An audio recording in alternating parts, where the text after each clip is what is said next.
I'm a never Trump guy. I'm a never Trump guy. I'm a never Trump guy. I never liked him. I'm a never Trump guy. I'm a never Trump guy. I'm a never Trump guy. I'm a never Trump guy. I'm a never Trump guy. I'm a never Trump guy. I'm a never Trump guy. I never liked him. I never liked him. I never liked racism. I'm a never Trump guy. Xenophobia. I'm a never Trump guy. Racism. I'm a never Trump guy. Xenophobia. I'm a never Trump guy. I never liked him. I never liked him. I'm a never Trump guy. I'm a never Trump guy. I'm a never Trump guy. I'm a never Trump guy. I never liked him. I'm a never Trump guy. I'm a never Trump guy. I'm a never Trump guy. I'm a never Trump guy. I'm a never Trump guy. I'm a never Trump guy. I'm a never Trump guy. I never liked it. Ooh, good morning, good morning, good morning. Good morning, Justin. Good to see you, our favorite resident Groiper. I'm sorry if I'm going to disappoint, but unfortunately, national news takes a little bit of a precedent over Nick the Knife Fuentes, at least for today, just meaning that I'm going to be reviewing Tucker Carlson versus Ted Cruz. However, realistically, Tucker Carlson kind of does have the America First aesthetic. I know he beefs with Nick Fuentes, but realistically, this should be like America First isolationism versus quote unquote America First neocon parasites and the MAGA admin, even though, you know, Trump himself is kind of like a pro-Israel person who will do crazy stuff on their behalf. But anyways, we'll be breaking down that debate. So Justin says that's fine. Good. Christian Blair says, good morning. F. Pisco and Josiah's window licking chat. Well, Christian Blair is, I actually had a great time. I had a fantastic time. I think that, how do I phrase this? Live and Learn started out chill. And it was, for those of you who missed it, last night I went on to Live and Learn. Josiah Pondering Politics. He was actually a streamer who was fairly small for about a year. And what he did is the same thing that I did, is he would go live like once or twice a week, and he would just stream for like 2 or 3 hours and review the content of the week. And he was a smart, insightful guy. But I think the problem with politics is things are happening so often that if you want to grow, you have to be constantly putting stuff out. And so Josiah just knew that he couldn't do that in a live stream format. So probably about a year of stagnating around like 50 viewers, very similar to me. He just went hard.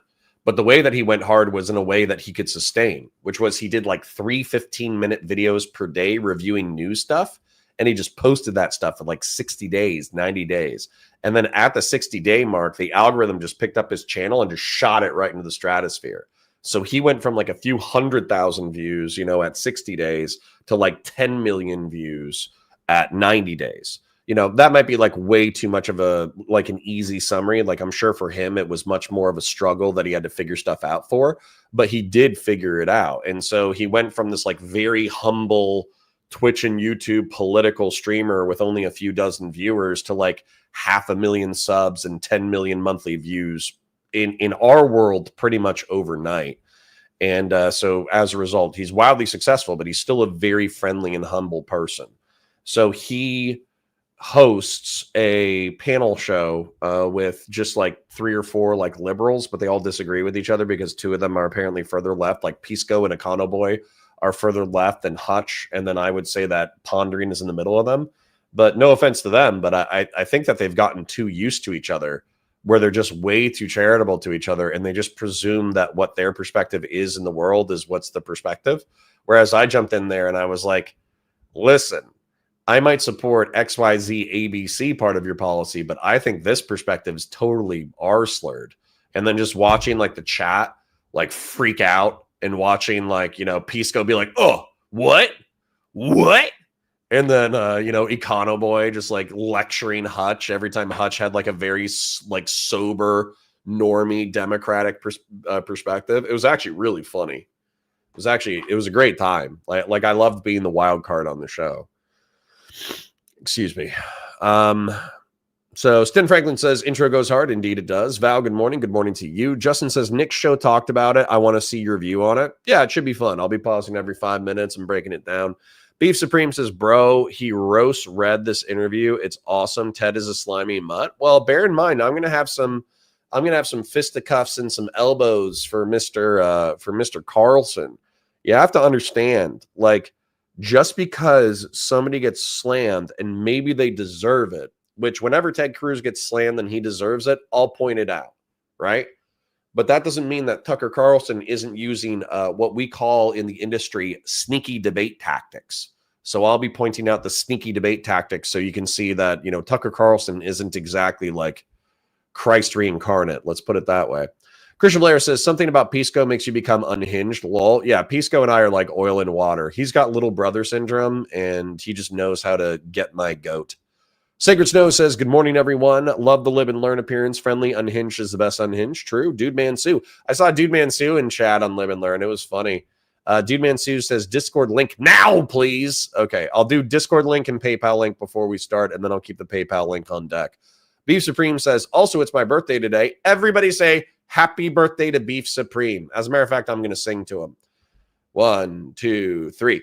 Happy birthday to you. Happy birthday to you. Happy birthday, dear Beef Supreme. Happy birthday to you. I hope you enjoyed that. Clip it. Keep it forever. Justin says, Tucker cooked Ted. Ted knows nothing about the country he wants to bomb. Well, and then that's going to be my question to you is whether or not you just watch like 2 clips and you're like, ha, he's an idiot. Lol. It's like, dude, he's like, isn't he like Yale educated?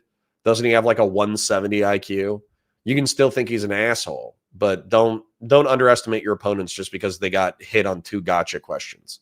Christian Blair says there are 2 types of arslers in politics and in political YouTube chats: right-wing bigoted arslers and left-wing soy arslers, and both are bad in different ways. Truly, that is the grill hottest perspective. Sacred Snow says that Tennessee guy stayed mad the whole time. Yeah, dude, he was classic wasted Uncle Fox News watcher levels of furious. Tatsu 420 says, afternoon, guys. Hope you're having a great day. Well, we're about to. Vandati says, good morning. Good morning to you. Justin says, I'm off to work for Black People's Day. What? Come on, man. Come on, man. Josiah did insane numbers crazy fast. Yeah, good for him. Good morning, Grassroots. Good to see you. Christian Blair says, what drugs were they smoking to think Bernie would have done better than Hillary? Or that, what was the other one? That automatically AOC will do better than Kamala. I think AOC could do better for Kamala, but she's going to have to be on message, relatively moderate, charismatic, and she's going to have to nail it in the debates. That's what I think AOC would need to do in order to beat Kamala. Kamala is not particularly charismatic. She's West Coast California. She kind of has an annoying voice or an annoying laugh, which like you can kind of like, it became endearing after a while where she was just like, I know people think my laugh is annoying, but I don't care. It was like a Franz Drescher thing. For those of you who don't know, Franz Drescher was a very cute maid in a TV show called The Nanny. And she's famous for having a very nasally, annoying laugh. But she's a good-looking woman and she's funny, so everybody gave her a pass. That was actually like the crux of the show, was that she was very annoying but very attractive. Beef Supreme says, thanks, chat. I'm 38 today and winning based. Dude Man Sue said, Pisco and Econo Boy were so effing annoying. Well, you know, we're not used to them. They're not used to us, but that's okay. That makes a fireworks show. Beef Supreme says, but it's just so funny. Good. Tali Bots says, Tucker is 5,000 times worse than Ted. Well, we'll see that today. Carlson is a Russian stooge. We'll see that today. Both of Cruz and Carlson belong in debate circles of hell. True. Although that sounds like my heaven. John says, just watch your video with the liberal boys, was very funny. Good. Dank Brandon says, good morning, counterpointers. Well, we're the grill hottest now, Dank Brandon, but I appreciate the enthusiasm. Juan Lema says he definitely is not. He's just chasing the crowd because all. Not sure who you're referring to, but that's okay. Chamorro guy says that Connor, who are the top 3 people you would want to have a one-on-one conversation with for content? Unironically, as soon as you ask me that, like Jordan Peterson is obviously like top of mind. I know that you guys hate him or whatever, but I like Jordan. I think he's a good dude.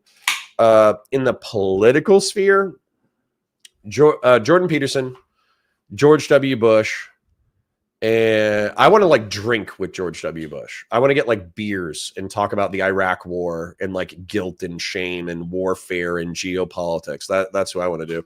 And then like Dick Cheney, like unironically, the Bush admin. I would talk to the Bush admin and try to get a retrospective because they've set up so much of the mess that we're in right now.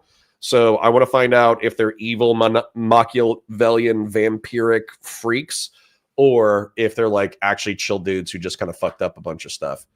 Those are probably the ones that pop off the top of my head. If you're talking exclusively about like relevant Twitch and YouTube / social media political people, it's still Jordan Peterson for the number one, and then 2 or 3. I'm trying to think. There's not really people who are inaccessible that I want to talk to. Like, I think a conversation with Ben Shapiro would actually be super dry. Same thing with Matt Walsh. I think it would suck because they're such corpos. So if it's not like the Bush admin, then I'm going to have to think about it as far as like alt media personalities that I would want to talk to. Chamorro guy says, Connor, oh yeah, that was the one I just did. Juan Lima says, of a sudden he's got progressive or liberal thoughts. I don't know what you're talking about. Beef Supreme says, oh my God. Mary Biffmas Beef Supreme. Beef Supreme says, I love you. Good. Thomas Debris says, PMO, shouldn't I sing?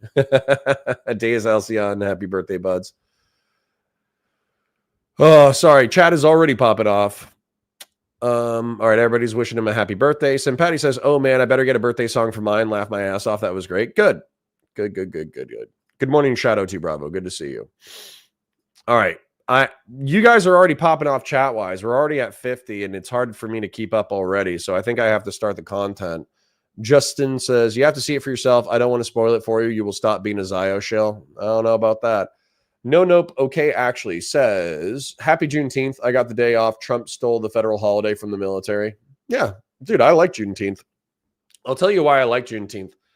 When I was a cop, we set up like a community Juneteenth where like law enforcement and the local black community did like a mini parade and then a barbecue and a grill out or whatever. And normally this is like a community that's actually like, there's parts of the community that are pretty hostile to us. But because we set it up with the church and all the normie working class black folk, we ended up just, it was effectively like an after church grill session with law enforcement and local community members. It was fantastic. Val says, I don't like Cruz, but the main thing that makes me lose respect for him is no pushback when Trump smack talked his wife and dad. Yeah. There's something to be said for like, you don't want to smack talk your future boss too much, but I think there's something where like your future boss says your wife is ugly and you say, hey man, fuck you. Like that, you know, at least you could at least say that. Patty says, seriously, like how the hell do you let that dude smack all over your family and then become his lapdog? Yeah. It's because he's a political monster. That's why. Patty says, Bush would be a bro to drink with. Obama would be peak content on a beer stream. As a matter of fact, yeah, that's like my, I would say that's, Obama would definitely be like, I don't know. He feels like inaccessible in a way that I don't think Bush would be. But I think that Obama and Bush with a couple of beers and a couple of microphones would actually be fire content. Melody says, what video did Connor do to the Lib Boys? Live and Learn last night. Pisco's Hour says, yo, hi, Pisco. How are you? Looking forward to the next one. Chat in an hour? I mean, yeah, if you want to talk, we could talk about whatever. But anyways, yeah, just DM me or whatever. DM me on Discord. We'll set it up. I'll start reviewing the content and then we can take a Pisco break. So, anyways. All right, let me take a sip of my Diet Coke and then let's set up the content. Oh, this is how you can tell that I'm huge because look at this. This is like a normal 12-ounce can or whatever, and effectively it like disappears within my mitts. I love it. All right, content time. We got stuff to do. It's probably like a 3-hour, what is it, like a 2-hour debate on its own, which means that we're not even going to get all of it done. So Tucker, Carlson, Ted, Cruz, looking for a 2-hour one. Yeah, there it is. Senator, thank you for joining me. Now allow me to ambush you and call you an idiot for prolonged periods of time. All right.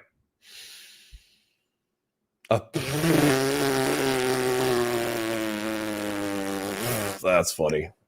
Dr. Blake Doctor says, bro, why are you working today and not grilling? You hate black people or something? No, I'd love to grill with black people, but we got shit to do. We got stuff to do. Well, all right. Anyways. Hi, guys. My name's Connor. I'm a science fiction, political, and philosophy nerd, a Marine Corps and law enforcement veteran, and a never Trump Republican. I try to break down the alt media of the day for your entertainment, oftentimes taking incredible amounts of psychic damage. Today, I have a special little treat for you, which is Ted Cruz, Senator Ted Cruz, versus right-wing media pundit Tucker Carlson. I'm sure that Ted thought that this was going to be a friendlier debate, but they are debating Iran specifically. And so as a result, it got really hostile. There were some gotcha questions. There were some dunks done by Tucker Carlson on Ted Cruz. So the conversation has gone viral, and it sparked a whole lot of conversation and heat. So I will be watching these two people talk. I will be breaking it down intermittently in reference to things that I think are important to know. And without further ado, excuse me, let's get these knuckleheads on my screen and take some psychic damage. Much for spending the time to have this conversation. It's good to be with you. So you've come out for regime change in Iran, as distinct just from taking out the nuclear sites. What does regime change look like in Iran? Somebody else in charge. How do you get there? Look, that ultimately has to be a popular uprising from the people. And it's not a complicated question. Is America better off with a country that has a leader who hates us and wants to kill us, or to have a country with a leader who likes us and wants to be friends with us? And definitely the latter is better. Of course. Yeah. And so that's not a complicated statement. Look, I believe you look across the world when you have countries that have dictators that are viciously anti-America. Venezuela, Maduro hates us. Would we be better off with Maduro out of power? Absolutely. I want our enemies out of power, and I want our friends in power. I could not agree more. The question is, how do you get there? Of course. And we've been trying to kill Maduro for quite some time. We have troops there. I don't know that we've been trying to kill Maduro. Yeah, we have. Oh. And I think and okay, I don't know that. Okay, well, as a statement of fact, we have. So we do have massive sanctions. We tried to pressure him out of office. Yeah, I'm not aware of that. I'm just saying there's a lot of pressure coming from various parts of the U.S. government on that government, and it's still there. Yeah. Same. Okay. So, sorry. We already have a claim 30 seconds in that we have troops in Venezuela and that we've been actively trying to assassinate Maduro. So let's go ahead and take a look at that. U.S. attempted assassinations on Maduro. There has been allegations and attempted actions targeting Venezuelan President Nicolas Maduro, including a drone attack in 2018 and a failed 2020 mercenary raid. The Venezuelan government has accused the U.S. and Colombia of involvement in these events, which both countries have denied. In 2018, during a public address, explosions occurred near Maduro during the Venezuelan government claims was an assassination attempt using drones. The incident took place in Caracas near Avenida Bolivar. Okay. And then in May 2020, some private security, I remember the private security guys who were wildly incompetent. So, okay. That was the 2021. And then do we have special forces in Venezuela? Obviously, they're not going to like list that, right? But still, we could take a look at it. Yes, Venezuela has special forces units. That's not what I was asking. I meant U.S. special forces units. Anyways, I feel like the United States military and CIA could do a better job than what has been attempted so far. So I feel like Tucker Carlson is paying. I would love to see his evidence, right? He just said it's a statement of fact that we have special forces that are trying to kill Maduro routinely, and that also we've had soldiers there for a long time. I would love to see the evidence of that. Any evidence at all. So any Tucker Carlson supporters can do it in my chat. Feel free to tell me what to Google in order to find it. And then also, I do see somebody asking for Discord, so I will post Discord and PayPal links momentarily. I'll let these gentlemen talk for a minute while I'm doing that. But bear in mind, it's hot content, so I got to pay attention. Country of our ancestors, Cuba, 1959, we've been working on that. Hasn't worked. So it's I think we both agree it's hard to do. It absolutely is hard. And look, I think you're reasonable to ask, how do we produce that? And I think there's a distinction between what your objective is and the means to get it. There are all sorts of things I would say we would be better off. We'd be better off in China without Xi there. Should we invade China and topple Xi? Of course not. Better off with no national debt. There are lots of things. Totally. But it's good to say, all right, what are our objectives? Right. And so with the Ayatollah in Iran, saying you're for regime change, I don't view as complicated. I mean, the guy literally leads mobs chanting death to America. So that's not good. Definitely not good. But the reason I think it's important to get a little more detailed about how that might happen is because there's military action in progress, which we're supporting. And the president has said clearly, including last night, that he is focused on eliminating the capacity of the Iranian government to produce nuclear weapons. You are saying we need to use military force to effect regime change. I have not said that. Oh, I must have. No, I have not said that once. Okay. I don't think we need to use military force to do regime change. I said I support it. I would like to see it happen. You asked me how should it happen? A popular uprising. What I've advocated for. All right, let's step back a second. No, I'm okay with that, Ted. I'm okay with that, Ted. Saying that it should happen through a popular uprising, but I generally don't support boots on the ground. That's pretty much my position. You and I, we've known each other a long time. I would say we agree on about 80% of the things on Earth. For sure. And there are a lot of things, and we can get into the nitty-gritty of foreign policy as much as you want. There are a lot of things on which you and I agree, not just a little bit, but violently. I totally agree. I was rooting for you in your last campaign, for sure. Well, thank you. Look, you have been heroic on the border. You've been one of the clearest and best voices in the whole country on securing the border and on the glaze. Absolute crisis we're facing. And in Texas, I see it and live it every day. In COVID, in fact, you may recall in the middle of the COVID lockdown, I was out walking my dog when the whole world was shut down. Oh God, I hate the personal anecdotes. They make me want to take a hammer and smash my own skull open. Well, stop with it.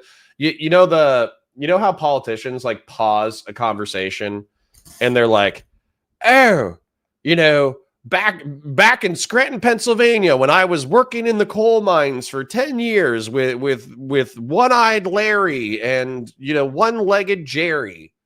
And it's like, dude, and then you Google their thing and it's like their dad owned a coal mine. You know what I'm saying? I hate this crap. I find it to be the most like fake, phony, annoying platitudes on the planet when you find out all these people are like Ivy League educated, JD having, elitist freaks who were part of like the Skull and Bones secret society. You know what I'm saying? Like it actually, it drives me crazy with the personal anecdotes. And we were living in lunatic times. And I called you and said, Tucker, your nightly monologues are the single best thing on television. Like I watch them like an injection of crack. Okay, I'm mixing my metaphor because you don't inject crack, but you get what I'm saying. Try. There is, I think I actually need to separate these out. Sorry for the links being confused. Let me fix that. Here is the Discord link.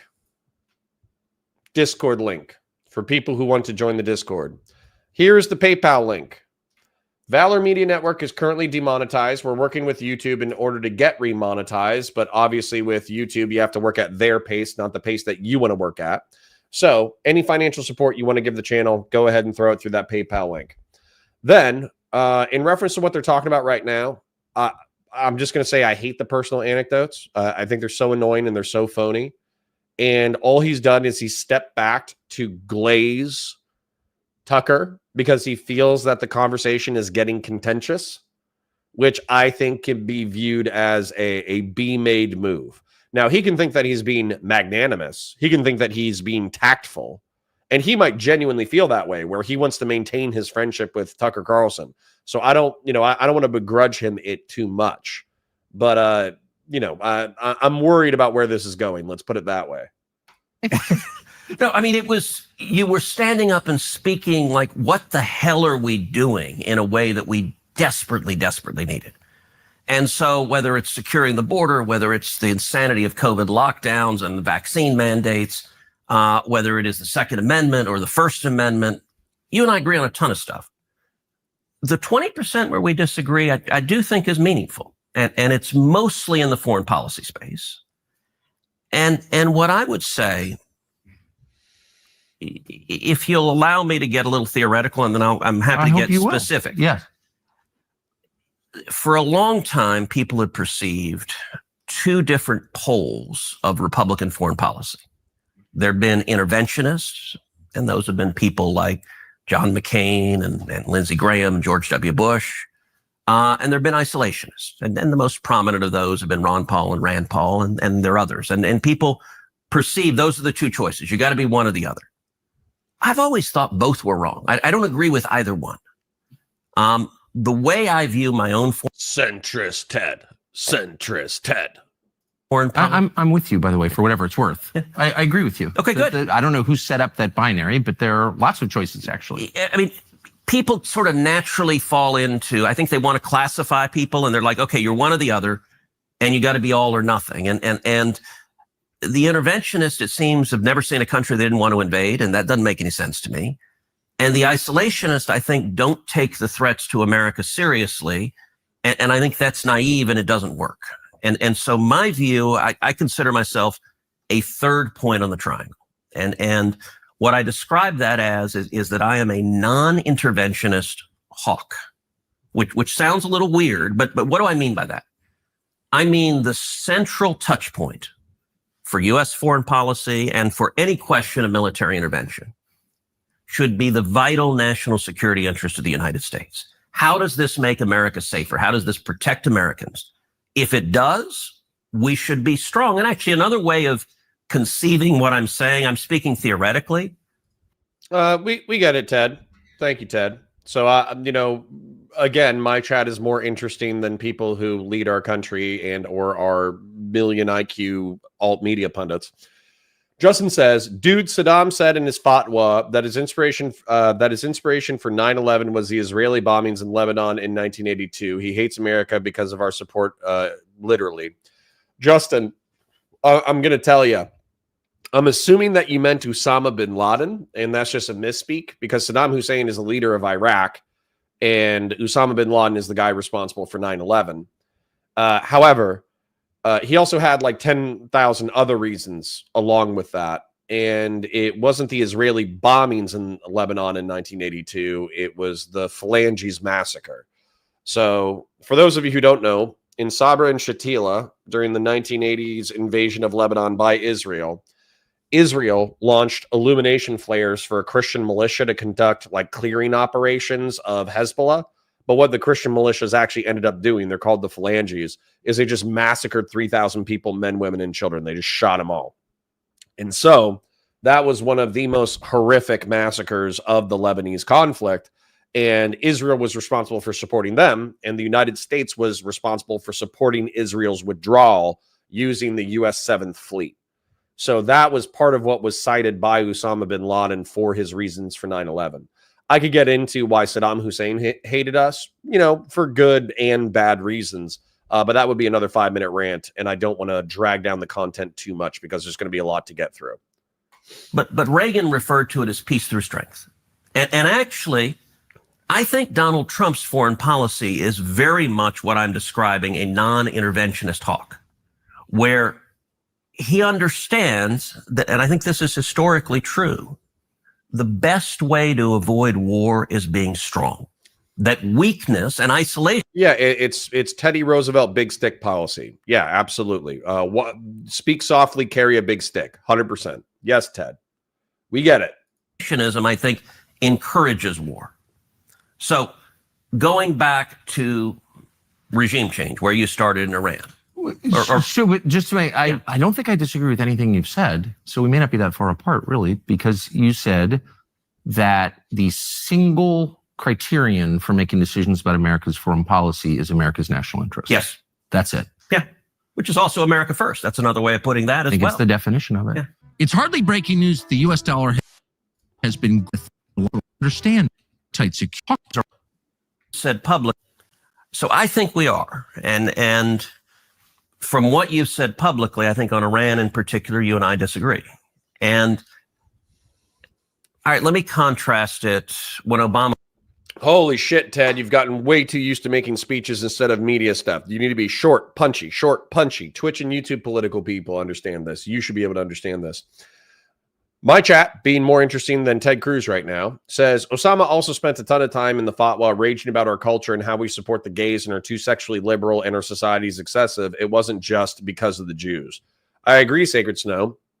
And that's partially because Osama bin Laden read Qutb, whatever, Qutb is his name, who, if I remember correctly, he was an Egyptian Islamic conservative who actually came to the United States and actually has a part of his book where he talks about how he went to a prom and all the girls were being sluts, but they wouldn't be sluts with him, and how effectively, like, basically, Qutb, Qutb. I'm going to show you this guy. Qutb. Sayyid Qutb. He wrote this book basically criticizing the West. Sayyid Qutb and the origins of radical Islam. And so he's basically like an Egyptian incel, right? In many ways, look at his Hitler stash. That is crazy. And so, in many ways, this guy is like the Virginia Tech shooter.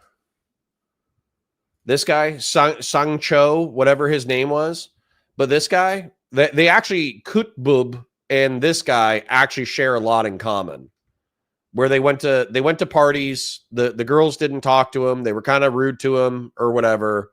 And so as a result, they freaked out and they decided that society was way too nihilist and hedonist. And, you know, it needed to be punished. Therefore, it was their jobs in the world to be the angels of righteousness and bring God's judgment down onto humanity. Very, very common for incels to be the righteous rage of God. And so Sang Cho and Sayyid Qutb actually share a lot in common. Obama was president. When Obama was president, you remember... Sorry, I just wanted to make the point that Osama bin Laden read and appreciated Qutb. He talked about wanting to have military action against Syria. Mm-hmm. And at the time, I tried to keep an open mind to it. I said, okay, let me listen to the commander-in-chief, describe to me how this is in America's interest and what your plan is. And Bashar Assad was a bad guy. He was killing his own citizens, and he had chemical weapons that were very dangerous. I could conceive of a commander-in-chief laying out a plan for, okay, we're going to go in and say, grab the chemical weapons and leave. Like, I could see that if there was a real threat to America and there was a plan to prevent that, I could see supporting that. So I wanted to hear what he had to say. And I listened both in classified briefings and public questioning.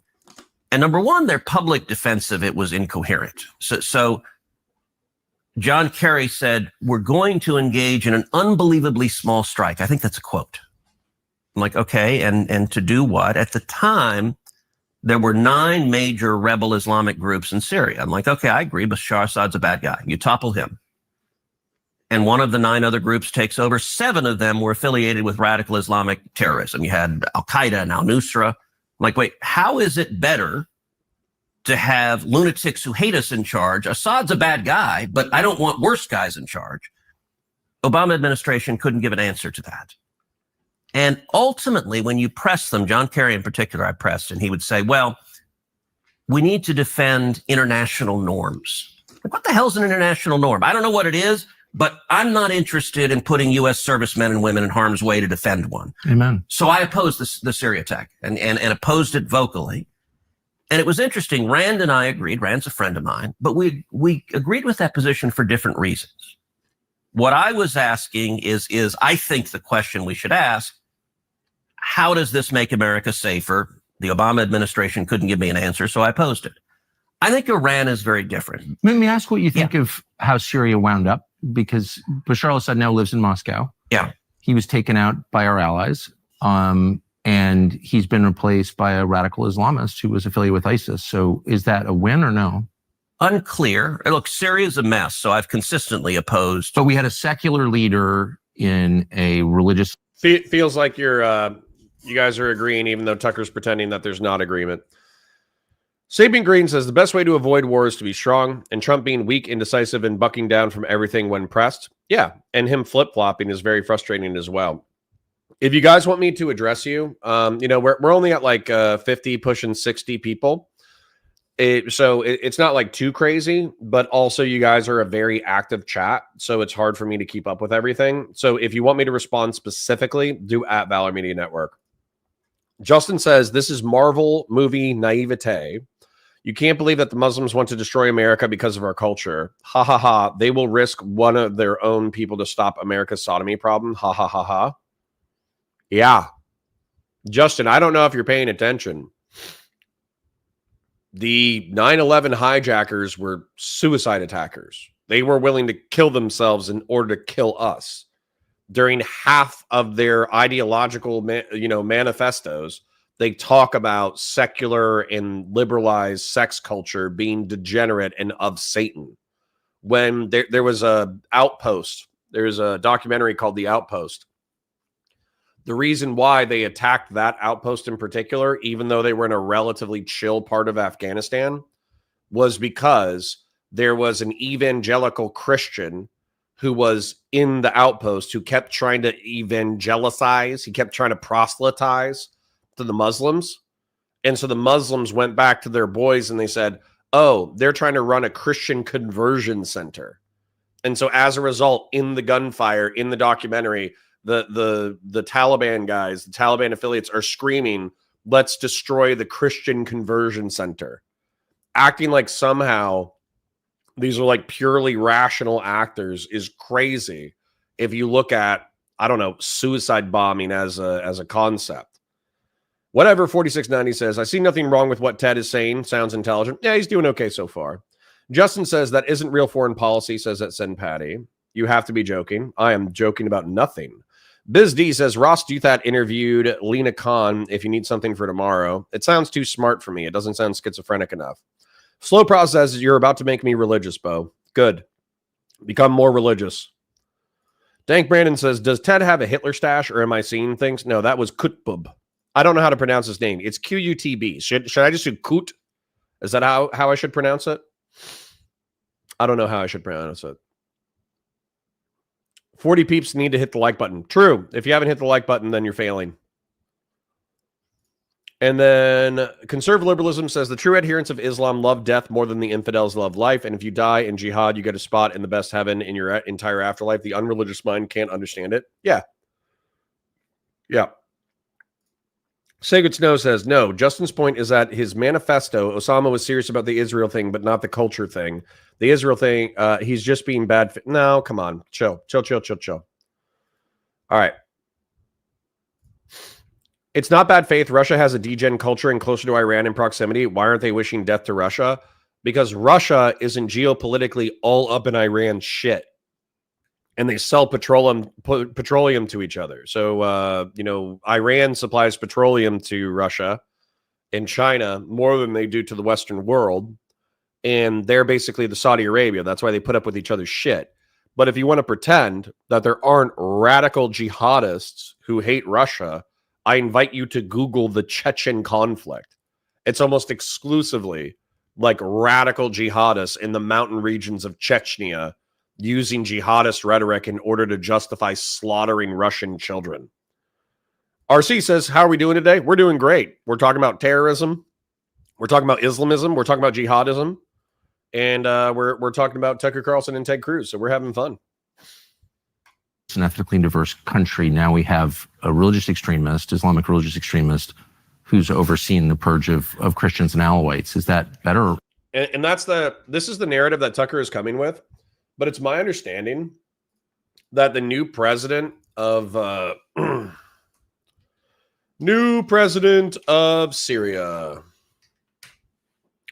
It's my understanding that this guy used to be a part of al-Nusra or al-Qaeda or whatever, but he effectively saw the violence of the Syrian civil war, and it disheartened him to the point that he is now promising to rule as a multi-ethnic, multi-religious president. That's why he's Tucker's narrative is out of date.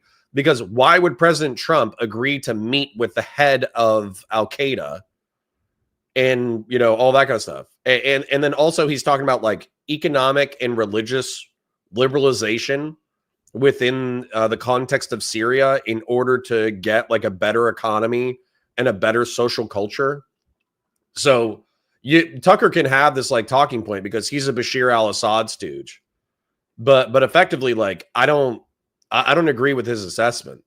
There can still be ethno-religious purges happening in Syria, and those might not be greenlit by this guy. So I would actually have to know on the ground details about who's doing what in reference to ethno-religious massacres in order to agree with any part of Tucker's assessment. That doesn't seem well. like Look, a win. one of the things you said is he was taken out by our allies. I don't think that's right. Israel didn't take Assad out. What happened, and I'll tell you. What about Turkey? Turkey didn't take him out. So it was interesting. I had a long. How did Assad get kicked out? Yeah, he's about to answer it, buddy. You got herpes on your lip. How about you take care of that shit first? When Netanyahu was in D.C. a couple of months ago, he and I sat down for a couple of hours. He's a good friend of mine. And we talked actually about Syria. He made an interesting point that I've not heard anywhere else, in that he said he believes what toppled Assad was when Israel took out Nasrallah. Nasrallah was the head of Hezbollah, and they took him out. And he made an interesting point. He said it's fascinating how a charismatic leader, and Bibi said, look, Nasrallah was a very effective terrorist leader. And when they took him out, that power base was supporting Assad. And that ultimately, in Bibi's analysis, removed the support from Assad and toppled him. But they weren't trying to take out Assad. My view now, I don't know. So you don't think that, and I don't, it is very confusing, and I don't know that anyone really knows all the details, but I'll pull up a map momentarily. You don't think that Israel or Turkey or NATO ally Turkey played any role in toppling Assad? That's not what he said. Don't know. I don't know that they did. Look, my understanding. A better answer, Miss Senator Ted Cruz, if I was your communications advisor, I'd be saying, I don't know to what degree anybody contributed to the overall overthrow of Bashir al-Assad. I'm sure we contributed to some degree, but I couldn't tell you a percentage. Understanding of that. They clearly took out Nasrallah and Hezbollah. They've decimated Hezbollah, but Hezbollah is waging war on them. So decimating Hezbollah was very good for Israel and very good for America, too. I mean, Hezbollah hated us. I would put Assad in the category of an unintended consequence, and whether it's good or bad, I don't know. I think time will tell. For the United States. Yeah, for the United States. I think time will tell the new leadership there. You're right to be concerned. Let me step back and let's talk regime change generally. I mentioned Syria. I also opposed the Iraq War. I think the Iraq War was a serious mistake. And we have a pattern, and going back to this binary of the interventionist and the isolationist. The interventionists advocate over and over again, there's a bad guy, there's a dictator who's doing bad things to his people, and they say, let's go topple him. And you have dictators in the Middle East who are killing radical Islamic terrorists. We come in and topple them. The radical Islamic terrorists take over, and they start killing Americans. In my view, how the heck does that help us? Like, Saddam Hussein was a horrible human being. He murdered and tortured people. Unequivocally bad guy. But it got much worse after we toppled him. And you ended up having ISIS rise up. I mean, that was the cause of ISIS, was toppling Saddam Hussein. Same thing in Libya. You had Gaddafi, another horrible guy, that under Obama, we toppled him. And you ended up having radical Islamic warlords taking over. And so it's the question I asked in Syria. Okay, well, what's the plan? And how is this good or bad for the United States? And so I don't think with Iran, I view Iran as very different from Iraq. But up to that point, you say we disagree. I don't hear really anything. I'm not quite sure what happened. All right, let's take a look at the maps, because Tucker has this like penchant for pretending to be confused by things. It's very annoying. So I'm going to try to narrativize this for you real quick. I'm going to go back into the 80s. Sorry for a long-winded geopolitical rant, but if you don't like geopolitical rants, I don't know why you're here. Like the stream. Saudi Arabia has a third of the proven oil reserves. This had a third of Iran has a third of the proven oil reserves. Weirdly enough, the other third is in Venezuela, but it's very dense. So it has to be cut with Middle Eastern and North African oil. And so as a result, we don't fuck with Venezuela as much because realistically, they don't have the technological capacity to output as much as this region does. So the main reason that we're in this region isn't because we're co-opted by Israel. It's because we care about the oil. Because oil, like it or not, is the lifeblood of civilization. So up until 1979, we had, I think they called it like the twin pillar strategy, where even, who is it? It's Nixon. Nixon said that the twin pillars of stability in the Middle East and North Africa were Iran and Saudi Arabia. Okay, so we were trying to be friends with both of them to the point that we supported a benevolent dictator. He did torture people for sure. He did repress people for sure, but he was more secular and liberal in that he had a liberal society in Iran, and that was the Shah. It was basically their king. Okay, so when in, I want to say like the 60s or the 50s, there was a Mossadegh, there was a socialist who wanted to nationalize the petroleum in Iran. We were like, fuck that. And we supported a coup against the parliament, against Mossadegh because he was a socialist. And then we made sure that the Shah was effectively the benevolent dictator of Iran. Well, that pissed off a lot of Iranians. As a result, in 1979, the Shah got deposed. His son is still alive, but he got deposed and he fled the country. And Tehran and Iran got taken over by pro-democratic forces, but the democratic forces got their butts kicked by Iranian Islamic hardliners, the Ayatollahs. So they became a Shiite, authoritarian, theocratic regime that was hostile to the West, hostile to Saudi Arabia, and hostile to the Western world. Okay. So Iraq, this is the bed of Shiite belief right here in Iran. 90% of Shiites live in Iran. The rest of the world is pretty much Sunni. But Iraq is 70% Shiite and 30% Sunni. And they had a dictator named Saddam Hussein.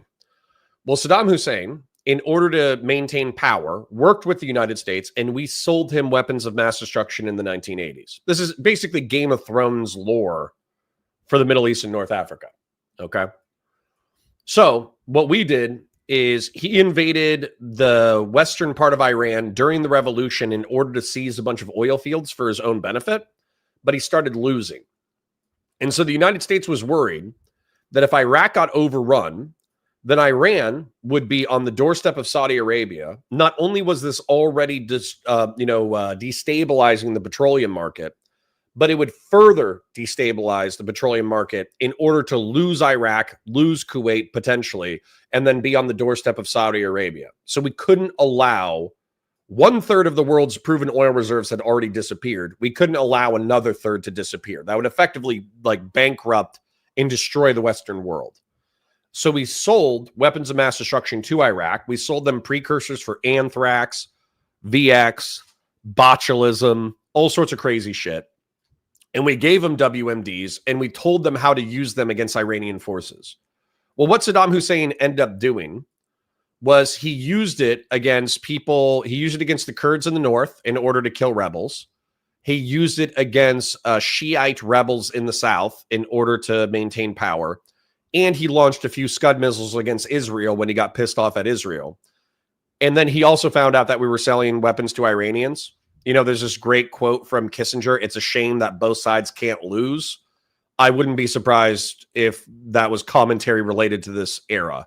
But effectively, we didn't like Iraq or Iran. They were means to an end. After that, we socially isolate Iraq. When they invade Kuwait, we kick them back out. That's the 1992 Persian Gulf War. Then they stay socially isolated until 2003. And then after 9/11, we use that as a pretext to invade and topple Saddam. Bear in mind, I'm almost done, I promise you. After we topple Saddam, effectively what happens is the Shiites get into power just through demography. And then 1/3 is Sunni, but they're the military, they're the politicians, they're the rich people.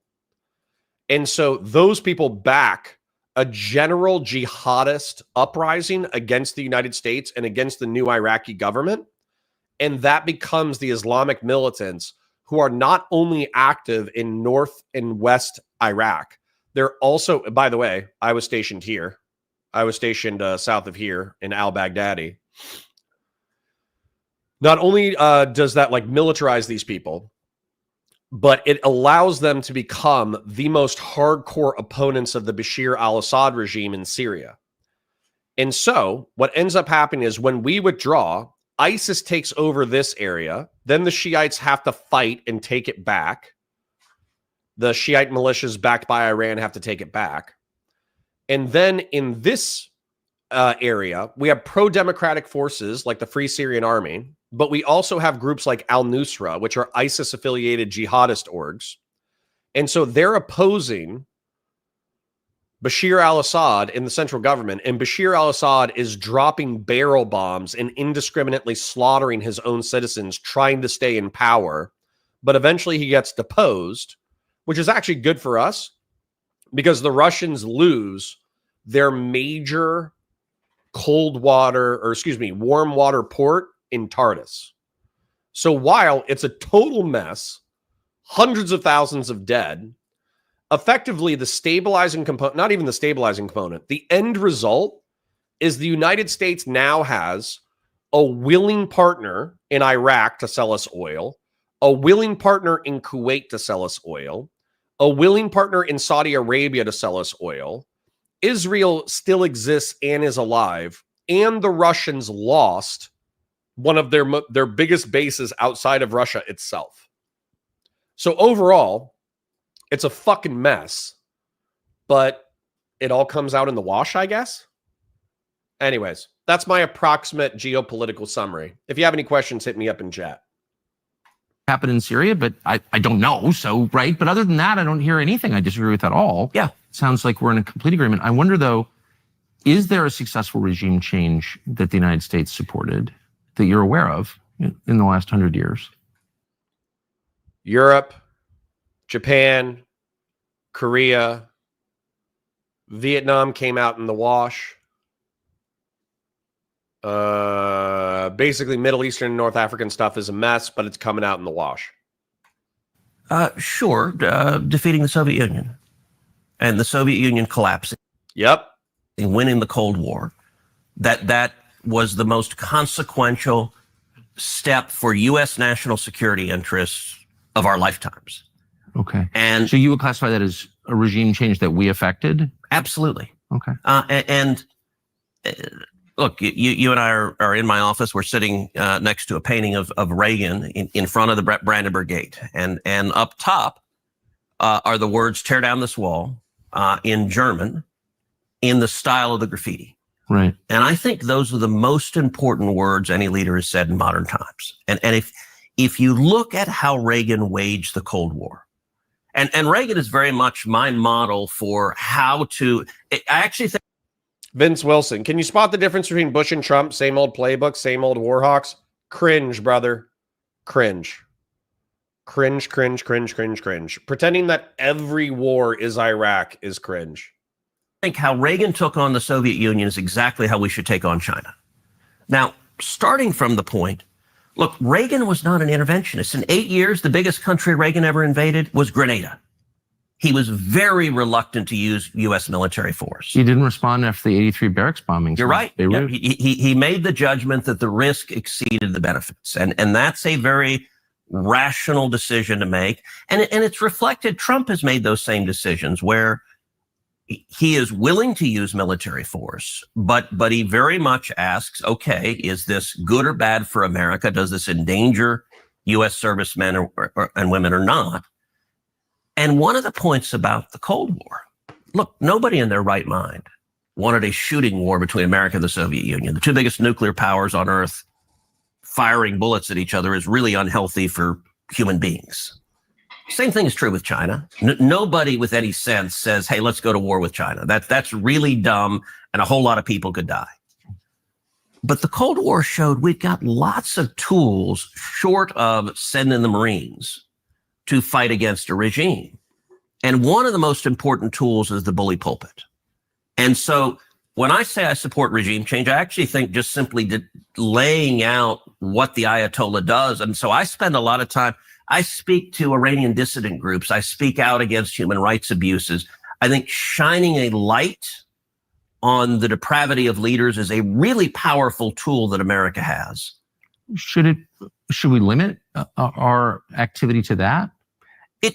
It depends. Again, because the U.S. government pays opposition groups, militarized opposition groups in Iran to overthrow the government. We've done it in a lot of different places, as you know. I'm not saying it's bad, but that's very different from what you're describing. You're saying we're making a moral case, as we did for 7 years with the Soviets. Our system works, yours doesn't. Yep. And I think we made a credible case for that, and we beat them over 70 years economically. And that was a huge part of it. Right. I think everyone would agree that was the main part of it. We didn't beat them in Vietnam or North Korea. The main part of it, but it was tied to a military buildup. So I think it was two things. It was one, the clarity. So Reagan came in and he described the Soviet Union as an evil empire. Right. And all of the intelligentsia in DC, all the Democrats, all the media, they're like, what a horrible thing to say. You can't say that. Reagan went to the United Kingdom and he said, Marxism, Leninism will end up on the ash heap of history. People were horrified. They asked him, all right, what's your strategy in the Cold War? He said, very simple. We win, they lose. And that was all viewed as sort of a Philistine simplicity. And I think it was exactly right. And laying that out, speaking. I was talking about this on Live and Learn yesterday, which is effectively, I'm a full screen because I know there's a lot of Democrats in my chat. So I'm gonna do this. You, okay? The Republican Party that I grew up with seems to have died. It's very sad. I was raised to believe that representative democracy, electing our best and brightest in order to craft good policy to oversee a booming economy and a military-industrial complex that actually protected international American interests was a good thing. I was raised with a lot of neocon talking points, but it seems like the neocons have gotten their shit kicked in. So the Republican Party that I understood as a child is largely dead. Thank you, baby. And so as a result, I'm like defunct. I'm screaming into the void, doing the best I can with what I have. However, the Democrats, a lot of you are Democrats and have been Democrats your entire lives. And you have a problem. Number one, the funnier problem is that all of your men are twinks. That's the funnier problem with Democrats, is that all of their leaders are effeminate. Your second problem is that you like to policy explain everything. So somebody asks you about, just as an example, last night, they were talking about like child tax credits. We spent 40 minutes with, who was it? Econo Boy, just lecturing Hutch about how to create universal child tax credits. And if I hadn't been throwing tomatoes from the sidelines, it would have been a snooze fest. And this was all in the context of me saying that you need to make it simple. And Econo Boy didn't make it simple. He just bullied Hutch for 40 minutes about policy, about child tax credits. And so my point is, if the Democrats want to be effective, then you have to massively simplify your message. Massively. You don't spend 40 minutes explaining child tax credits. You say, Americans having kids is good. Working families having more money in their pocket is good. We are going to give you a tax credit for every single child you have. That's it. And when the Republicans say, well, how are you going to pay for it? You say, fuck you. That's it. That's what you do. Take the policy, make it simple, made it accessible to the voter. And if somebody asks you like a really detailed question about it, you can have, when you're not in front of the constituency, you can have a detailed policy conversation. When you're in front of the constituency, you don't explain it. You just hit the simplified talking points again, where you go, Americans having kids is good. Money in working class families and middle class families is good. I want a child tax credit so we can incentivize young working class families to have kids. That's it. And if you don't like that policy, you're a loser. You're a nerd. I'm telling you, that is going to be infinitely more effective rhetoric than yapping about policy for 90 minutes on a debate stage. Anyways, let's check in with chat because, frankly, Ted Cruz is, they're not really pissing me off, but I feel like they're, I feel like they're still dancing around the problem instead of getting into the meat and potatoes. Sacred Snow says, imagine the Middle East achieves peace because Ukraine distracts Russia by doing the Peter Griffin and the Amish skit while on the bad actors in the Middle East get ousted. Unironically, you have to understand that Russia was a massive supporter for a lot of the regimes that are actually quite terrible in the Middle East and North Africa. And Iran is having a problem right now where they're going back to China and back to Russia. And they're saying, hey, we're having problems keeping up with Israeli kicking our shit in. Can you please send some support? Because we just sent you all of our military technology. And Russia's like, hey, we're kind of busy with the Ukrainian thing, so we'll get back to you. And then China's like, we don't really want to get involved because that's bad. That's a bad look for us. So yeah, unironically, Zelensky might have destabilized Russia's influence in the Middle East. Val says, Bush actually cared if U.S. was a global hegemon after he left office. That's a pretty big difference. Exactly. Then Kay says, when things got spicy, I found myself feeling more sympathetic towards TC, but I support extra hate TC, so that might be why. Not sure who TC is, but I appreciate the vibes. Vince Wilson says, I respect your opinion. I see the difference, but the parallels are there, and the same Warhawks are squawking again, limited to characters and working, so maybe we can talk sometime. Vince Wilson, I'm sorry for jumping down your throat. However, I just want to point out that, you know, what I get frustrated with the people who are like, oh, they lied about WMDs. Oh, they lied about WMDs. Oh, they lied about WMDs. It's like, yeah, they exaggerated and hyperbolized the situation 100%. Absolutely. Rumsfeld and Cheney capitalized on 9/11 in order to get us into the Iraq war. But almost everybody who says that talking point doesn't understand the context that Cheney and Rumsfeld effectively sold Iraq weapons of mass destruction during the 1980s, and that the United States sold weapons of mass destruction to Iraq, which is why we knew that they had them, quote unquote, and had the capacity to develop more. It's because we gave it to them. We sold it to them. We trained them on how to produce it. Why wouldn't we assume that they carried that capacity going forward? Then, my other frustration with that too is that like this whole like regime change has never worked kind of thing is my frustration with the Iraq. Like Iraq's a disaster. I'm not going to pretend that Iraq wasn't a disaster.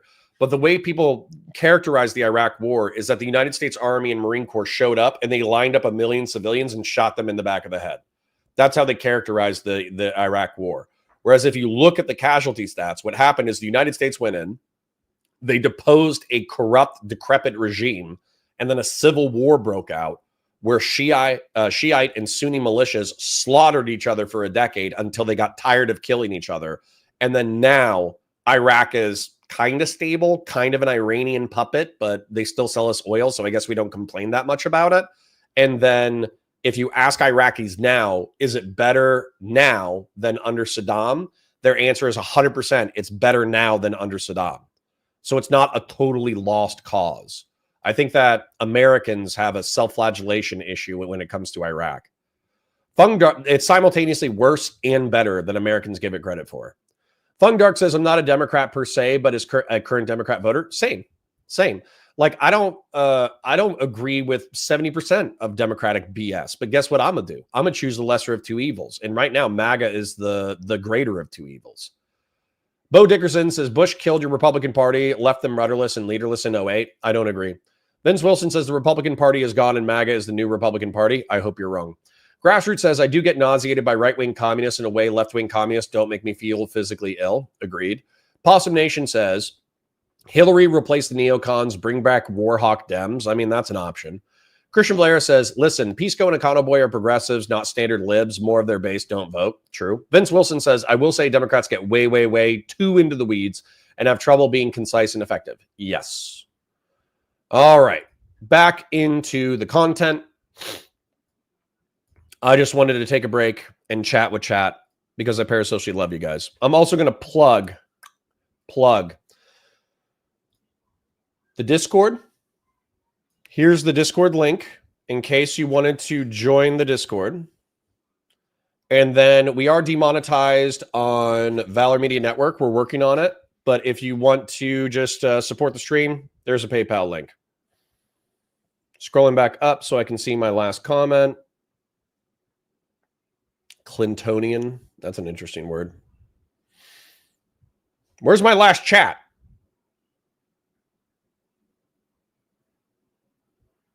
All right, I'll just click on this one. How about that?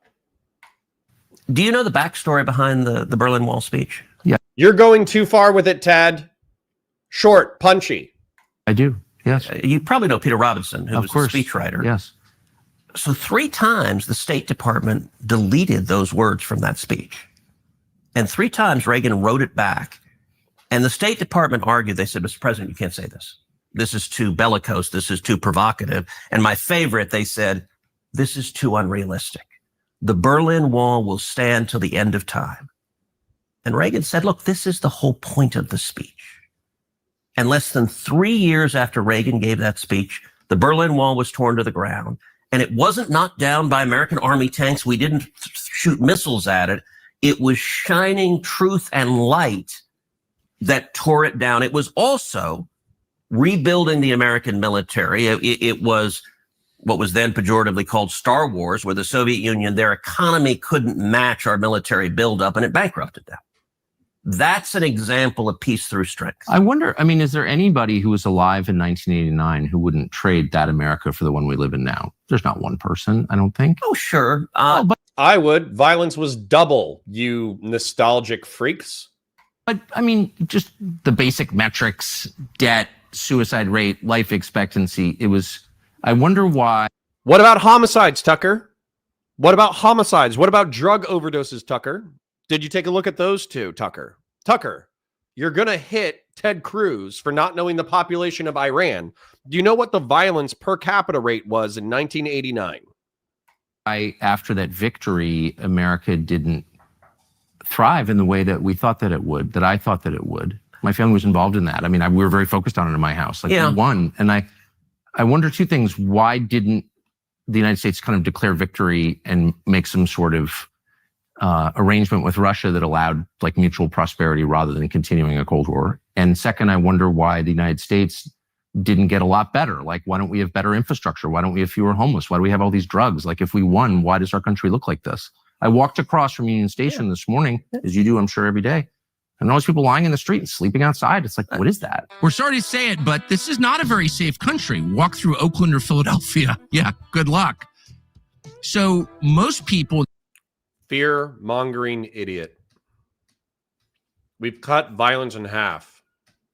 We do need to do something about the homeless. Really dangerous forces in our society. Some of it is politics and some of it is culture. And one of the mistakes people make in politics is thinking everything is politics. So the political answer, which I happen to believe, is we went much further down the road of liberalism. You look at Bill Clinton, who inherited the peace dividend of the Cold War being over and moved us more to the left, and then Obama accelerated it a lot. So there are lots of I agree. bad economic policies, but I also think they're cultural things. You know, the Well, loss of I faith, agree with the loss all of that. family. I know what you're going to say, and I agree 100%. I bet there's not one word that I would disagree with. All I'm saying is, like, I think it's important to step back and ask. But I actually think Russia has very little to do with it.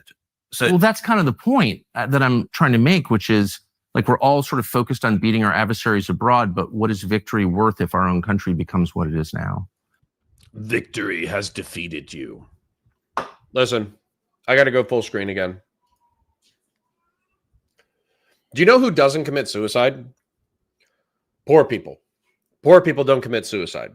Disproportionately, it's wealthy people and like people who are better off who do commit suicide. So suicide, in some ways, is a luxury. Then, when it comes to deaths of despair, like drug abuse and all that kind of stuff, that's not getting eaten by a saber-toothed tiger. That's not getting slaughtered in a genocide. That's being so spiritually listless that you end up killing yourself through drugs and alcohol. In some ways, that's also a death of luxury because you're not being slaughtered in a genocide and you're not being oppressed by nature. Finally, obesity, heart disease, and cancer being the primary ways in which we die is once again a civilizational victory. We don't look at it that way because obviously death is terrible. But at the same time, bear in mind, 200 years ago, you were dying from like asthma that you developed from coal mining at the age of 50, whereas now you die from butt cancer at the age of 80. So we need to scale, our upset with how much progress we've made as a civilization. And I hate with every fiber of my being this endless doomerism coming out of conservatism in order to radicalize young men, to make them believe that they're growing up in the 1920s instead of the 2020s. I'm sorry to say it, young people, but it was worse being in the Great Depression than it was being in the housing collapse of 2008. It was worse being alive during World War II than it was to be alive during the War on Terror. It's worse being alive 100 years ago than it was being alive now. And even in the 1950s and 60s, half of you guys would melt if you didn't have air conditioning. Okay, so I'm sick of the doomer shit. I'm sick of the complaining. I'm sick of the whining. I'm sick of the bitch-made wussification of conservatives who constantly act like the sky is falling down. It's not falling down. Go outside. Immediately outside my door, the sun is shining. The forest looks great. There's owls and hawks and osprey. There's fish and trout and dogs and cats. There's cows and horses. And the sun is frickin' shining, okay? So walk outside, look outside. If you keep staring at the computer screen, only at people punching each other in the side of the face and doing drugs, then yeah, you're going to be depressed. But go work your job, take care of your family, take care of your community, pay your bills, pay your taxes. Stop thinking the world is falling apart when you live. Even with all of our problems, this is one of the best times to be alive as a human being. Holy Nikes. Okay. Responding to a few chats. AF says, be right back while I name two that aren't effeminate and one of them is gay and then cry about it being somewhat generally true. Okay. Fashion 40 says, the Dems can never stand on their own 2 feet, though. I'm a Dem, we're weak as F. Yep. Vince Wilson says, I cringe when anyone spends any longer than 2 to 5 minutes explaining why the tiny intricacies on any given topic. Just be concise, bro. I have problems with that. I'm a naturally verbose person, but I also spend a lot of time talking Twitch and YouTube politics. And so as a result, when somebody else isn't concise, I can feel it. I can feel it in myself. When you take 30 seconds to describe like the entirety of the Cold War, if you didn't set that up as a rant, then you're going to lose people. No Nope says, to be fair, Econoboy calls himself Econoboy because he's an economy work and primarily discusses economic policy. You're correct. Economic policy is not sexy. Avoid his content. No, that's not it. He could make it sexy if he wanted to. Christian Blair says, Hutch was correct. Thinking moderates were going to vote for Bernie or Trump. Dude, prove me wrong, progressives. Prove me wrong. Have Zoran Zoltan beat Cuomo the rapist. If Zoltan beats Andrew Cuomo the rapist, I will happily consider that maybe progressives can win elections. But so far they keep saying, well, the moderates keep losing, and then they cite elections where the moderates lose by 1%. And then they say, oh, well, if everybody was a progressive, then we would win more. And then the progressives run and they lose by 30%.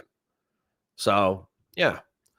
Justin says that isn't an argument. You can't just admit the clear truth because you support Israeli supremacy. I don't know what the fuck you're talking about, Justin. You're going to have to contextualize exactly what you just said. Val says, like, I'm center left, so technically a lib, but I'm 100% Pax Americana and having American boots on bricks and third world threats based. Unironically, managed democracy, bro. Unironically, managed democracy is the way to go.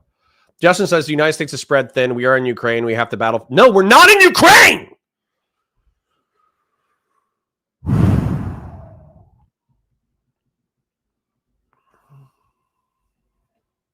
Justin, with respect, we do not have boots on the ground in Ukraine. We don't have an overcommitment of United States forces in Ukraine. We gave Ukraine old equipment and cash assistance that adds up to like less than 1% of our annual budget. We have to battle for Taiwan. No, we don't. We can sell weapons to Taiwan. And now we have Iran. No, we don't have Iran. We have maybe a limited bombing campaign in Iran.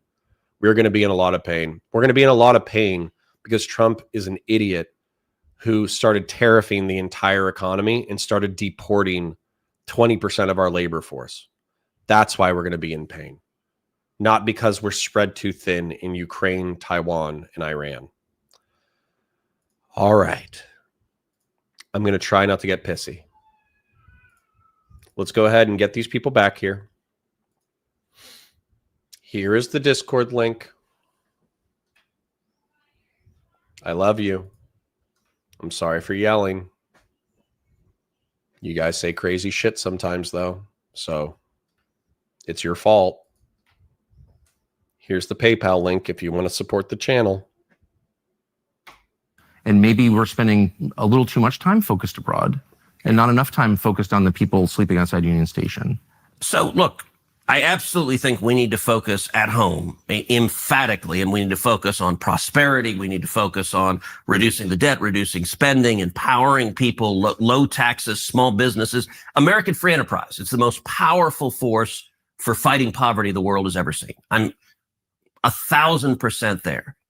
I also recognize it is a dangerous world, and part of the responsibility of leaders, part of President Trump's responsibility, is to keep America safe. Let's go back to where we started. But can I ask, you've been in the district a long time in DC, so have I.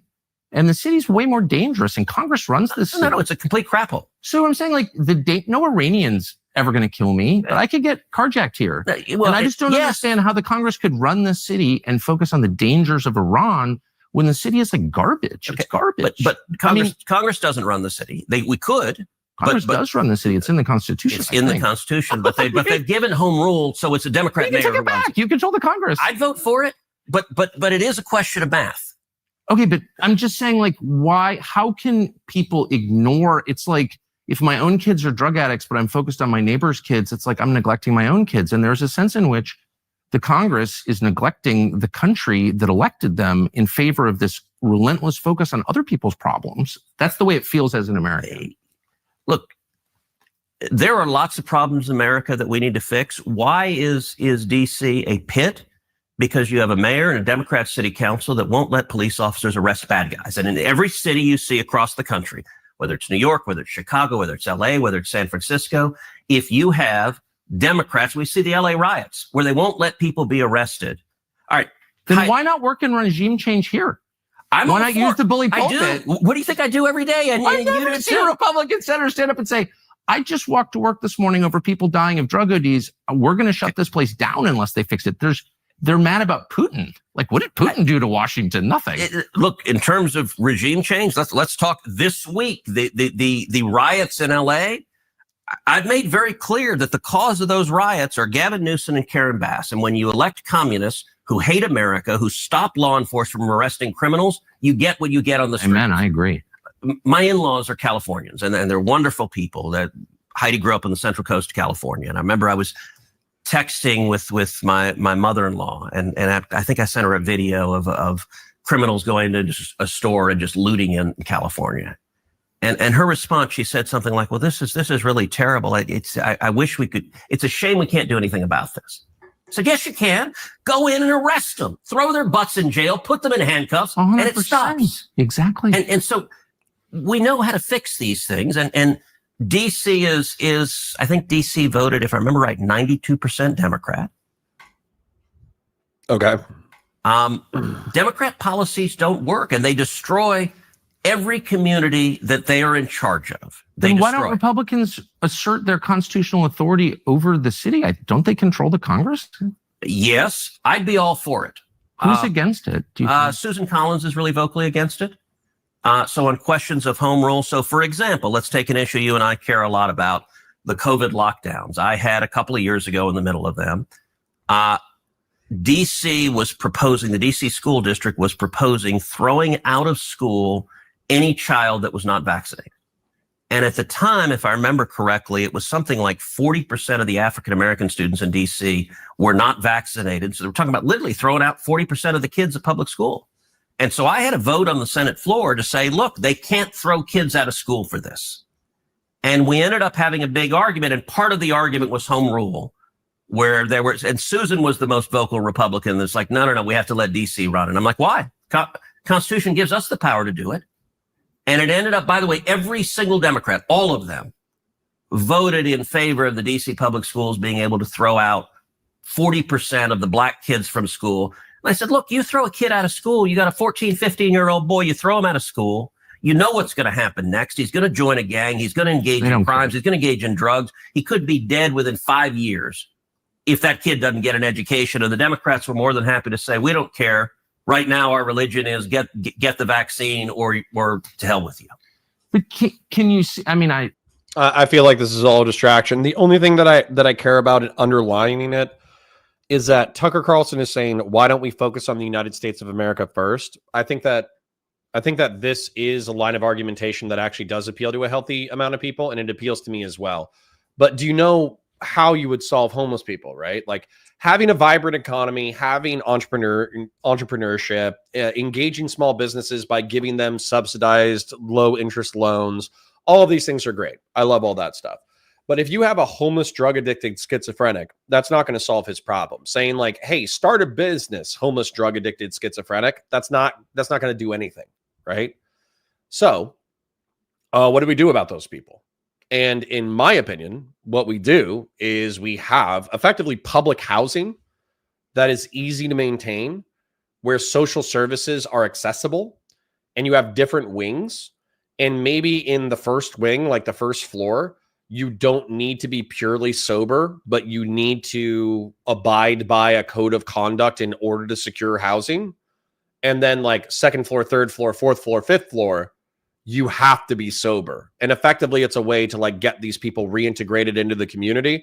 And it's like military barrack style living, where it's like a cinder block building, very minimally furnished. You have what you need in order to survive and nothing else. Like I would be completely okay with getting homeless people off of the street and into some form of like public housing that was very minimal, but also very strict. But you know what that costs? Money. You know what Republicans don't want to do? Spend money. So I don't believe Tucker Carlson or Ted Cruz when they talk about like the homeless drug addicts of the United States of America, because I don't think they have the cojones to do what's necessary to actually get rid of the problem.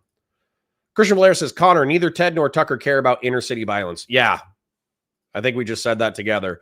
AF says, got to give back all the advances in medicine too. Yup. Gen X says, because the rich people need the money to get richer. Yeah, I mean, if you're talking about like tax cuts, he's like, tax cuts. Yeah, tax cuts. And by the way, I want to thank you for the donation. So let me get rid of all my spam, but I'm going to do a shout out real quick. I did get a donation from Jen. Thank you, Miss Jen. Appreciate it. I'm assuming that's Gen X. Thank you, Gen X.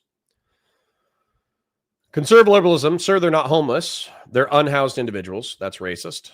Justin says, Tucker is right. Crime and homelessness is out of control. So let's do something about it. But let me tell you what. Republicans are the last people to do something about drug addiction and homelessness. Nope says, I'm 100% behind tetrathyl lead being responsible for the 90s crime spike.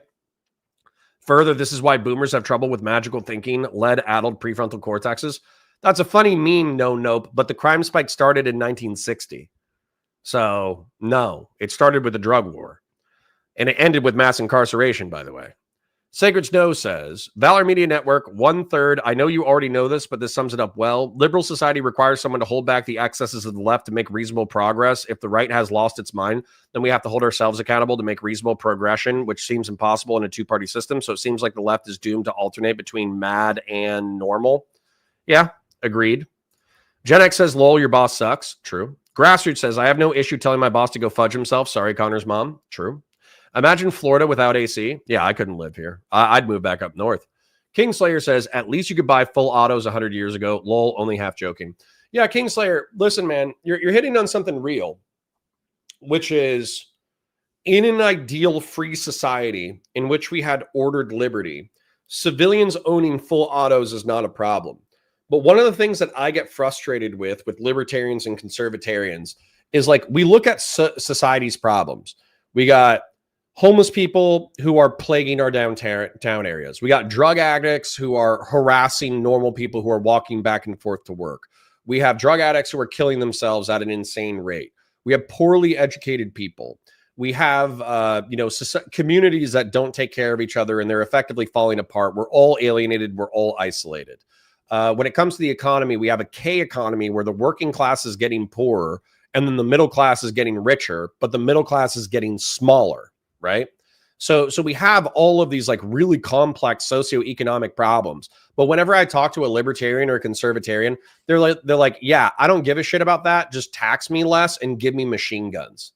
And, I hate to say it, but how privileged of a life do you have where your only two concerns on the planet, because you're doing good, is that you want the government to take less money out of your paycheck and you want to be able to buy more expensive guns. Like that's like, dude, you already made it. You're doing great. So shut the fuck up or help out. You know what I'm saying? Sorry if I'm taking out my anger on you. It's not like specific to you, but it's like when libertarians are like, oh yeah, well, the government should tax me less so I can buy my third boat. And so I shouldn't have to pay a tax stamp on a $10,000 machine gun. I'm like, okay, you don't have real problems. You know what I'm saying? Whatever says Connor, not just conservatives that are doomers. Yeah, well, stop looking at social media. Conservative liberalism, says Connor, has so much wildlife hanging around outside his front door that I'm starting to think he's a Disney princess. I am. Justin says, that's some good humility you have there, Connor. I've never claimed to be humble. I am the best at being humble, as a matter of fact. Val says, this will sound fucked, but I've had two cousins who OD'd over the past couple of years, and I can't really seem to care. I and other people tried to help them, and they rejected it, so that's on them. Yeah, you can lead a horse to water, but you can't make him drink. LB says, that's why being a hippy-dippy, kumbaya-ing, olive branch progressive, Connor. Become a Star Trek fan, a.k.a. America needs you. I'm going to take a hammer and smash my own skull in before that happens. Justin says, the reason we are so doomer is because these problems can be fixed, some of them overnight, but our incompetent leaders make it seem like it's rocket science. Justin, stop waiting on leaders to fix your life. You fix your life. Get an education. Go get a good job. Find a nice woman. Get married. Have kids. Pay your bills. Pay your taxes. Don't fucking worry about everybody else. Number one, you're not going to be able to solve their problems. Number two, the government isn't going to be able to solve all their fucking problems. Stop worrying about everybody else. Worry about yourself and then build out. Okay? You fix your shit. Get an education. Get a job. Pay your bills. Find your wife. Have kids. Pay your taxes. Once you do all of that shit, then you can worry about the community. Then you can take some of the money out of your income and you can pay it forward back into society. Then you can go to church. Then you can go to fraternal organizations, clubs, and volunteer. Then you can start doing homeless outreach. Then you can start doing all that shit. But if you end up still being, I'm not saying you are this, but I'm just saying a lot of people are this. Yeah, don't you make like $80K a year? Go find your fucking wife. Go get some kids and shit. Anyways, as I was saying, fix your shit first, then worry about society. And then when you're worrying about society, build slow. Henry Wilkins says, 70, and I am making it with stage 4 cancer. Never thought I would make 19. Have a new dog and elk in the yard. Gravy. See, Henry Wilkins is kicking ass. He's got cancer and he's kicking ass. So how about we keep things in perspective, okay? Vince Wilson says, I think the Republican Party has a lot of reconstruction to do before I come back to that party. Agreed. Son Patty says, I feel that on such a spiritual level. Holy shit. Good. AF says, oh no, he's back to one guy for 4 hours. Yep. Damn, Justin, you about to make him spurg. Well, I hope you enjoyed it. Last one, and then we'll get back into it. Dank Brandon says, Dylan Burns are the only American boots on the ground, and he's going to single-handedly win the war. All right. I love you. Somebody gave me another donation. Thank you kindly. Let me take a look at it. Here. Jusk. I'm not gonna, you probably know who you are, so I'm not gonna dox you or whatever. But Justin, thank you for your donation as well. Jen and Justin and Calvin. Jesus, Calvin. Chill out, Calvin. I love you, Calvin. Seriously, thank you. You guys are too kind. Honestly, I'm going to tear up a little bit. This is my dream job. So the fact that I get to wake up every single day with you guys and just like review current debate material and spurg out and go on like crazy political rants, and then I get paid to do it, it actually makes me cry. I'm crying a little bit. I love you guys. I'm sorry for yelling. Again, once again, I couldn't agree with you more, but can you feel the frustration of people, including your voters, every American, at the emphasis on foreign countries and the threat we supposedly face, a lot of which is fake, obviously, over the kind of slowly unfolding tragedy of what's happening to our country? The dollars spent, the aid packages to Ukraine to pay the retirement of civil servants in a country that we have nothing to do with, the endless... Holy shit, I hate this guy. Support for Israel, very expensive. When people are literally buying groceries on credit in the United States, can you feel like it's nothing against Ukraine or Israel or any other country? All right, let's stop. You said the support for Israel very expensive. How much support do we give to Israel? $3.2 billion per year. Well, you tell me. You vote for it. Yeah, it's about $3 billion a year is the military assistance. Is that the only assistance? Yeah, we just have military assistance. Israel does not have additional assistance. There's an MOU, a memorandum of understanding, and it's $3 billion a year.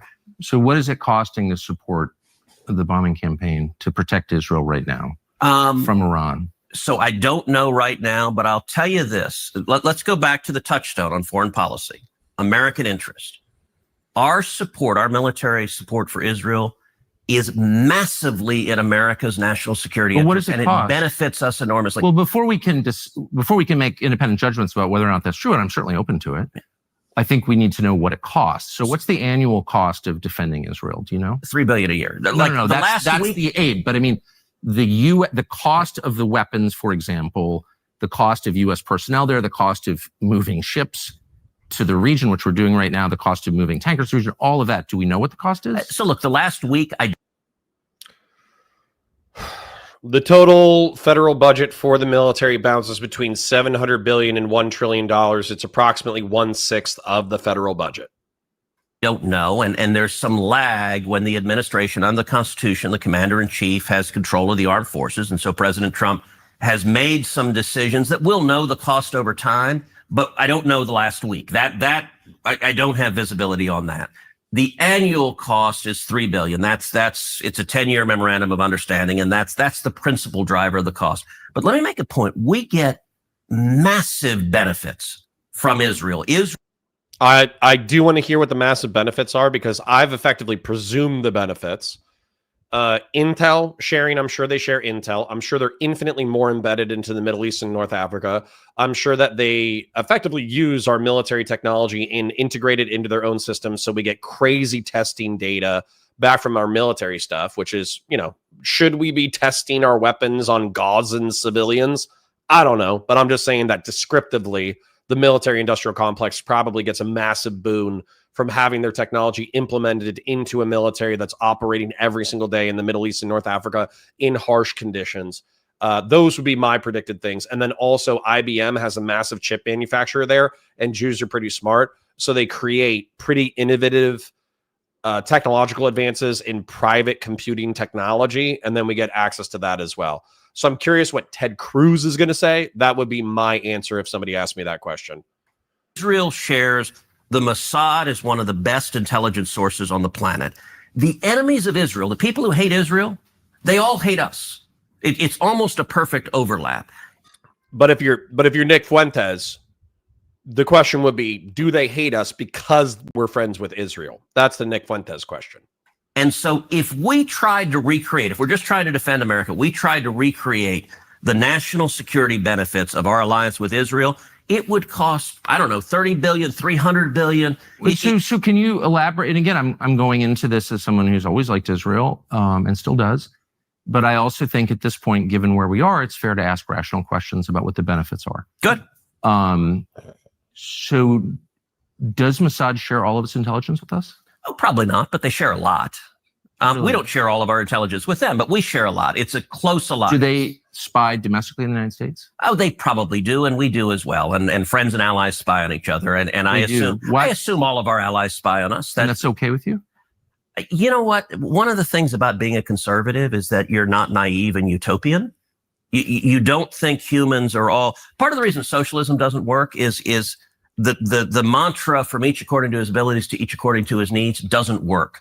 As a conservative, I assume people act in their rational self-interest. So it's conservative to pay people to spy on you? It's conservative to recognize that human beings act in their own self-interest, and every one of our friends spies on us. And I'm not. Do you like it? And we spy on them as well. And he said, I'm perfectly okay with what Ted Cruz is saying. That's my question. I'm not asking whether they have motive to do it. Of course they do. I understand that, and by the way, I'm not mad at them. But you're an American lawmaker, so I just want to know. Hold on, I want to know your attitude. Yeah. You said that your guiding principle, in fact, the only principle, the only criterion. I said guiding, the overwhelming. I wouldn't say only. Is it in America's interest? Is it in America's interest for Israel to spy on us, including on the president? It is in America's interest to be closely allied with Israel because we get huge benefits for it. And you want to see the clearest. But I just want to stop on this flying for a second. That it takes place, as you know, and including on the president of the United States and several precedents. And I just want to know if that's okay and why is it okay? Wouldn't an American lawmaker say to a client state, you're not allowed to spy on us? I'm sorry. I know why you want to. I'm not mad at you, but you're not allowed to. Sure. And I don't care for it. I don't want to be spied on by you. It's kind of weird not to say that, but you don't seem able to say that. Because he's not naive, Tucker. That's what he said. He said he expects Israel to spy on the United States. This is what's frustrating to me is that, like, we got caught bugging all of our European Union allies. Like, I think we got caught specifically putting like audio equipment in the German, in French diplomatic offices in Europe. I forget what it was, but we basically got caught spying on all of our European allies. And everybody just kind of shrugged it off and went like, lol, America just being cute again, just spying on our allies, lol. And it's like, dude, we all do this. And you know what happens to spies? They get deported, okay? They don't get arrested. If they get caught, some of them get arrested if they're enemies, but if they're allies, they get deported. So it's a cat and mouse game of who can find out who's doing what, when, where, and why, and how secret and how confidential everything is. So for me, this is like, it's almost like concern trolling from Tucker Carlson. He should understand statecraft to the point that this resonates with his base, but it has nothing to do with actual statecraft. Going back to chat, because I love you guys and you support me in pursuing what's effectively my dream job. And by the way, thank you to the 100 people who are in chat. Like the stream. Liking the stream is free. Bo Dickerson says, Dems fearmonger that the USA is still in the 1960s racist and puritanical ideology that the world will burn to death because you drive a car, or is it freeze to death? Game recognized game. Bo Dickerson, I have no idea whether or not anthropogenic climate change is going to wipe out the planet, but it does seem being an operative term, that a lot of really, really, really smart people think that it's a problem. And so if it's a problem, I would like to address it. The way that I would like to address it is carbon capture, because as far as I can tell, we could spend an extra 10 cents per gallon and we could capture the carbon produced by gasoline. And that's like a third of greenhouse gas emissions on the planet. The other third is agriculture, which I would love lab-grown meat. So, you know, I'm all good. I'm actually all good on the green train. I just want it to make sense, and I don't know why we're still fighting about it. If it's a problem, we should deal with it. If it's not a problem, we should probably still deal with it, because having cleaner air and having more sustainable farming practices is still good in the long run. So, anyways, Kuro the Black Prophet says, Kuro uses lurk in chat. Well, good for you, Kuro. Good to see you. Vince Wilson says, we forgive the yelling at this time, Kappa. Well, thank you. Hi, Gen X. Says, hi, Kuro. Whatever 4690 says, 100% 1980s England was better socially. Well, you know, that's because you had what? More white people? Less Pakistanis? Is that what you're saying? LB says, yoga, Connor. It's a great defense against stupid questions. It keeps you from snapping necks. No, I love being angry. It's actually one of my favorite things in the world is being angry. Fashion 40 says, you got to roll a blunt or sip some tea. Nope. Stop telling me to calm down. I will never calm down. Vince Wilson says, also, I regret ever voting for Cancun Cruz. If Texans knew what was best, they would not have elected Cruz. Cornyn isn't any better. Yeah, but wasn't the option the hell yes, we'll seize your AR-15s guy who basically damaged the Democratic Party for decades to come? Because anytime anybody brings up any kind of gun control whatsoever, they're just gonna play that clip over and over again. I forget that Beta O'Rourke, one of the most masculine men in the Democratic Party, Beta O'Rourke, said the most stupid gun control talking point on the face of the planet, and it's permanently well, maybe not permanently, but it's damaged any kind of gun control efforts by the Democratic Party for the next decade. Starhacks says, what a dumb F argument. Crime exists here, so therefore you can't do literally anything else geopolitically. Yeah, he's just playing to his base. He's not being sincere. And if he's being sincere, he's being stupid. Grassroots says, that's just not how anything works, and I say that as a recovering addict. Lol. Yep. Justin says, Zoomers are participating. They are being gatekept from power by boomers. Welcome to the game, Justin.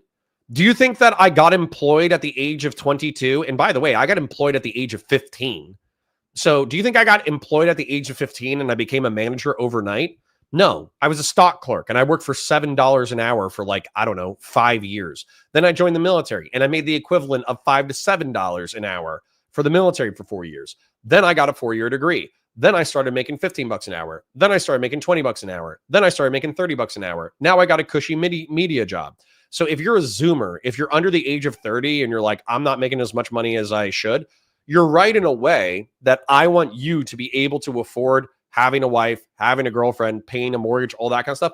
I want you to have access to that as soon as you're 22. However, I think the whole the resentment of power being passed down generationally, you're just going to have to wait for the boomers to die, okay? Wait for the boomers to die, and the millennials will be nicer than the boomers because the millennials understand how bad it sucks. Fashion 40 says, how does Tucker even still have a platform? His fallacious support for Putin would be inconceivable during the Bush years because politics has an incredibly short memory. Everyone has forgotten World War II, so you can now be as anti-Semitic as you want. Everybody's forgotten the Cold War, so you can simp for communists as aggressively as you want, or fascist, depending on what you want to do. Grassroots says, dude is the only gender-neutral profound in this chat. Damn it. True. Justin says, I am correct, 80%. Well, good for you, brother.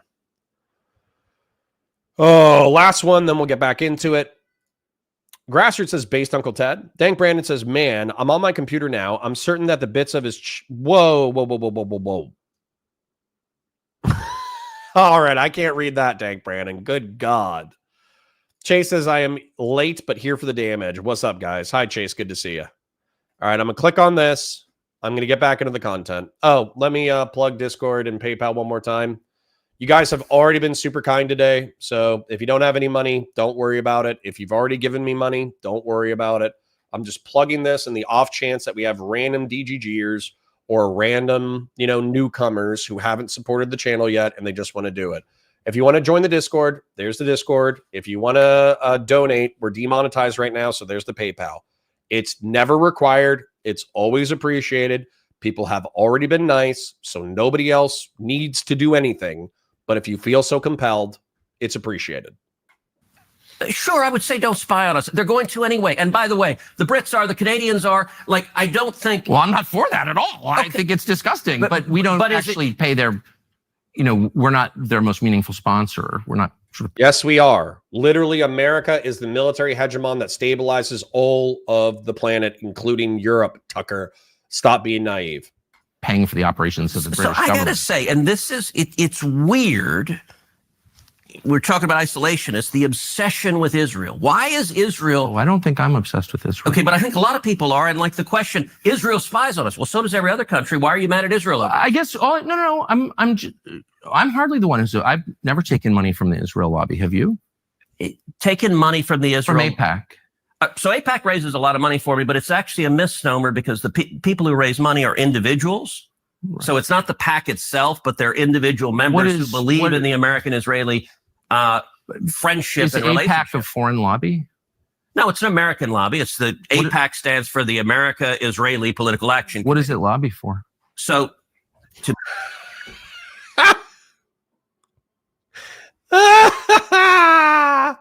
Look at his face, bro. Dude. I'm going to give it to Tucker. He has this part masterfully down where you ask a question that you know the answer to. That's a probing question that should be red meat to your audience. And then you just stare at your opponent, not like they're stupid, because Tucker isn't staring at Ted Cruz like he's stupid. Tucker is staring at Ted Cruz as if Tucker is stupid, and he needs you to break it down for him. But Tucker is obviously not stupid. He's trying to solicit an emotional reaction in his opponent where they feel like they need to over-explain themselves. He has mastered this look. Oh, to be honest, not a whole lot effectively. Listen, I came into Congress 13 years ago with the stated intention of being the leading defender of Israel in the United States Senate. Right. And I've worked every day to do that. AIPAC, a lot of times, AIPAC, I wish were much more effective. Like, there are folks online who are in the fever swamp of terrified of AIPAC, and AIPAC. I'm not terrified of AIPAC at all. You're the one who seems a little uncomfortable when I'm asking. No, not uncomfortable at all. I'm just asking what AIPAC does. My understanding, having known a lot of people who work at AIPAC, is that it lobbies on behalf of the Israeli government. Wrong. Oh, okay. America has thousands of college. Okay. Sorry. Fast forwarding through the commercials. There's a lot of them. It's a right-wing program. Took a position that deviated from Prime Minister Netanyahu. All the time. Name one. Okay. Let me go back and give a little history. If you want to do a deep dive on AIPAC, I don't. I want to do a shallow dive that gets. No. I want to get to the core question. AIPAC is lobbying for a foreign government, and I don't. It's not. It's lobbying for the United States. It is lobbying for a strong U.S.-Israeli relationship. Okay, so it's not has nothing to do with the foreign government. That's obviously not what he's saying, Tucker. You're being smug and obtuse. It wants America and Israel to be closely allied. Okay, but it's lobbying on behalf of the interests of another country. So that's not true at all. And if it's not true. No. How much contact? It could be half true. Do you think AIPAC leaders have for the government of Israel? No idea. I imagine some. I think the government of Israel is often frustrated with AIPAC because AIPAC's not nearly strong enough. Do you think there's any coordination between the government of Israel and AIPAC? Do they talk? Sure. If you're lobbying for more U.S.-Mexico trade, would you talk to people in the U.S. and Mexico and the government? Sure. Like if. So I'm not mad about that. There are a million countries that lobby Washington. I like a lot of those countries, including Israel. But AIPAC or America? Including Qatar.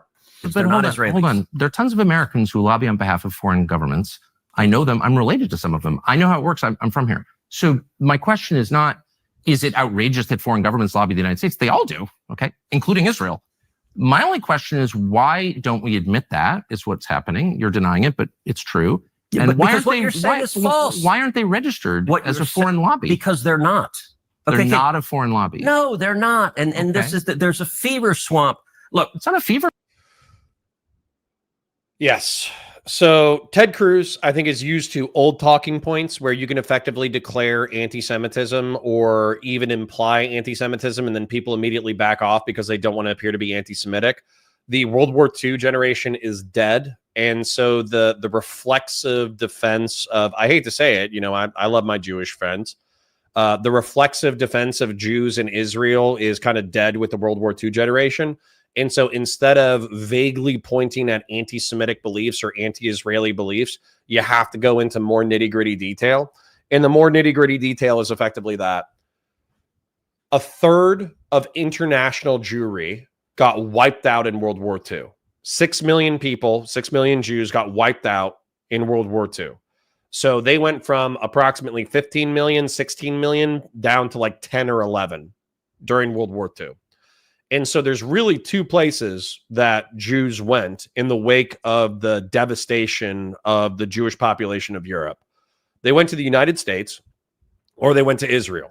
Like, I think the United States is the second largest population center for Jews on the planet, second only to Israel.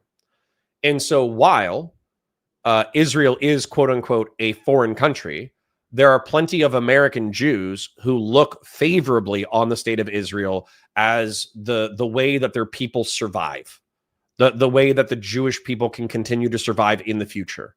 And so they are Zionists in the fact that they think that a Jewish state should exist. And they're also Zionists in the fact that they want that Jewish state to have good relations with world powers in order to be able to continue to exist. So there might be Americans who are Jews who are favorable to the state of Israel, but they are not themselves Israeli, although I'm sure plenty of them are dual citizens.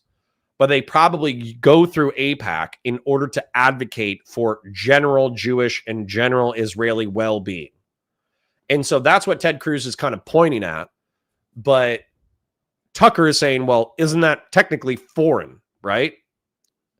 And I think that Ted is hesitant to say that because if I understand this correctly, AIPAC is registered as a domestic lobbying organization. And that actually comes with some like reporting latitude that isn't as aggressive as a foreign lobbying organization. So just as an example, let's just make sure that what I said about the Jewish population, what country has the most amount of Jews on the planet? I almost guarantee you, it's Israel. It's going to be like 10 or 11 million. 7. So there's 7 million Jews in Israel, which is 46% of the Jewish population, while the United States has a significant population. It is second most with Israel with 6. Okay. So we actually almost have the equivalent of the state of Israel residing within the United States. I think that's pretty interesting. So anyways, I get what Tucker's saying. I think he's being obtuse. I think he's being shitposty. But Ted needs to cut through the flack, and he can't vaguely point at anti-Semitism anymore. That doesn't work. It doesn't work rhetorically. Sin Patty says, yes, let's expand federal powers. It's so cool and conservative to make the Fed bigger. Not sure what that's in reference to, but I understand it's sarcastic. Gen X says, I guarantee there's more to this story. Sure. Sacred Snow says, why the F do you care if kids are thrown out of public school, Ted? Just send them to a charter school. Isn't that MAGA stance on DOE right now? No, he's trying to virtue signal about COVID. You guys know. Cruz knows black peoples now, says Dan the Man. Apparently. Beef Supreme says, I in no way believe Ted cares about young black students. I don't think that's correct. Conservatives can have a paternalistic care for young black men, okay? They just want them to pull up their pants and stop listening to hip-hop.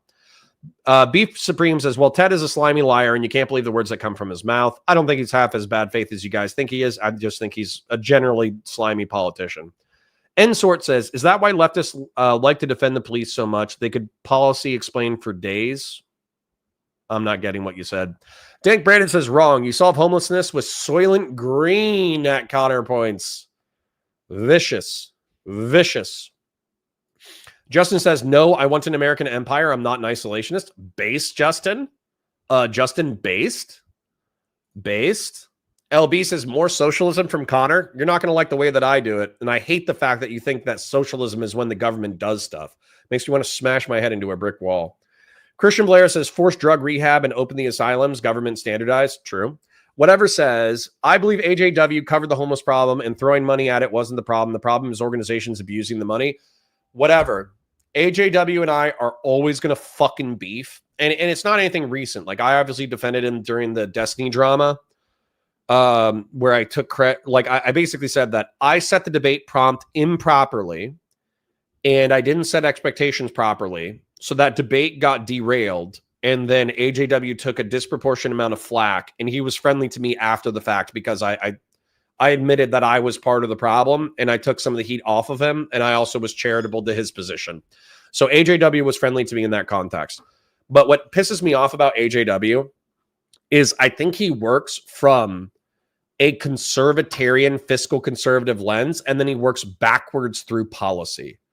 As an example, when we were talking about crime and how to solve crime, I brought up that like early childhood education and nutrition programs might be a way in order to improve like black quality of life, not just black quality of life, but working class quality of life, in order to make sure that people can like approach education properly and then get good jobs and then break the cycle of poverty and violence. And he acted like I had 3 heads, growing out of my neck. And then he tells me that I have to read these 5 books because they're totally going to change the way that I think about like poverty and crime. And then I read the first book that he recommended, and literally like within the 10th chapter of the book, it says, one of the ways that we can improve society and make sure that people reducing crime is by giving them early childhood education. And at that point, I vowed to never read a book ever again. I'm joking. Grassroots says, my cousin was a heroin dealer and now runs 6 sober living duplexes in Pittsburgh. That's based. That's so based. Henry Wilkins says, both spoiled babies, no clue, but hey, they're rich and don't pay taxes and have never sworn the oath. Well, I'm sure they pay some taxes.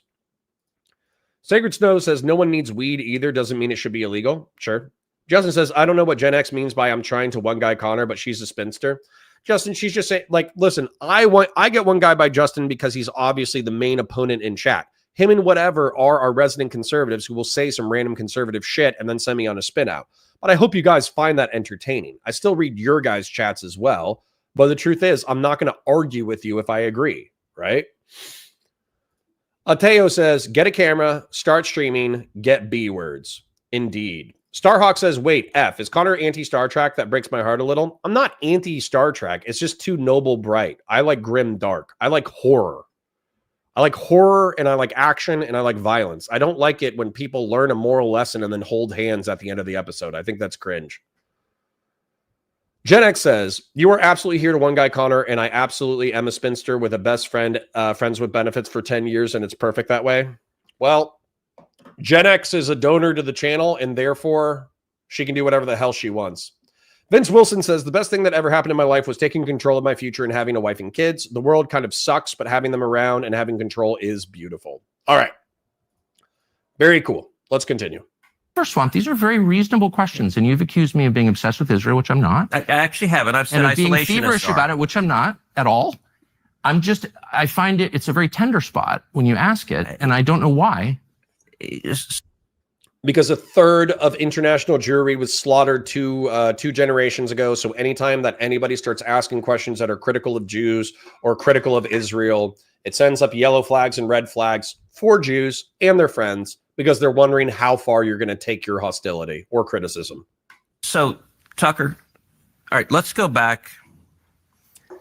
I was first elected to the Senate in 2012. I came in Obama's second term.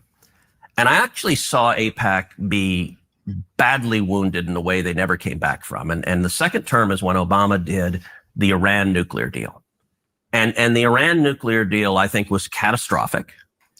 Which is funny because Trump is currently trying to pen a new Iran nuclear deal that is effectively the same as the old Iran nuclear deal.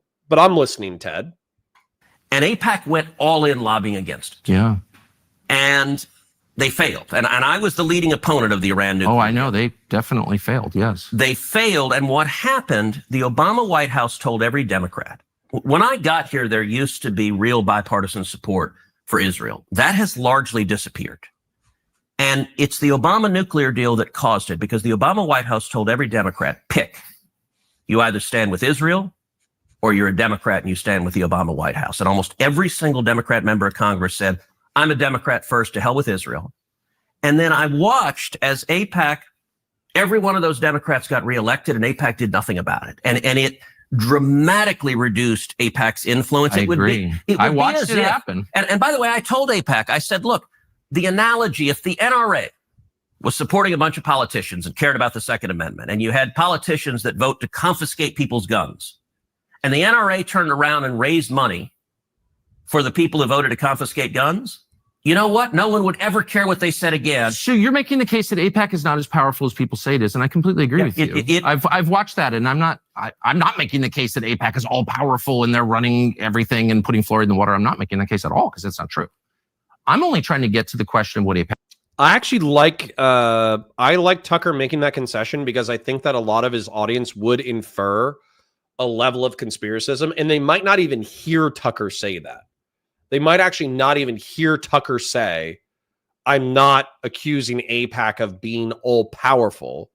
I'm actually making a DC elbow rubbing point where I think it's strange that we have a quote unquote domestic lobbying organization, but it lobbies for the interests of a foreign government and foreign governments and foreign lobbying organizations have a lot more restrictions in DC than domestic ones.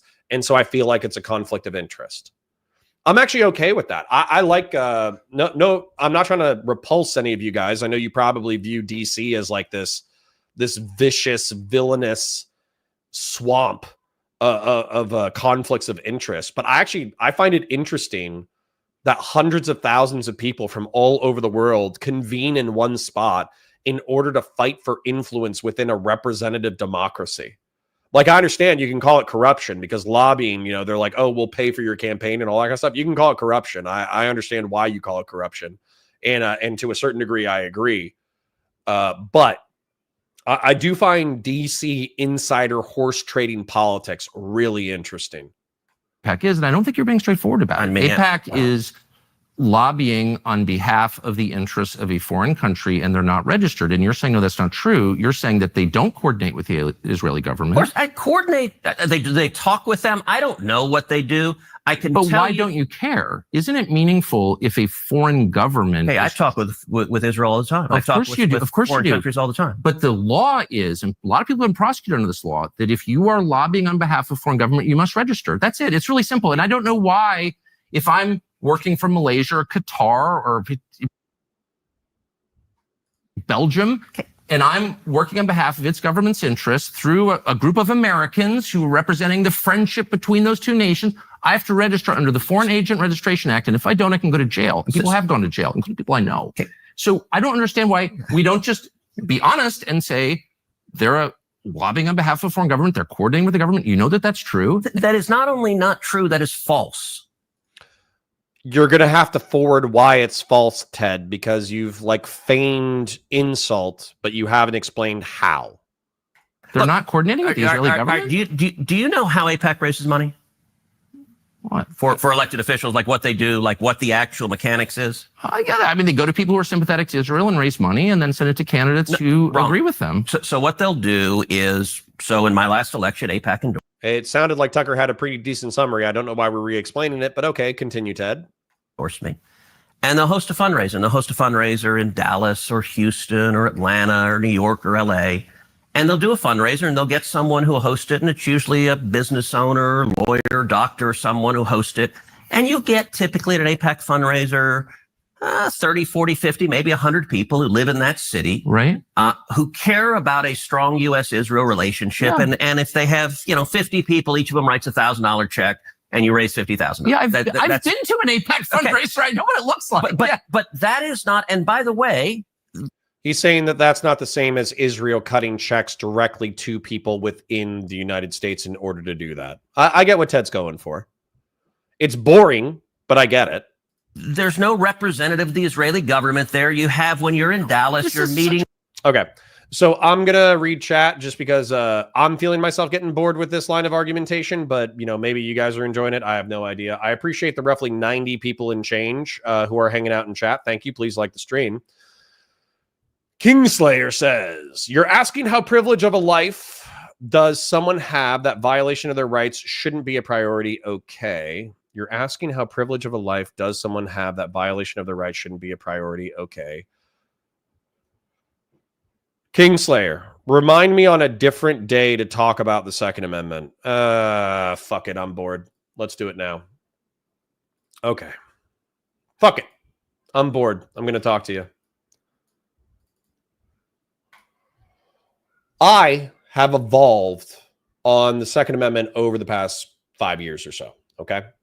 And the reason why I've evolved is because especially as a former law enforcement officer and former military member, and also like observing all of the mass shootings that have happened. Pulse nightclub is 20 minutes away from my house. 50 people were slaughtered for the crime of being gay by a jihadist terrorist who was a United States citizen. And, Virginia Tech, Columbine, all the things, name all the horrors that have happened in the United States in reference to mass shootings. Okay. But it's a rare problem. It's like getting struck by lightning. It's a problem because it scares the shit out of everyone. And also, I don't know, dozens of people are dead for no crime other than existing. So it's a problem. But it's a statistically rare problem, I guess. Now, if you look at the Second Amendment, it says a well-regulated militia being necessary to the security of a free state. And if you look at well-regulated, it doesn't talk about laws. It's talking about being well-trained. And when you look at militia, especially federal code says the unregulated militia of the United States of America is all men aged 18 to 45, and it's women who are in the National Guard. That's the unregulated militia. And so when I think to myself, a well-regulated militia, a well-trained militia, so all men 18 to 45, the right of the people to keep and bear arms shall not be infringed. Well, what's interesting about that, and this is where even conservative justices have lined up with my perspective, is that the right of the people to keep and bear arms shall not be infringed. I think you have a right to bear a weapon at all times. I think that regardless of whatever the characteristic of the weapon is, you effectively should have the ability to have a concealed weapons permit and carry a pistol with you at almost all times, in almost all contexts. Like 100%. Because that, if you're infringing on that, then you're infringing on the Second Amendment. So if you live in California or New York and they don't let you keep a pistol, they don't give you a concealed weapons permit, I think they're violating the Constitution of the United States of America. When it comes to the militia getting trained, though, what I would say is I can train somebody to clear rooms with a lever action rifle. I can teach them to clear rooms with a bolt action. I can teach them to clear rooms with a pump gun or a revolver. And so the Second Amendment doesn't specify which arms are allowed to be kept. And so what Second Amendment absolutists are reliant upon is understanding that the revolutionaries during the Revolutionary War had access to effectively military grade equipment, but they were talking about, muskets and cannons at the time. And then also in the 19th century, there were privateers who were private citizens who had access to like cannons and galleons and muskets and all that kind of shit. But at the same time, rights are not unlimited. We have the First Amendment right, which is freedom of conscience and freedom of speech. And guess what happens with freedom of conscience and freedom of speech? You have laws that effectively say that if you threaten someone, you're going to jail or prison. Is that a violation of the First Amendment? I don't think so. I think it's a reasonable limitation. And so in the same way, I think you can put reasonable limits on the Second Amendment. I'm sorry if you don't think that that is actually the, like something where you and I align. That makes me sad that we can't be better friends. However, I think that if you look at Scalia, I think if you look at all of the laws that have come before, if you look at the 20th century, if you look at the 19th century, all of these laws are understood. So sorry for the Second Amendment rant, but we actually lost a few people for the Second Amendment rant. But I didn't care about the AIPAC thing as much as I should have probably. Reading a few chats before we get back into it, though. Where's Kingslayer? There he is. AF says, learn how to shuffle, get a TikTok, hit Facebook, lawyer up, and delete the gym. Sure. Sacred Snow says, you calling anyone else's behavior loser behavior is laughable. I think they're talking shit to Justin. Christian Blair says, Connor likes the forever racist hellscape of Warhammer, not the progressive gay utopia of Star Trek. Exactly. Then Grassroots says, that's a me, and also you dox me. Ha ha ha. My name is Calvin. Well, you're a good dude. I love you guys. I'm sorry for yelling. So this is what it's like. Yep. H-Lock says, I'm gone for one day. I come back and Connor is broke. Lol. No, I'm not broke. We're doing fine. Everybody's doing fine. Relax. Everybody relax. Master of Darkness says, well, I don't know about nice, lol, but you know what I mean. Glad to see you got out too. Cool. No Nope says, tetraethyl lead. Hear me out. Lead was phased out in the 1971. 18 years later, violent crime peaked. 16 years later from 1971, teenage pregnancies peaked. The correlation is intriguing. The correlation can be intriguing, but this is why it also correlates with the drug war and mass immigration. Grassroots says, this is a shill versus an operator. You can dislike Uncle Ted, but I like that he puts the details on the table. Agreed. No Nope says, I wouldn't mind having a combo with you at some point in the future. Not sure it would be good content, but I'm quite familiar with the topic. Well, I mean, yeah, I think I would just concede the fact that lead correlates, but I don't know to what degree. I don't even know if we can verify to what degree it would affect violence. Like, I know that it says that like violence takes a few IQ points off and it doesn't shape your prefrontal cortex properly. So you're triple times more likely to be violent. I understand that, but I'm just saying, like, there was a lot of other shit going on. Justin says, you're welcome for the donation. Thanks for the clean your room speech. I never heard it before. Good. Bo Dickerson says 1/6 of the discretionary budget, which is about 25% of the total budget. Yep. Beef Supreme says, my company sells medical supplies. We stopped distributing Israeli-made medical supplies and devices 5 years ago. A lot of us companies have moved away from their goods. Sad. All right, 2 or 3 more. Fung Dark says, kills me to hear people focusing on billions of dollars when our deficit is in the orders of trillions. Yep. Tucker is asking the best questions. He's doing okay. I think some of them are a little bit obtuse, but they're good. Fashion 40 says, Cotter, do you think the military support for Israel is worth losing the optics of the American people? Fashion 40 says, do you think the military support for Israel is worth losing the optics of the American people? Most of the American people are Ziohawks. They've been propagandized to be Ziohawks. So I don't know if you're losing that many people by supporting Israel, even with what they're doing in Gaza. They're losing me, but I actually pay attention. All right. Justin says a U.S. senator is okay with Israel spying us. Is that treasonous? No. Stop being hyperbolic. All right. Anyways, back to the content. With false and silly conversation. I know all this. All right. Sorry. Let me, I got a shill. Discord. If you want to join the community and chat with other chat members when we're not online, there's the Discord link. If you want to do a donation, then here is the PayPal link. People have already been very kind and generous today, so I parasocially appreciate it. It's never required, but always appreciated. All this. The question is are AIPAC's goals shaped by the goals of the Israeli government to any extent? Okay, that's a really simple question. Hold on. Can I say something really funny real quick? So around noon, I think that Loner Box goes live. And so I noticed 10 or 15 people dip out, but then we get another 10 or 15 back. And I'm just assuming that Loner Box picked a boring topic. And then the same thing happens with Destiny, where Destiny goes live at 1 or 2. And then we lose 10 or 15 people, but then another 10 or 15 people come back. And I'm assuming it's because Destiny is reading a Wikipedia for an hour. So I'm sorry for laughing at that, but I do think it's funny that you betray me, you Brutus me, only to come back 5 minutes later when your favorite streamer is just doing boring shit. Sorry if that's mean, but I do think it's funny. Lobbying on behalf of. It's a simple question. Are AIPAC's goals shaped by the goals of the Israeli government? And I'm just going to ask you a question straightforwardly. And if you say no, I think we both know that's not true. Hey, are they shaped by? Are they coordinating with the Israeli government? Are they talking with them? Yes. Is Israel directing them? You want to talk about FARA? The law on lobbying on behalf of someone. Yeah. It is, I hire you and you lobby on behalf of me. I direct you. Does Israel direct AIPAC? No, they're not lobbying on behalf of them. Do they care about them? Yes, but do you think that it's just interesting because what you're now describing in a very defensive way, I will say, is foreign influence over our politics? No. And you began, and it's so transparently obvious to everybody. I don't know why you would be embarrassed of it. You've said that you are sincerely for Israel. I believe you. I don't think you have some weird agenda. You seem to be sincere. By the way, Tucker, it's a very weird thing.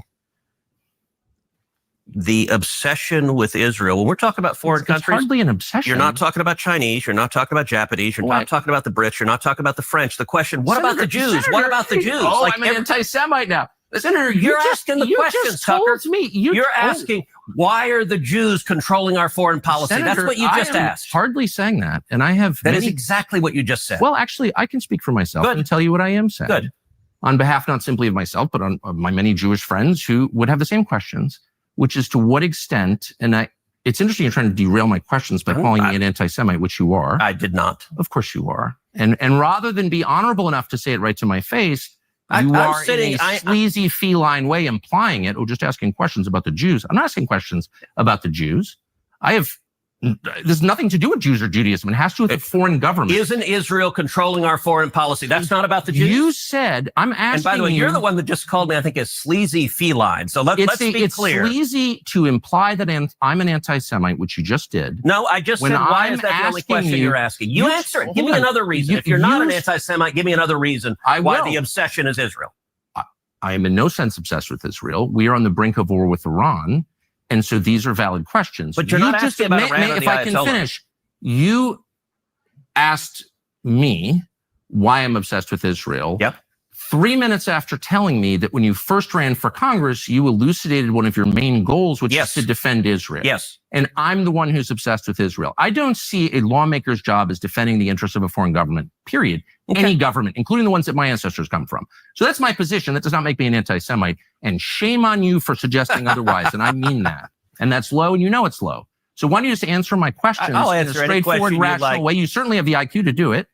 So shame on you is cute, by the way, Tucker. It is. It's not cute. I'm offended. I'm obsessed with the Jews. You just told me you just called me a sleazy feline. It is sleazy to imply that I'm an anti-Semite for asking questions about how my government is run. You want to count how many questions you asked about? What about the Jews? What about Israel? What about AIPAC? I never asked about the Jews. This has nothing to do with the Jews, whatever that means. This has to do with a foreign government.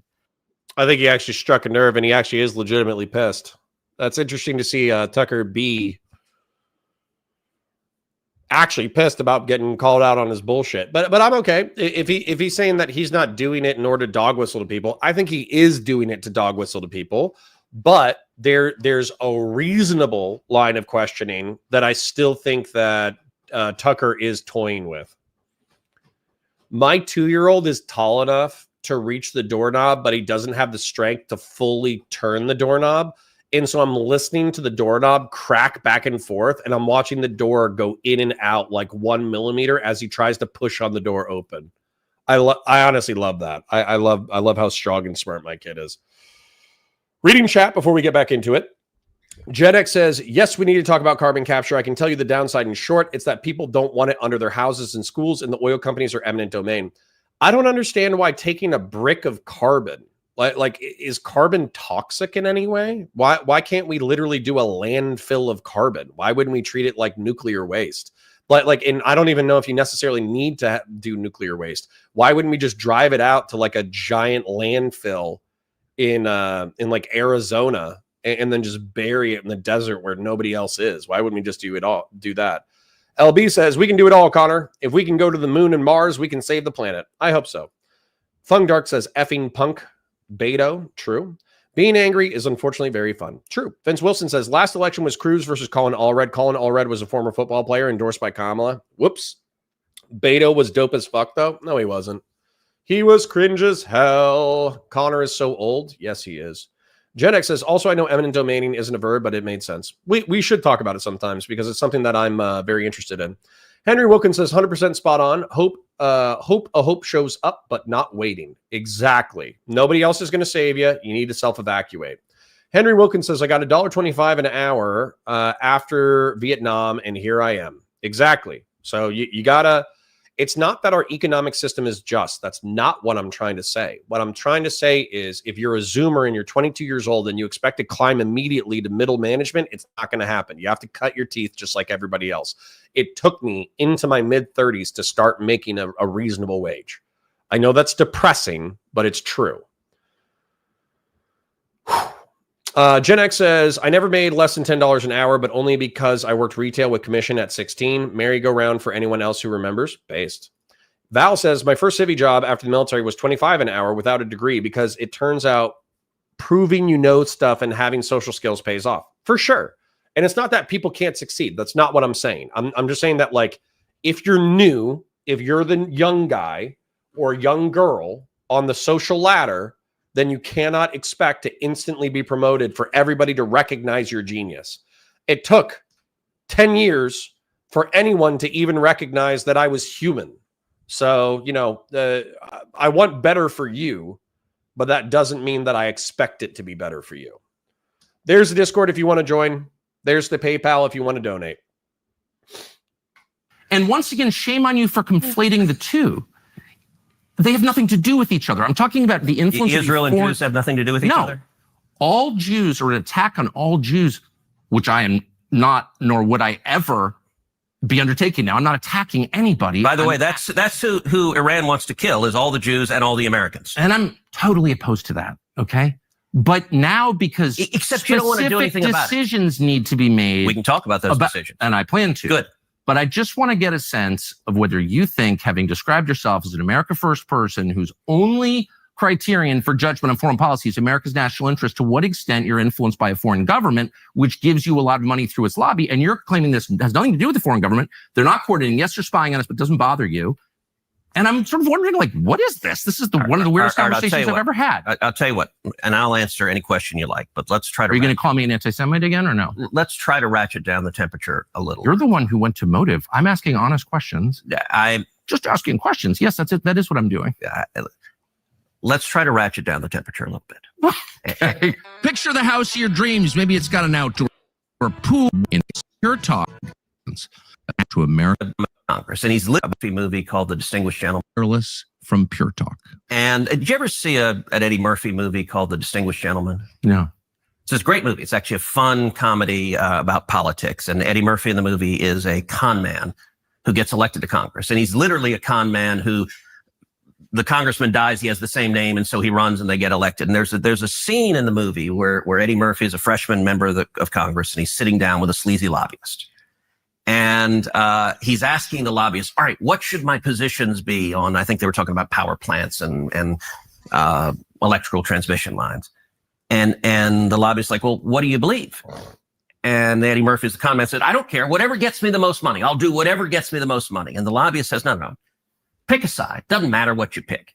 If you pick one side, we'll go shake down everyone who supports that side and they'll give you money. If you pick the other side, that's fine. We'll just go to the other side and shake down that. That's a little bit the way it works. And you often get leftists in the media who say, for example, if you support the Second Amendment, as you do and I do, well, you're just bought and paid for by the NRA. And that actually is backwards. I believe in the Second Amendment because I believe in the Constitution. Now, am I proud that the NRA supports me? Sure, because people who care about the Second Amendment want to support leaders who fight for it. But it gets it backward. Look, AIPAC, when I ran for the Senate, AIPAC didn't support me. I supported Israel before they supported me. I'm happy to have their support because they share my objective. No, but you're missing it. I'm not suggesting that you're bought and paid for. I'm not saying that. I want to go back and take sincere. I want to go back and take the transcript because you just said a minute ago, I'm slightly paraphrasing, but are you lobbying for a foreign government because they pay you a lot of money? That's basically what you said. So you are suggesting that. Let me just be clear about what I think. Your views seem totally sincere. Yes. You take money from people who agree with you. Yeah. I believe that. I take money from people who disagree with me. I'm only trying to get to the...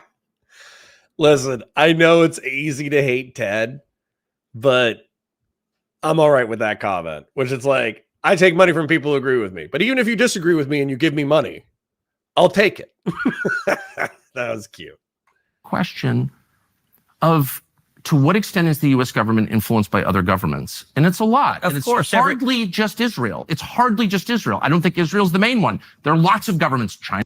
Like Qatar. And it is a massive influence on this city. And it's a huge problem. As you know, I couldn't agree more. And there are lots of other. The UK, which is a truly sinister place, in my opinion, as a ethnic Brit, I can say. I think that's my view. Maybe you disagree. I think they're on the wrong path. I love the Brits, but their government without is even getting into that. I'm just saying I don't think Israel's the only one, but it's the only one where you're instantly called an anti-Semite for asking questions, and it's also the only government that no one will ever criticize. And I find that's not accurate, but okay, I'm listening. Criticize Israel every minute of every day. Like the only government that people will not criticize. Rashida Tlaib just tweeted out calling Benjamin Netanyahu a war criminal. Rashida Tlaib? No, you said no one will criticize. No, I'm talking about Republicans that I would vote for, including you. And I'm saying, whatever. I don't even like talking about Israel. What I care about, I never do because it's not worth being called anti-Semites from AIPAC recipients. But now we are on the verge of joining a war, and I just want to be clear about why we're doing this. All right. So, and let's. All right. Checking in with chat. I'm okay with Tucker. You can say that his line of questioning is bad faith. You can say that he's trying to imply things that are Gen X. I hope you notice that I used the correct way to imply. He's trying to imply that effectively all these people are like Zio shills, right? They only care about Zionism. They only care about Israel, et cetera, et cetera. I do think that Ted has been evasive, largely to avoid criticizing AIPAC and largely to avoid criticizing Israel. However, like, I think you can just acknowledge the things that he said that were true. Like, for instance, when it comes to the spying thing, all governments spy on each other. That's just objectively true. So we can just accept that that's true. We can say that it's bad. Yeah, don't spy on us, but we're going to spy on you too. So we're hypocrites. So ultimately, who gives a shit? I'm okay with that being Ted's position. When it comes to being like pro-Israel or whatever, I think he does like a biblical reference later on. I think he talks about like, he's already talked about the military industrial benefits that we get from the state of Israel. He's already talked about all the intelligence benefits that we get from Israel. He's already talked about the overlapping alliances that we have with Israel. So he's already made the case of why there's aligned interest between the United States and the state of Israel.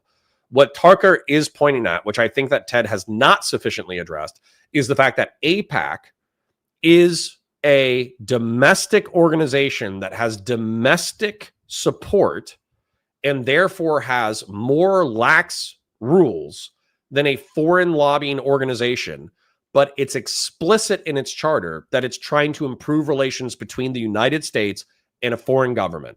And so why is that not considered foreign lobbying? I think that's the one pure point that he's made that Ted Cruz has evaded almost the entire time. Reading from chat, Beef Supreme says, yes, and he is kind or obsessed with Israel. They take Israeli money out on their pockets and advocate for all Israeli points, complete spineless and American shills in the pocket of a foreign government. Sure, but I think that if you're going to have that kind of heat for Zio shills, then you need to have that kind of heat for Russia shills. You need to have that kind of heat for Qatari shills. You need to have that kind of heat for Saudi shills. So, yeah, I'm okay with that. I'm okay with criticizing people who seem to be in the pocket of foreign governments, regardless of where they come from. Whatever says, it's called playing the hatchling. Tucker's rhetorical strategy of pretending to be being born yesterday. That's pretty funny. Oh, that's funny. Starhawk says, I don't even like Cruz, but holy smack, I despise Tucker. He thinks he's cooking so hard, but it's the most simple-minded isolationist slop that only the room temperature audience would fall for. He is pretending to be a moron, and he's also jacking. He's just asking questions, JAQing. So he's saying that he has more sincere motives. Maybe he does, but I know that his audience is way more rabid than he is. Bud123 says, if I get arrested for being a grill hot spy, do I get deported to Florida? Yes. Master of Darkness says, although I see their headquarters was based in Joppa, Maryland, and I used to go to AA meetings in Joppa when I lived in a halfway house in Bel Air, Maryland. I think you guys are talking about addiction recovery. Kay says, so I just found out my baby cousin is stuck in Israel. She was on a birthright type of trip and supposedly supposed to return a few days ago, but all plane trips were canceled. Yeah, it's scary times out there. Anyways, Beef Supreme says, I think, yes, we would be better off living in Israel. He should move there. Jeez, man, you're a little heated against Israel, huh? Kay says the group spends the day running to the bomb shelters, maybe getting a charter flight home on the weekend. Well, I'm sorry to hear that your family member is stuck and in a dangerous situation, Kay. Conservative liberalism says AIPAC isn't lobbying in favor of Israeli interests. They're just raising money for friendship bracelets. That's cute. Starhawk says it benefits both countries, you clown. True. LB says, Connor, I hate you for making me agree with Comrade Carlson. AIPAC is totally an Israeli lobby. I don't vote for corporate hacks, and you shouldn't either. I do. I'm a corporate hack. If Raytheon says, hey, Connor, we want you to spend 20 minutes per stream shilling the Ginsu Hellfire Missile 3000 and the C-130 Laser Dazzler Brain Melter 10,000, then I'm going to shill for it because I think they're cool. Justin says, Connor, sometimes you respond to me when I'm talking to other people. I don't want to one guy you like Spinster said. I will at you if I want to get your attention from now on. Justin, it's not a big deal. I like fighting you. I like fighting whatever. You know, you get me heated, and I think being heated is entertaining for chat. I know that then they probably dogpile you because I'm getting heated, and I'm reading what you said to the chat. But realistically, it has entertainment value for the stream. So I don't want you to think that like I'm upset.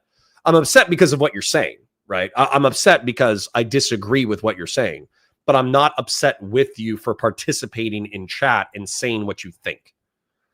Master of Darkness says, I still have no idea what one gain is, and I would Google it, but it's more fun to try and figure it out. It's just when like one person in chat, it's where one person in chat sends a streamer off on a tirade. Grassroots says, America and Israel, and we are 7.5 million Jews to their 10. Yep. Grassroots to 7.5 in America. It's very close to 50-50. Yeah. The Google search was 6 in the United States and 7.5 in Israel. But I think that I read somewhere that Israel was closer to 10. So I don't know. I think your numbers might be more accurate. Is one guy in what Ogre Boy does to Hutch? Yeah, Ogre Boy is one of the most R-slurred Hassan Piker shills in all of Twitch and YouTube politics. He's actually very dumb. All right. Lots of people talking smack about Ogre Boy. Lol. All right. Anyways, here. We're going to continue the content. Shill time. If you haven't joined the Discord, here's the Discord. If you enjoy chat, you're having fun throwing elbows with all these 3,000 IQ, super well endowed, awesome people, then there's your opportunity to do so. If you feel like supporting the stream, here's the PayPal. Never required, always appreciated. I'm going to go use the restroom and get a water refill. I'll be back in 180 seconds. Let's get into Iran momentarily, but you suggested it was a strange thing that I said a minute ago, that when I came into the Senate, I resolved that I was going to be the leading defender of Israel. And what you didn't ask is why. So let me tell you why. No, you said I was obsessed with Israel, and you had just told me that like your driving motive to get to the Senate was to defend Israel. I'm like, I don't think I'm the one who's obsessed with Israel. Okay. I don't even think about Israel. Tucker, words matter. Uh-huh. And you know that. I said I resolved to be the leading defender of Israel, and you said your driving motive, the reason you're in the Senate. You want to be the leading defender of Israel. I would think if I ran for Senate, I'd be like, there are people dying of drug overdose on the street. My driving motive is to fight for Texas and America, and to fight for jobs, and to fight for the Constitution. And you played a very, very careful word game of a lie to You're the one who said it, not me. So you still haven't asked why, but I'm going to tell you why. Okay. And the reason is twofold. Number one, as a Christian, growing up in Sunday school, I was taught from the Bible, those who bless Israel will be blessed, and those who curse Israel will be cursed. And from my perspective, I want to be on the blessing side of things. Of those who bless the government of Israel? Those who bless Israel is what it says. It doesn't say the government of, it says the nation of Israel. So that's in the Bible. As a Christian, I believe that. Where is that? I can find it to you. I don't have the scripture off the tip of my, you pull out the phone and use the Google. It's in Genesis. But so you're quoting a Bible phrase. You don't have context for it, and you don't know where in the Bible it is, but that's like your theology? I'm confused. What does that even mean? Tucker. I'm a Christian. I want to know what you're talking about. Okay. Where does my support for Israel come from? Number one, because biblically we're commanded to support Israel. But number two, hold on. I'm not holding on. Hold on. You're a senator, and now you're throwing out theology, and I am a Christian, and I am allowed to weigh in on this. We are commanded as Christians to support the government of Israel? We are commanded to support Israel. And what does that mean, Israel? We're told those who bless Israel will be blessed. But hold on, define Israel. This is important. Are you kidding? This is a majority Christian country. Define Israel? Do you not know what Israel is? That would be the country you've asked like 49 questions about. So that's what Genesis, that's what God is talking about. The nation of Israel, yes. And so is that the current borders, the current leadership? He's talking about the political entity called Israel? He's talking about the nation of Israel. Yeah, nations exist, and he's discussing a nation. A nation was the people of Israel. Is the nation the God is referring Abraham. to in Genesis, is that the same as the country run by Benjamin Netanyahu right now? Yes. It is. Okay. And by the way, it's not run by Benjamin Netanyahu as a dictator. It's a democratic country that elected. He's the prime minister, right? What? But just like, America is the country run by Donald Trump. No, actually, the American people elected Donald Trump. The same principle This is silly. I'm talking about the political entity of modern Israel. Yes, and that is You believe Israel. That's what God was talking about in Genesis. I do, but that country's... Oh, dang, I missed the most interesting part. They're still talking about Israel, but that's okay. I do think it's weird. I've seen this talking point come from Candace Owens in particular, where they're trying to divorce the modern state of Israel from ancient Israel in order to criticize modern Israel as a political polity. I get that it could be psychotic for Ted Cruz to be like, oh, well, the Bible says so. I don't know what verse, like I know that's a little bit crazy, but I do think that it's relatively like an anti-Semitic trope to separate the ancient kingdom of Israel from the modern state of Israel, because the truth is, it's like they're Jews, right? They're people from Judea. They were Semites who were exiled from Egypt, conquered Canaan, lived in that area for a long time, were conquered repeatedly and expelled repeatedly.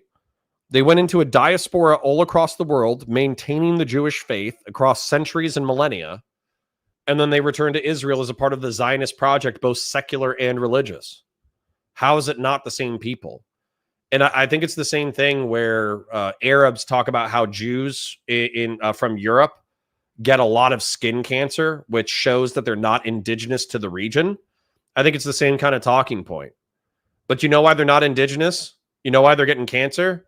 Because they got kicked out and then they lived in Europe for a few centuries. That's why. It's not because their ancestors didn't live in that region. You know what I'm saying? It's existed since when? For thousands of years. Now, there was a time when it didn't exist and then it was recreated just over 70 years ago. I'm saying, I think. I'll let them talk in a second, but there's interesting comments in chat that are old, but I'm still going to address them. Gen X says, Grassroots Hegemon, well, that works out because QAnon figured out the Bible was actually set in America, so the promised land is actually here. Based. Let's resettle all of the Jews in Montana. Sacred Snow says, true. The only books worth reading are 40K. True. Christian Blair says, AJW is probably the best of the MAGA supporters, but he's still slimy. I would prefer him to Rob Noor. Yeah, he actually does call out like weird freak stuff in the right on Twitter, which I appreciate.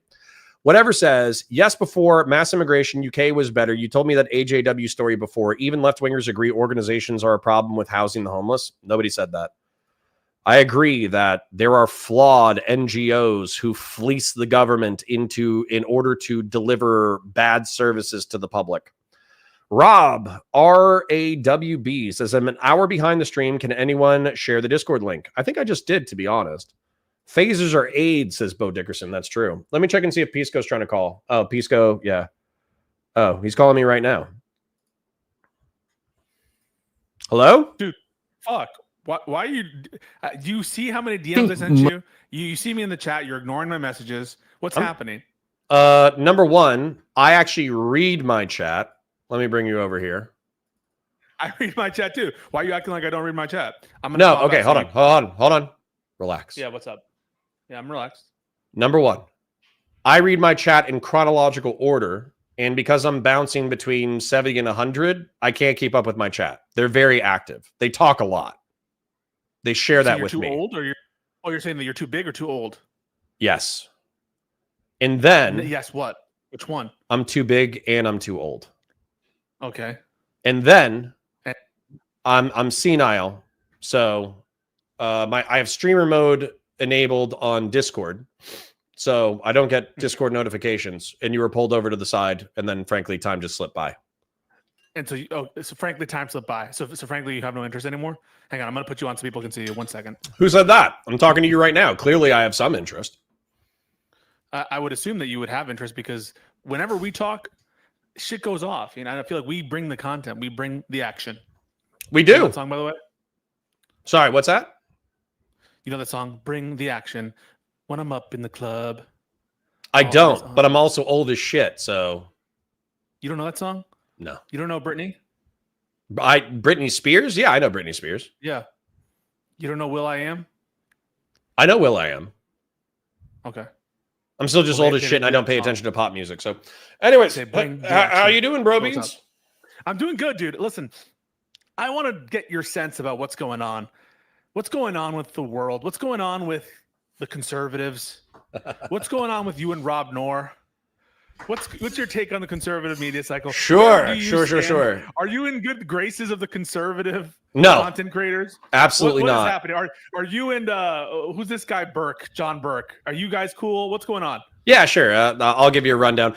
Just in case like people are popping into chat and they have no idea what's going on right now, why we're pausing in the middle. This is my my internet friend, Pisco. He is a progressive liberal. He's a lawyer. He's from New York.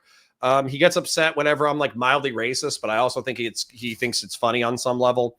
And so we're like oil and water. We have like little brother, big brother syndrome where, you know, we just fight. I'm the little brother? Yeah. I am the littlest brother among my brothers. I have two brothers. I figured that out. You were shit posting on Twitter and I asked you if you were either a single child or if you were the littlest child. And then you said you were the littlest child. And I was like, holy shit, that makes sense. Brother. Yeah. Are you because you kind of have a big brother syndrome going on? I'm a middle child. You're a middle child. I'm a middle child. When we had a big conversation about your whole life, you didn't talk about like your siblings? We talked about. Like, I might have. It might have been like a very brief moment, but the truth is, I have middle child syndrome. So basically, I don't beg for attention until I do, and when I do, it's pretty intense. You know. Yeah. So what's going on with your politics? Sure. So Rob Knorr is we're, I would talk to Rob again, but I'm really not putting up with that, oh, you shilled for the Democrats, you're a traitor to the Republicans, especially considering what's happened in the past 120 days. So effectively, if Rob said like, hey, let's talk policy, I would talk to Rob again. But last time that we talked, I think it ended with him saying that effectively like flirting with my wife, implying that he fucked my wife or my wife wanted to fuck him. And I think I told him to go fuck himself and I flicked him off and I called him a piece of shit and he should kill himself. And I might've called him the F slur and all that. So realistically, like Rob Knorr and I would talk again, but I would actually need to make sure that don't do fart noises. Sorry. Me? That's my lovely wife. Oh, can you tell her I said hi? Yes. I'm not Pisco says hi, baby. But tell her I'm not flirting. Yeah. She You is tell her that? Pisco says hi. Oh, hi. But you won't say that I'm I don't know if you heard about that. Heard her say hi. She said hi. I didn't hear her say hi, but you didn't mention the part about not flirting. It's fine. The wrong impression. Do you play for the other team? Oh, me? Yeah. I haven't in my life, but I'm not ruling it out. Well, I'm asking if you like boys more than girls. No, I mean, I'm dating a woman. Oh. I have a partner. Do you not know that? No, I thought maybe it's just gay? because you took offense at the F slur or gay as a pejorative at some point. So I just assumed that you were dating men.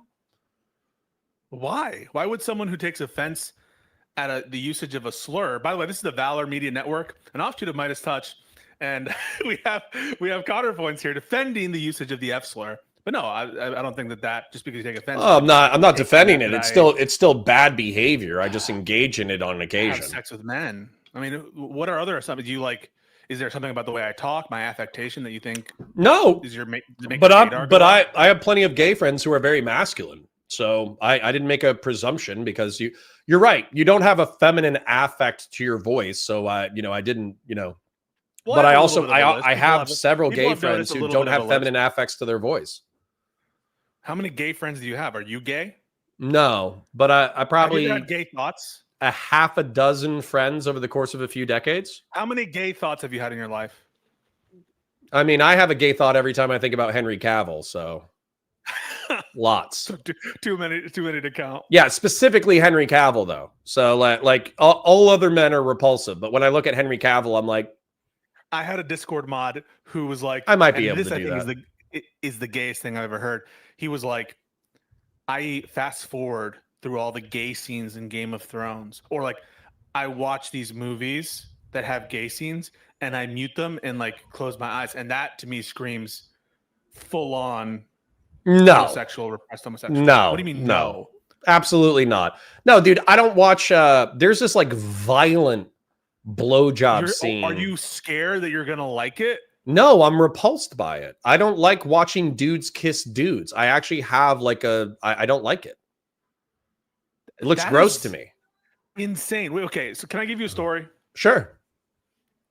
It's a story that goes nowhere. So one time I was visiting a friend. I was visiting a school. She was living in New York at the time. And she and I were watching, she had a roommate. She and I were watching a movie. It was called Call Me By Your Name. Have you heard of the movie Call Me By Your Name? I have not. Okay. Have you heard of the man by the what's this guy's name? Everyone will know it in the chat. What's this guy's name? The actor's name. He was a cannibal. He's not really a cannibal. Oh yeah, I know who you're talking about. He's pretty handsome. He's relatively young. He's like a trip advisor in the Bahamas now. He plays the Winklevi twins in the. Yeah, I know who you're talking about. Hammer. It's not like Army Hammer and Timothy. There you go. And what's this guy? Chalamet, whatever the fuck. Anyway, it's a gay movie about gay things and gay people and these kinds of experiences. It's a great movie. But I was visiting this friend and she got tired like partway through. She's like, I want you to finish the movie. And so she went to bed and I stayed on the couch watching the movie. and her like model friend walks in as the gayest scene in the movie is happening, and it's just this random guy who she doesn't know who it is, just like sitting on her couch that she wasn't aware of, watching two men kind of going at it. And so, but in that moment, I said, all right, I don't want her to get the wrong impression, but I didn't know exactly what to do because I didn't want to be like, hi, I'm Pisco, you know, this is not me.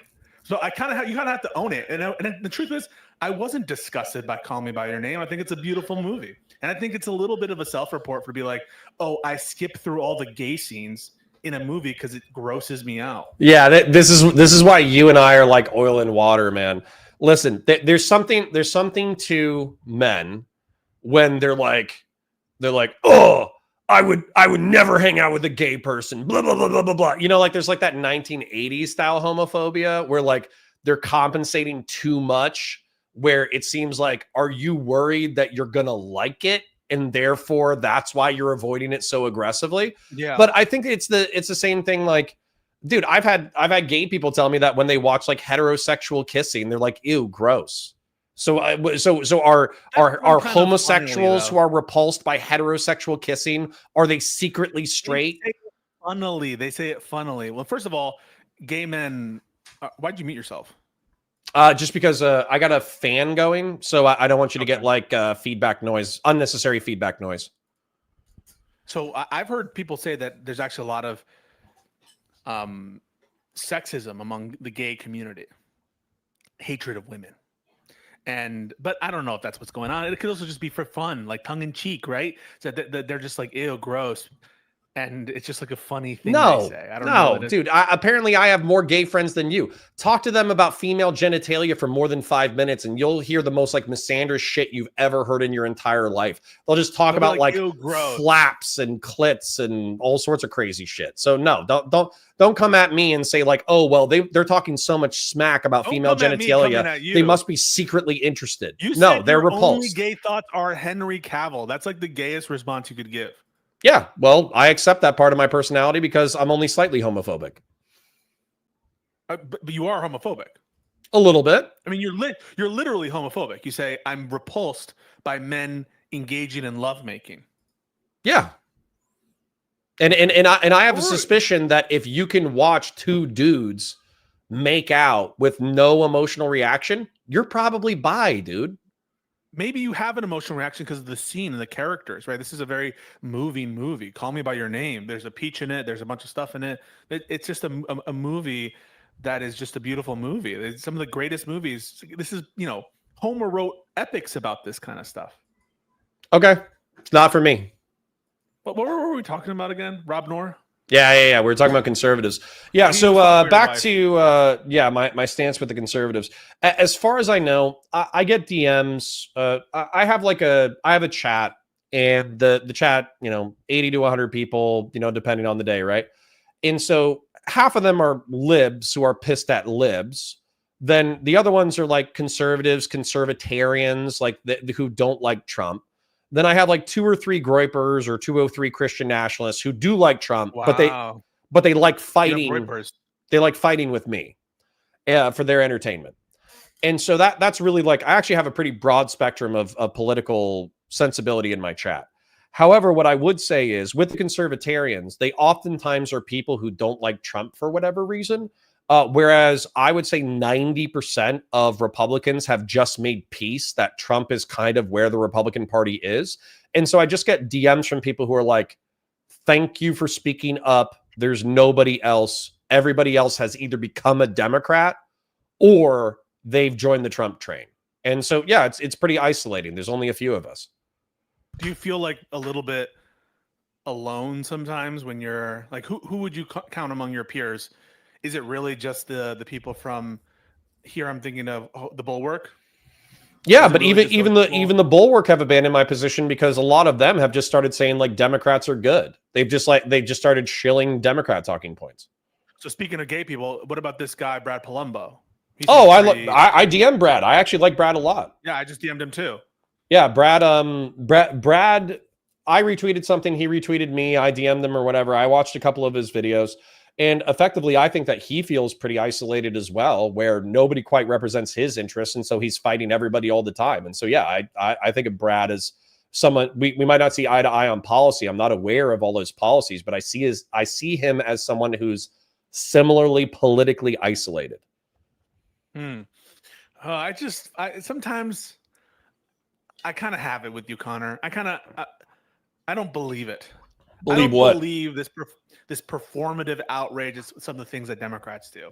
So for example, bullshit. You think I wasn't pissed off last night? I was actually like, yeah, I was being funny, but I was pissed off. You don't even know what you're mad about. Like you couldn't even say what you're mad about. You just remember being yes, mad I and being could. righteous. I what are we mad literally about? spent 5 minutes articulating how Democrats are dry and over-explain policy. And then Econo Boy was like, this is the perfect time for me to be dry and over-explain policy and beat Hutch with a rhetorical bat in front of Connor for 30 minutes. That's what happened. Yeah, but the thing is, It's your show, so you're allowed to be dry and boring? Well, the show is generally, I mean, we're boring people. Sure. We're boring people. And the people who enjoy my show, they're probably boring people too. Sure. Not my stream, but that show specifically, I try to be as boring as possible. So we do boring things on a boring show. Why are you shaking your head? You got to be, man, you got like listen, where's the energy, man? Where's the hatred? Where's your like sense of like rage? Like what the fuck? What the fuck? What are you talking about? Have you heard me? Don't I sound enraged? Don't I sound mad all the time? Well, you just said that you're trying to be boring as hell on that podcast. It's called a joke. It's called a joke. It's not. I'm not serious. I'm just. It's a bit. I was doing a bit. It's not actually a boring. Okay, show. gotcha. You should watch it. Yeah. So I genuinely think that he was trying to say we agree with you and be like we should be more exciting and we should be more simple. Yeah, and he's like, one way to do that is this, and then you guys attacked him for being like, no, that's too crazy. That's too crazy. Let's get into the substance about why that's crazy or why that will never happen. So it seems like Econo Boy, you were passing the ball to Econo Boy, who was like, here's an idea of how it can be more simple, and you guys are like, no, it's that idea of how to make things more simple is too complicated. Like, that's not what was being said. No, that's not what was being said. What was being said is that Econo Boy took what I said of being too simple of like, well, we can just have universal, broad social programs that are popular in Europe. And what Hutch and I said is you guys can't even make it out of the fucking primaries. So how about you worry about getting out of the primary first, and then we can talk about your broad universal thing. And then what Econo Boy said is, well, you're putting the cart before the horse because policy is downstream from whatever. So if Democratic politicians just start trying to popularize further left-wing policy, then we'll win. You can disagree with that. I do disagree with that. But he wasn't. Okay, you do disagree with that. He wasn't trying to have, he wasn't inviting a conversation on the merits of the policy. He was trying to have a conversation that you were saying is, let's do simple things. And I think that you guys misconstrued him as trying to have a wonky type discussion, when I don't think that was his aim. And every time you guys tried to like catch him on some aspect of how it will be implemented or how it will get passed or the logistics of it, Econo Boy had to stress numerous times, hey, I'm not actually having a discussion here. I'm just saying what we should run on. I don't know. And then it took 40 minutes for him to explain it. So no, that's probably not great. And there was at one point where you weren't even listening. I find sometimes where you're just waiting for sometimes you do listen, and I give you credit for that. Sometimes you really don't listen. And in fact, where's Mrs. Points? Let's get her take on this. I'm just kidding. She'll already tell you that I don't listen. I'm a very selective listener. In what respect, Charlie? It has to be interesting to me. So you're autistic? Probably. Are you on meth? No. Would you be? Yeah, but I'm too old for that shit. I don't want to do anything that messes with my heart. You have like heart problems? I don't want to have heart problems in the future. Yeah. Okay. Well, all I'm saying is there was one point in which Okonkwo was making a point. He hadn't even finished his sentence, and you were already saying that he was being ridiculous, even though he was responding to a completely different point. I think sometimes you get triggered by something you say 10 minutes ago, and then it's like someone having these shower arguments, and your brain is running through all the gauntlet of the different things that you wanted to say, and then you reach to a point, not unlike, by the way, your methodical approach of answering comments whereby you missed my comments that were spamming you. You want to be comprehensive as possible, and that means going back in time in the conversation and bringing it back to time equals 0. What do you think of that? Yeah, like I have Bo Dickerson, phasers are AIDS from 11:36 a.m. highlighted. It's currently 12:33 p.m. But here's where I'm going to disagree with you, though. My points are typically relevant to what's going on because, as an example, I almost guarantee you this is exactly what you're thinking about. Hutch and I both made the point. If we wanted to talk about rhetoric, we could have just talked about rhetoric, but we should have kept it as vague as possible, where we weren't talking about specific policy prescriptions. But what ended up happening was Econoboy went into specific policy prescriptions. And so Hutch and I were arguing, here's why people don't like these specific policy prescriptions. So you can say that Econoboy was making some reference to rhetoric, but I was saying that your underlying argumentation is also dog shit. So that's still a relevant point. Okay. Well, this happened 12 hours ago. You can't appeal to like, this is 5 years ago, so you forgot what happened. This happened 12 hours ago. I remember almost the entire conversation. Sometimes I think you have a penchant for forgetting certain things. Where are we on Burisma stuff? Are you still, would you be willing to go on Tim Pool to argue Burisma? Hell yeah. Hell yeah. Dude, just because this is one of the things that actually pisses me off about liberals and Democrats and progressives. Just because someone is worse doesn't mean that something bad didn't happen over here.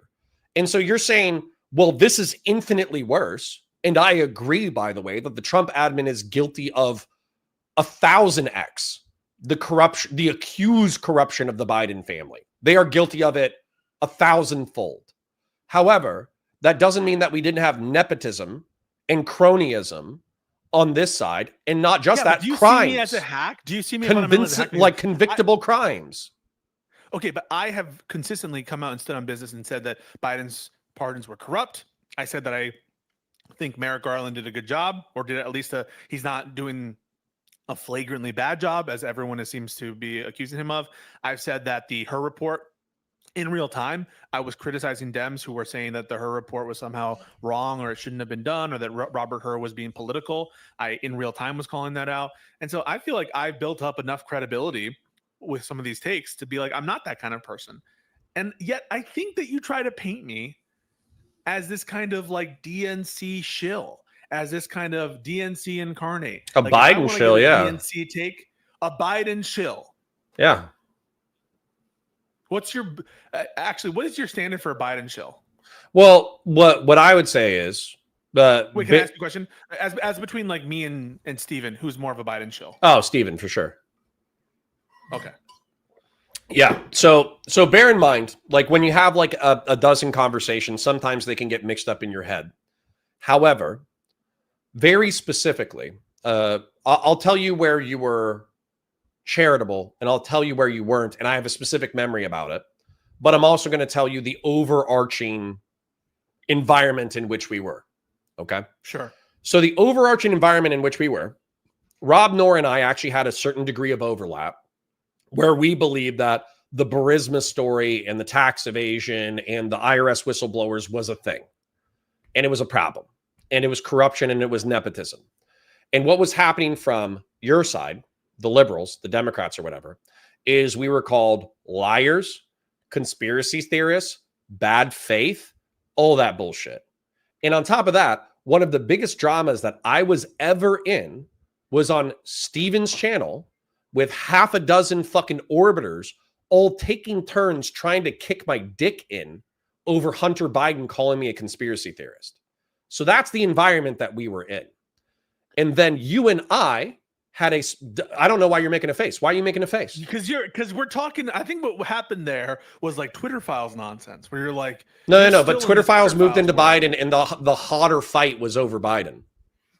The hotter fight being what? Has anyone said Hunter Biden is completely innocent of everything?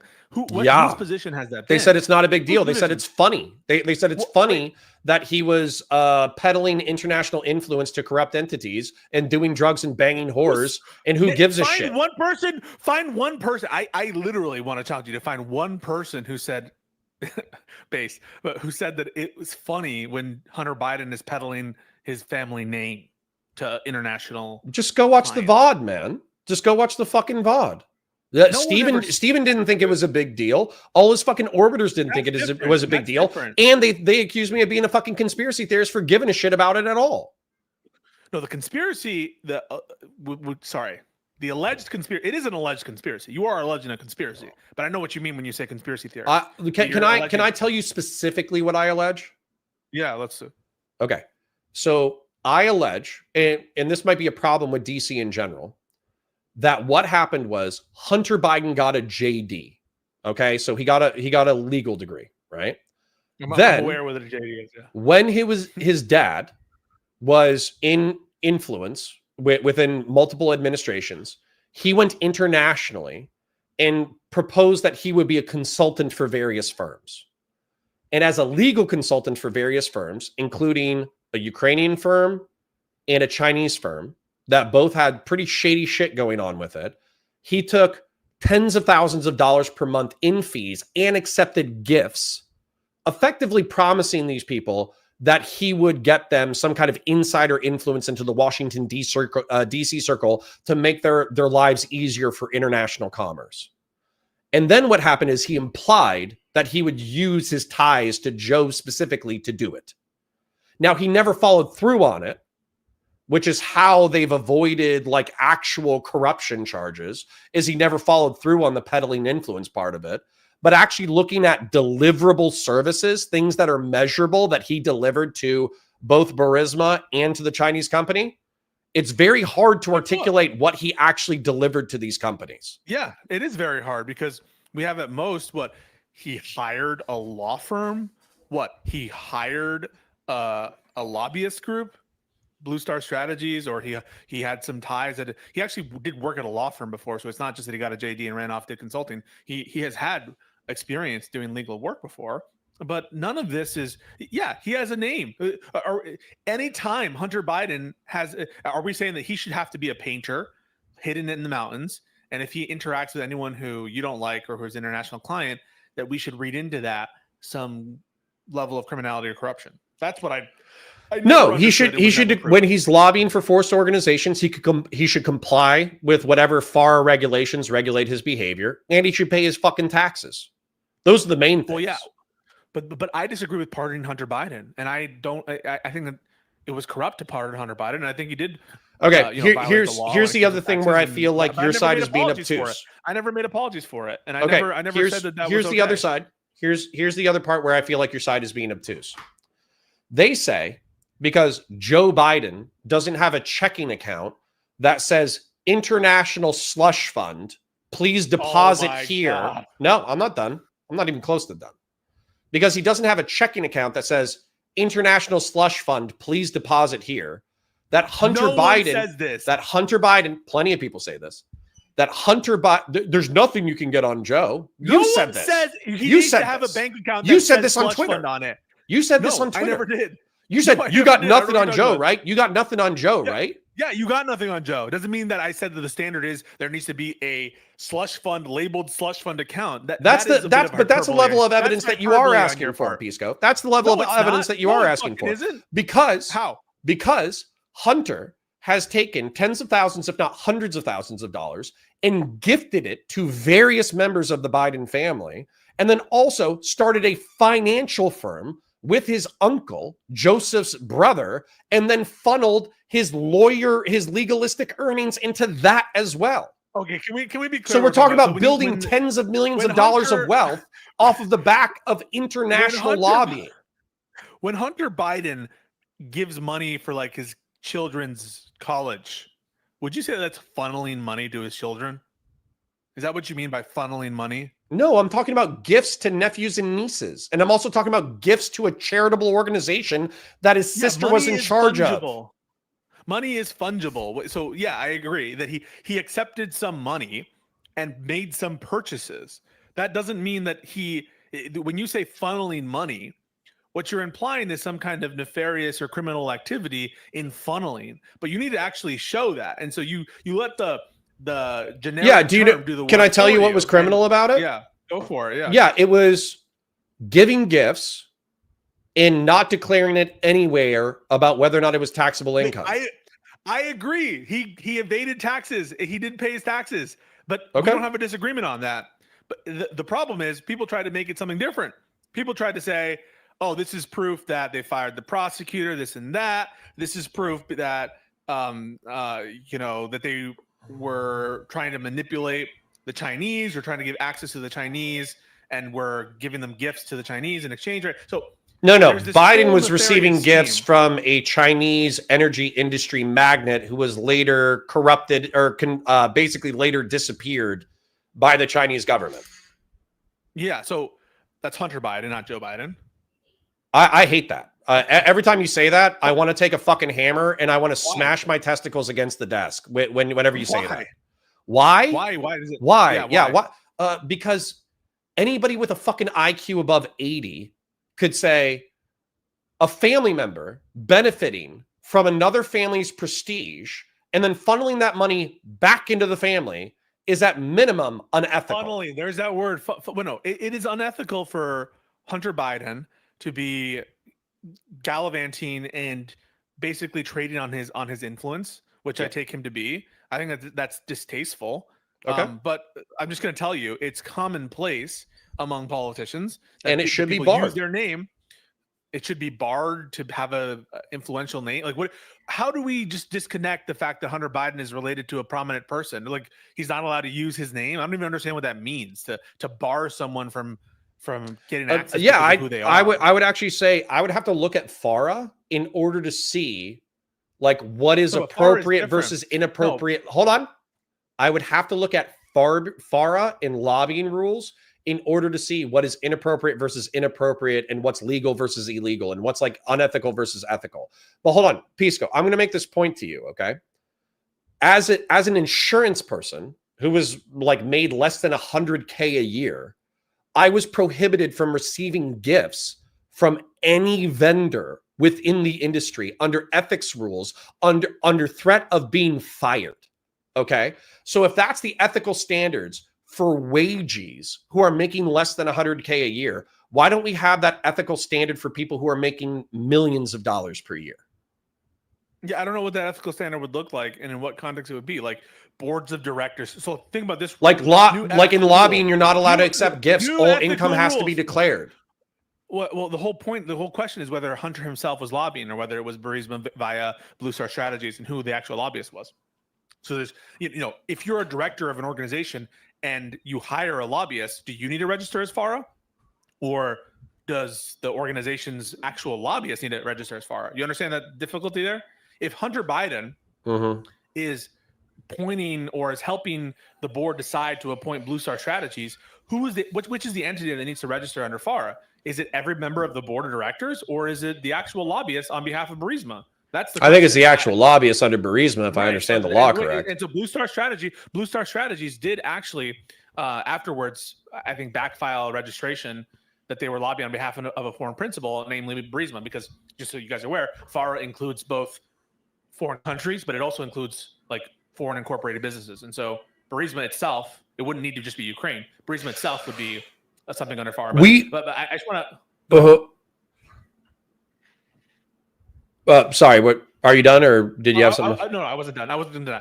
So the kind of ethics rule that it sounds like you want to propose is to be on a board of director, they're not allowed to consider your prominence or your family name, or they can't be nepotistic in terms of international businesses appointing people on boards of directors. That they can't use nepotism, and I don't even understand what that would look like. And how So let me go ahead and describe further what I would do. Okay, so what I would do, let's say that I'm a congressman overnight, or let's say that let's just say I'm a congressman, so I can propose legislation. I think that AOC and Massey and somebody else, it actually might have been one of the Pauls, I forget. But effectively, they want to ban insider trading. And what I would go almost a step further, and I would say that any member of Congress, we should double or triple salaries, and then I'm not done.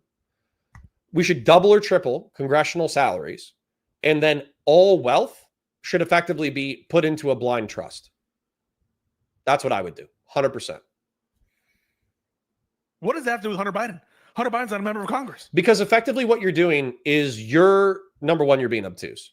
Number two, what you're saying is that because legalistically, by having Hunter Biden as a consultant on a board, and because he appointed technically somebody else to do the lobbying, he doesn't need to register under FARA. So what he did is technically okay.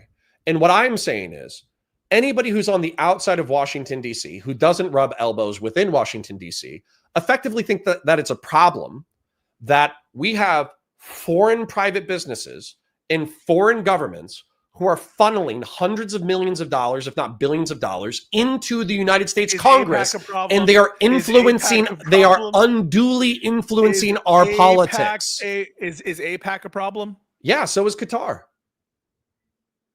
Why wouldn't you just say AIPAC is a problem then? I just said AIPAC is a problem. I said AIPAC is a problem, and then I said Qatar is also a problem. No, but people will stress and say, well, AIPAC, the technicalities matter, and so even though it's wink, wink, nudge, nudge. No, I don't give a shit. No. I was literally just watching Ted Cruz and Tucker Carlson debate that, and I think that Ted Cruz is being obtuse. Well, the same way you're being obtuse, by the way.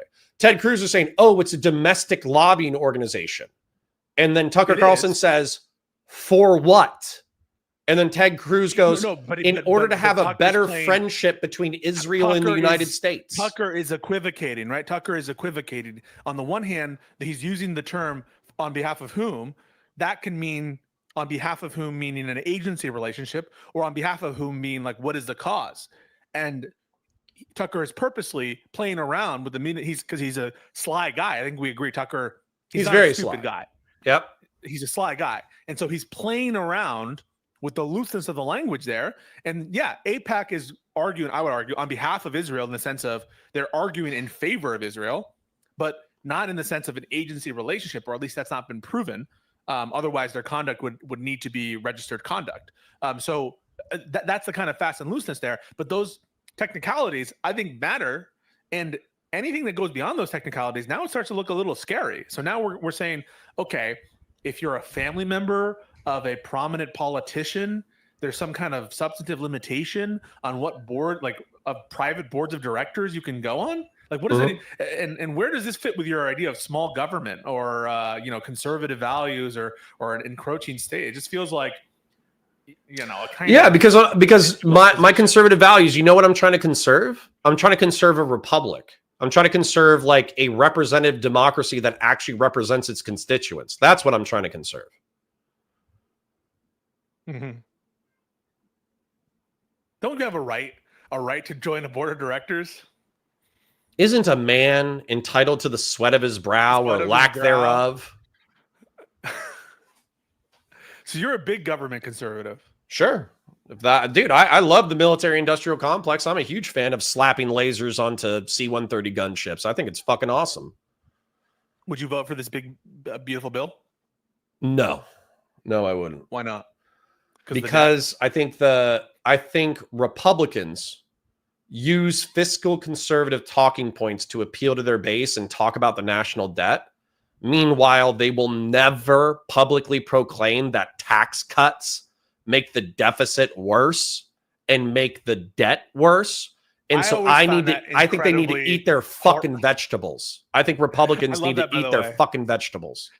I think what you just said is super base because when you try to pin them down on this, they're like, taxes don't have any effect on the deficit by definition because they're just lowering taxes, and so you're just getting less, and so it's not affecting the deficit. Like, they have this weird twisted logic, I think, based on the notion that taxation is inherently theft or something, or it's inherently this evil thing to do, and that's kind of informing it. But that's interesting. So your rationale here seems to be grounded in own the righties, own the bad. The debt matters or it doesn't. right? So from my perspective, there is a fiscal conservative argument that I was brought up with, which is effectively that we are constantly running in billions, now trillions dollars worth of debt. The interest rate on our debt, which by the way is calculating for inflation, is only like 1%. It's some of the best debt you could ever have in your entire life. But anyways, but rising. Well, right. And so then the question becomes like, at what point is servicing the debt so large that it effectively prohibits you to act as a governmental entity? And so what fiscal conservatives are concerned about is that servicing our debt is going to become an increasing share of the pie of our annual budget. And eventually we're going to hit a crisis that is so big that it's going to implode the federal government, because we're not going to be able to service our debt and we're not going to be able to deal with an emergency. And hypothetically, I can see that is true. However, I also think that this is money that we technically owe to ourselves. And it's also money that we're charging an exorbitantly low, exorbitant might not be the right word, an extremely low interest rate on. And therefore it's a balance, right? When you have a fiat currency, it's not based off of an individual commodity like gold. It's based off of the health of the entire economy. So if you had the option between basing an economy on gold and having zero debt, but also having a very poor economy, versus having a fiat economy that's very wealthy, but you have some debt, then clearly a fiat economy is superior, right? So the question is, when do we go too far? And so if fiscal conservatives are going to bitch and moan that we're $40 trillion in debt, then they need to fucking ante up and say, we need to pay some of this shit down, which means that rich people are going to have to pay taxes. Fuck yeah, that's based. Because you gave that concession, I don't view it as a concession because that's just your opinion, but some conservative watchers might construe it as a concession. I just want to be clear. I think that this is not like some kind of... They're swimming in Reaganite propaganda that has been infused in the Republican Party for 40 Reagan, fucking by the years. way? What? Do you think Reagan was a good president? It's a mixed bag, man. I actually think that we're effectively swimming in the problems that Reagan kicked off. I agree with that. But I just want to give my version of concession here. And this is going to completely debunk the notion that now I've become a Hassan simp or I've become a socialist, even though I've endorsed a Democratic socialist in the mayoral. I don't support like slashing our military budget massively. Find the fraud, find the waste, find the abuse. I'm sure there's a lot of it. You as a former member of the service would agree. But I actually think the military is kind of based. I think the military, when it funds research and stuff, actually works well. One of the parts about abundance that I liked, I read it twice now, and I think that there are some criticisms that I have, but some things I really like about it, is them pointing out like DARPA and the different research potentialities and the actual success of some of the military/intelligence related research initiatives that have been undertaken. Yes, sometimes you have a lot of stinkers, you have a lot of bloat and inefficiency, but it's one of the things I feel like that China does is they price that into the cost of getting these great advancements. They price in the fact that some guy steals $1 billion here. They price in the fact that there's going to be waste here or there, stupid idea there. So I'm actually someone that doesn't think that we need massive decrease in spending in the military budget. I agree. Like, I think that we need to increase taxes on the rich. And I think that there are certain other places that we can cut certain kinds of export subsidies. But in general, that's my concession to the right and to the notion that I'm like a socialist now. Yeah, for me, this is something that my chat's heard me say dozens of times. There's Maslow's hierarchy of needs, which is physiological security, social ego, self-actualization. I think it's the government's job to secure or heavily subsidize the first two tiers of human need, and then to promote flourishing at the social and ego tier. Otherwise, what the fuck are we doing? What's the point of any of this? Yeah, I mean, I agree. I actually don't even think, as I came out and said it, I think the government has certain things that it does best, and it's actually in line with some version of socialism to say that the government should increase government expenditures in this kind of area of defense and of mutual support and research, that kind of thing. And there's something that you're doing that I don't like, though. And LB, one of my favorite chatters, does this as well, LB, where they fall, in my mind, for a right-wing rhetorical trap that actually makes socialism more likely than less likely, which pisses me off. Socialism, definitionally, being on Twitch and YouTube politics for a long time, is decommodification of basic human needs. So food, water, shelter is effectively free. And then it's also workers owning the means of production. So in a market economy, everybody would have like a stock share within any institution that they worked as a part of. That would be like the most free market version of like socialism that I could think of. I don't want socialism. I think it puts too much power in central government to regulate private commerce to the point that there's nothing without the state. It's effectively creating the foothold for an authoritarian communist or authoritarian fascist regime. So I'm not interested in it. So I think socialism in that sense is bad. The way that you're using it, where it's like the Dick Wolf meme or the Richard Wolf meme, where it's socialism is when the government does stuff, that makes me want to kill myself. Okay, so I guess that I am doing a little bit of a Richard Wolf meme. You caught me, all right? Put my surrender hands up. Okay, you don't like the big beautiful bill. Can we talk a little bit about when last we spoke? We went through the Kilmer Garcia case. I think you and I agreed that even if there's some criminality there, this is about due process. It's about doing it the right way. And the Trump administration eventually got into compliance with what was required, which is to bring him back. Now, I think the way they did it, I think they were not in compliance for the longest time, and that they showed that they could have brought it back anytime he wanted. I think that you and I are vindicated on that. But we also had this discussion. It's like malicious compliance because now they're charging him with crimes too. Yeah, and we'll take a look at those. And it's possible he did a bunch of bad stuff, and we'll have to see. But I have a little suspicions on some of the stuff. And there's some things that don't look right, especially some of the prosecutors on that case like left it, or at least one quit, resigned as a result of the indictment. I think that's a bad sign. But we had a conversation about Mahmoud Khalil, and we disagreed violently on that. And I wanted to revisit, because I've had a bunch of these conversations on the First Amendment issue and as it relates to immigration matters, as it relates to border matters. And I had a lot of conversations about the Hassan drama. Have you heard about this detainment at the border? Yeah. Oh, no. Oh, no. Fucking Queeman. I know you probably don't know who Queeman is because you don't swim in the drama circles, but I've heard of him now. He's getting rock hard right now. Yeah. So now I want to bring this up because I think this is now bringing to light, potentially, a First Amendment issue that interacts with the immigration authority of the country, and certainly a lot of these security-based rationales interacts with your views on terrorist groups and terrorism. But now it involves a U.S. citizen, perhaps, but it's not a full-on deprivation in the sense of it's not. It's a detention. It's a detention. So I wanted to, even though my chat's going to roll their eyes, I wanted to talk about this with you. No, sure.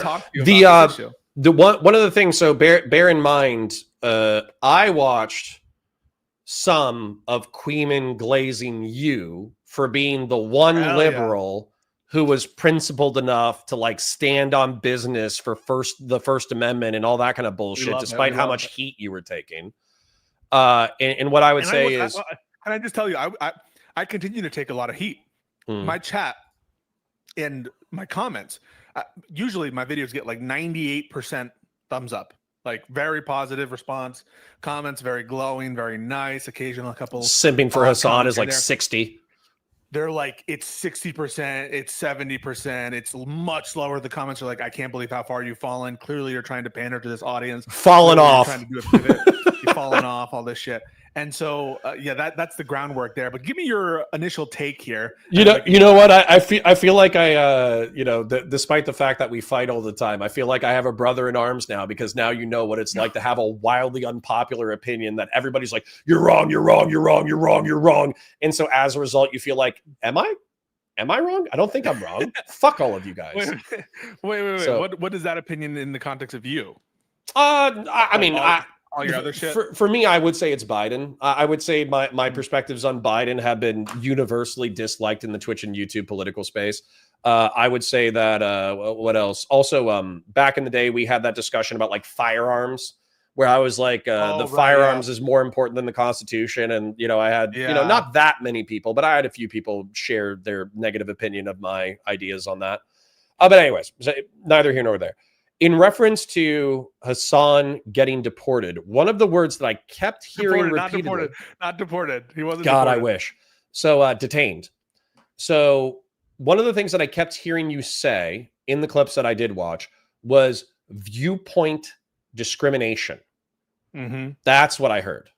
So, what I'm asking you in return is, if it wasn't a viewpoint discrimination bias, where if somebody who was simping for the IRA got detained. Somebody who was simping for the Tamil Tigers, or, you know, name another like terrorist org or whatever. Then at that point, do you give a shit? Because I'll say, if Customs and Border Patrol is detaining people who simp for international terrorist orgs and it's viewpoint not discriminate, I actually don't give a shit at all. I would prefer that my border controls do that. Yeah, I see what you're saying. You're getting one level of generality removed from the way I'm looking at it. You're basically saying, well, if they treat all extremist groups like that, then we're okay, right? Because you're treating everyone the same. And by the way, I'm not saying the Trump admin is doing that. I'm saying if the Trump admin was doing that, would you care? Yeah, so I don't view it as viewpoint discrimination in that context. I think that's potentially one level of viewpoint discrimination, which is as between alleged groups, right? Terrorist groups that have been designated as such. Are you treating everyone the same? There, I'm almost less concerned about that, right? The government is not required to deal with all of societal's ills in exactly the same way or with the same response. It could be, right? If this were not viewpoint discrimination, the way that I'll clarify later is what I mean, if this were no constitutional problem, maybe it's the government's contention that the Hezbollah Houthi terrorist problem is worse. And so, yeah, they're not treating all groups, equally, but why should they have to? Why should the government be forced to treat all of societal's ills the same way? Or even if it's on the same kind of thing. Like what if the government, for example, was taking a step against incitement of violence or threats, but they had like a specific anti-Semitic task force, right? Because anti-Semitism incitement is like a worse problem now, and it's a particular kind of incitement issue that is like really bad. I don't even know necessarily that I would take issue with that you're kind of offending my liberal universalist sympathies, but I do want to hear what you meant by viewpoint discrimination. Yeah, what I mean by viewpoint discrimination is in the designation itself, with respect to foreign terrorists, putting aside material support, the fact that you are treating people who support the specific group worse than people who don't support the specific group, that's the viewpoint description. Not as between different groups in the sense of different types of terrorist organizations, but as relates to supporters and versus non-supporters of the specific group. That's the viewpoint. Why? So I'm confused then, and hopefully you can clarify. Why wouldn't that be sufficient if that group was engaged in terrorist activity? So as an example, if I'm hearing you correct, what you're saying is that you actually wouldn't care. Let's say that there was somebody who supported the IRA, right? They said, oh, Irish Republican Army is based. Provisional IRA needs to come back. They need to start shooting SAS troops. Then you would actually say, well, the IRA is largely defunct and gone. So I don't know if I give a shit about barring somebody for entry back and forth based off of sympathy with the IRA, right? So you don't want to necessarily treat these terrorist orgs with the same level of care, because the IRA is nowhere near as active in the modern day as, let's say, Hamas or Hezbollah. But what's weird to me, what's weird to me though, is you're saying that there's a discrimination going on between the citizen who does not sympathize with Hezbollah and Hamas versus the citizen who does sympathize with Hezbollah and Hamas. Right. And for me, I would want the person who does sympathize with international terrorist orgs, particularly if they're traveling to Eurasia and back, to have a level of detention to see where they're coming from, who were they talking to, what did they do on their trip, and what are they doing coming back into the United States, and what are their plans when they come back into the United States? Because you don't want to have it where just because they're an American citizen, they can travel overseas, hang out with actual terrorists, get material support in plans for terrorism, and then plan an attack, but you didn't even ask them any questions because they're a citizen. That doesn't make any fucking sense, especially with birthright citizenship. Mm-hmm.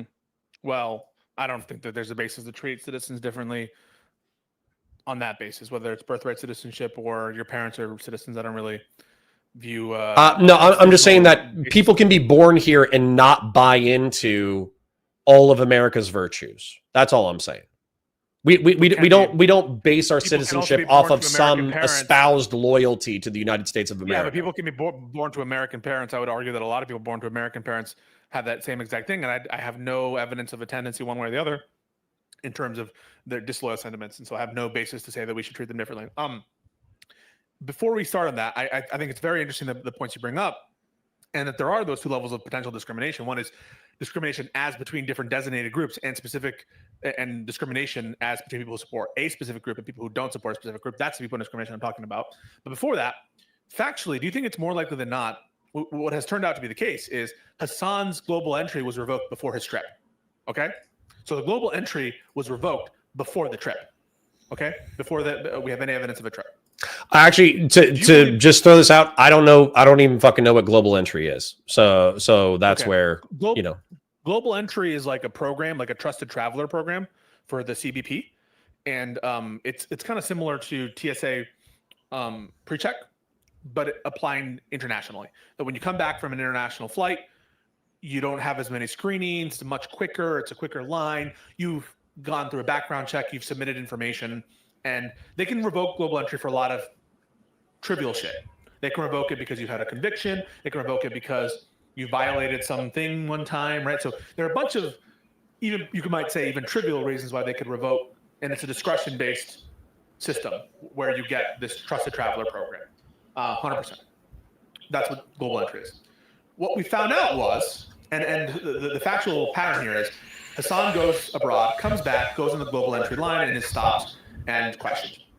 What we found out is, and that's in May, thereabouts. In March, he received an email and letter, email attached in a letter, which he wasn't aware of when he went on his trip, that had revoked his global entry status. I believe, more likely than not, that revocation in March, prior to him going on a trip, was due to viewpoint discrimination. Do you have any inclination in terms of factually? I know that for these purposes, we're like arguing what if it were revoked for viewpoint discrimination. Do you have any prior or idea about what the likelihood is that his global entry, this trusted traveler program, was revoked because of viewpoint of things he said? Well, and what I would say, I'm not sure if I'm fully answering your question, but what I would say is, if it's viewpoint discrimination, but the viewpoint that's espoused is sympathy to terrorist organizations, then I'm 100% okay with that revocation. Okay.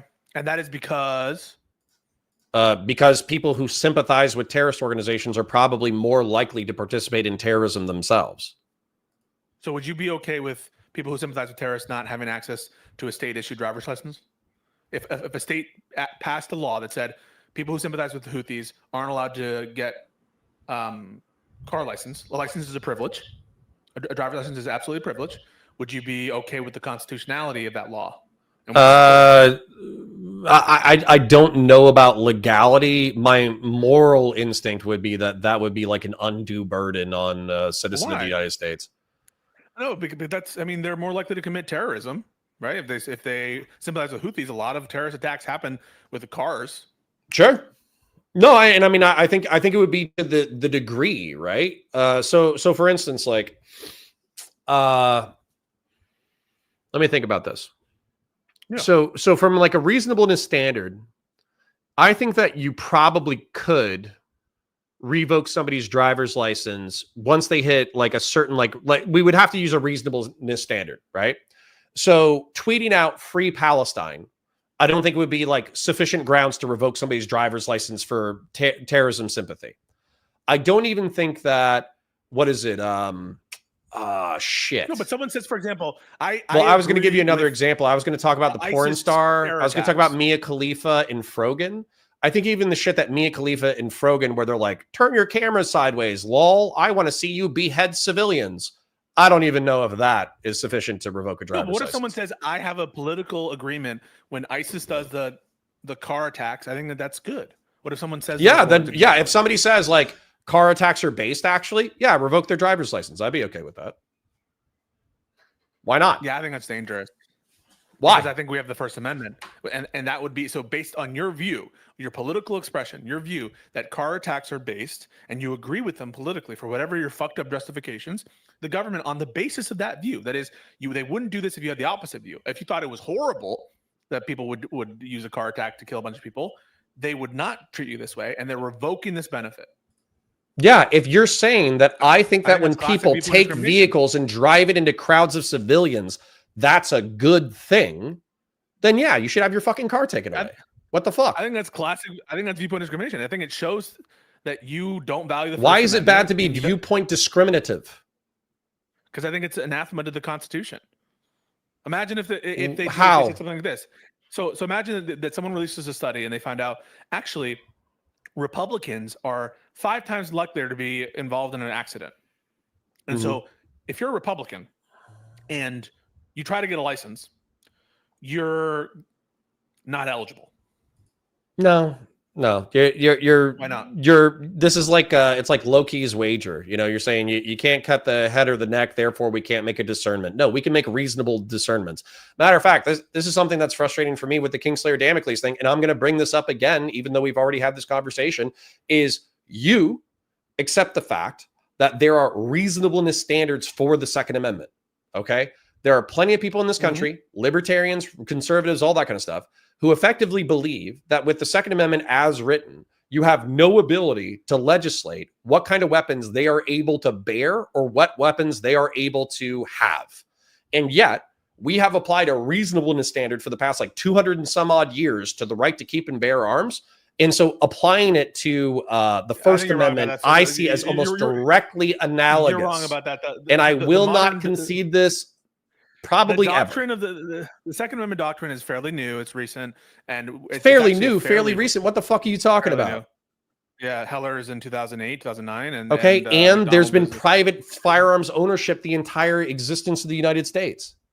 Yeah, I'm not saying that. We're talking about the doctrine here about what's allowed, what a state is allowed to restrict. A lot of states choose not to restrict it at all. So, but the modern doctrine here about what the line is in terms of what guns you can and can't have, or what the doctrine is there, the right to have the Second Amendment be applied as an individual right, that's fairly recent. So the 200 years thing. Okay, you can say that it's been affirmed fairly recently, but it was broadly understood to have civilian firearms ownership for centuries. You can't look at the 19th century and see adventurers traveling out across the Western Plains with 6 shooters on their hips and lever actions and shotguns and say there wasn't a presumed right to civilian firearms ownership. No, that's different. What you're talking about is how is it different? The states didn't the states didn't regulate it as much back in the day. But the question is, does the Second Amendment, as understood, did the Second Amendment prevent those regulations if a state wanted to have those things? And some of the first restricted firearms laws were out of Texas and New York.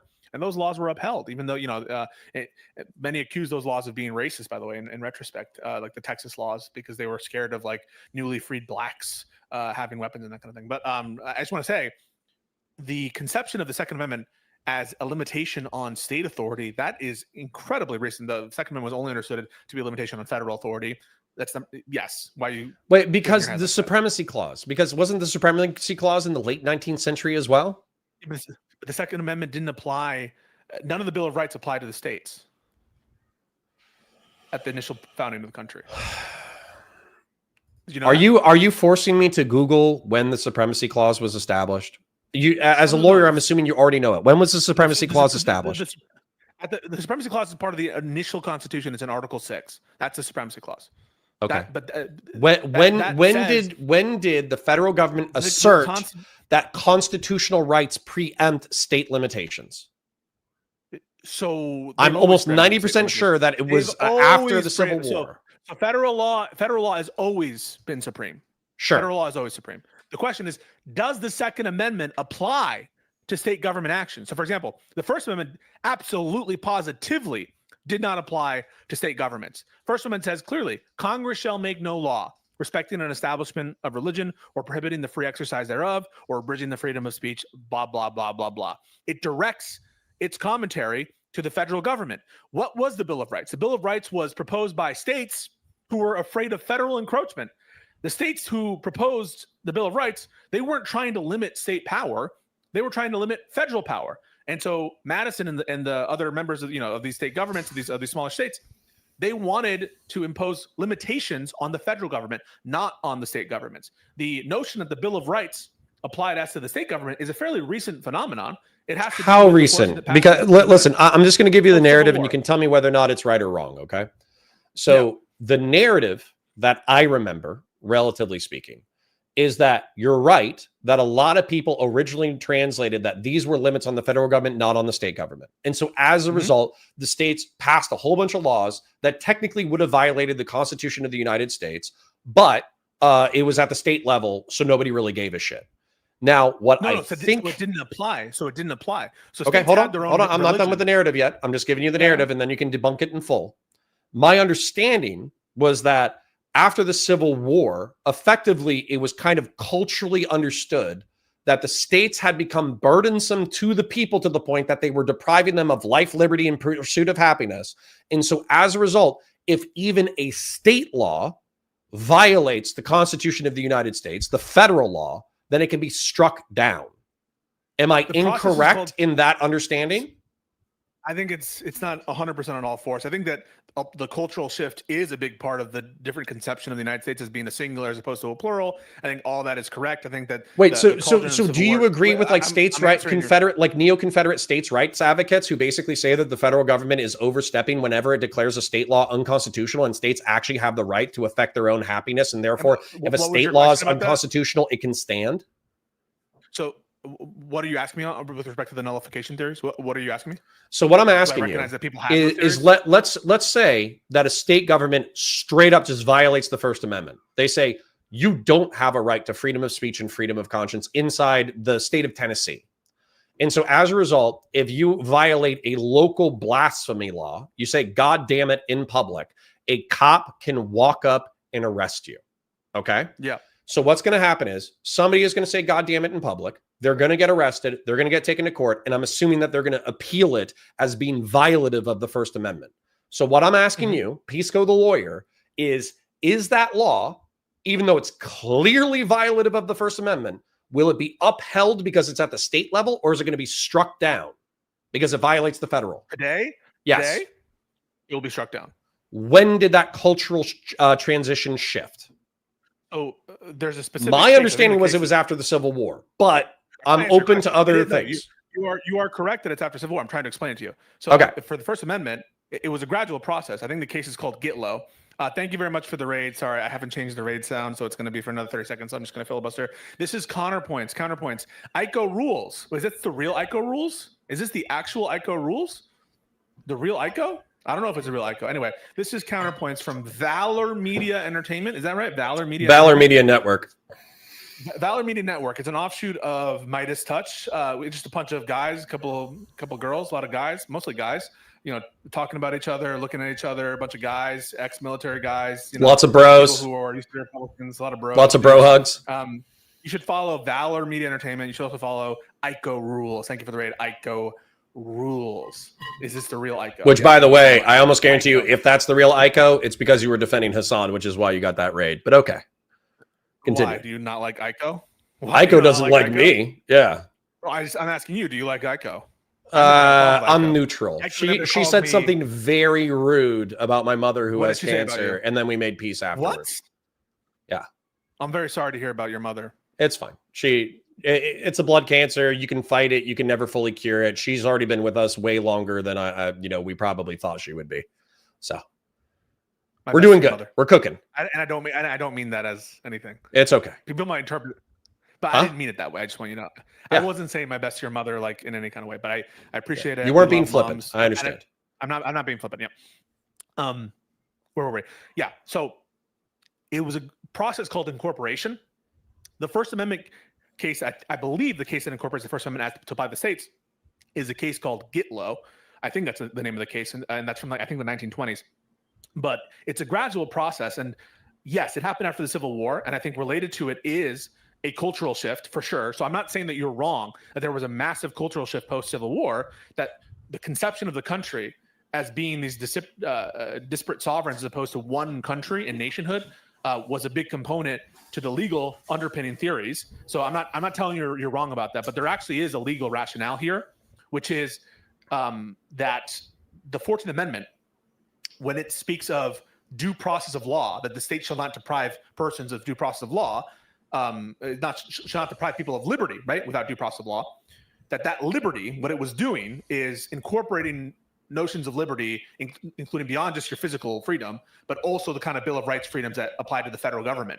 When you're talking about the nullification theories that existed in the states, you're correct about those theories. Those theories absolutely were true, but there's kind of two parts of that. One is the question, does the Bill of Rights even constrain the states at all? And the answer for everyone was no. It did up until this new theory of incorporation. And there was a second related question, which is, can the federal courts, does the Supreme Court, is their interpretation binding on the state courts? And that's a second question, which is like, are we bound by the federal court's determinations as to what the federal law even means in the first place? And so in the pre-Civil War era, there was unanimity from both the federal and the state courts and everybody that these rights of the Bill of Rights did not apply to the states. Afterwards, but there was also a difference of opinion about whether the Supreme Court's pronouncements on the law were binding on the state courts. The Supremacy Clause clearly says that they are, just to be clear. So I agree the Supremacy Clause looms large over this, but this incorporation of the Bill of Rights happens selectively and gradually over time. Well, so let's cut to it in reference to Hassan then. The gun rights. Well, let's do gun rights.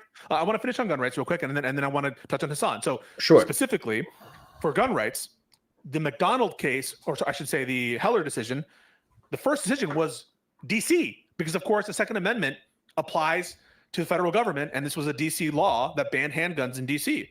And there had to be a separate case called McDonald, which then incorporated that individual right as applied to the federal government to apply to the state governments as well. And that's why we have the modern doctrine. It's all a way of me saying this is a fairly modern phenomenon.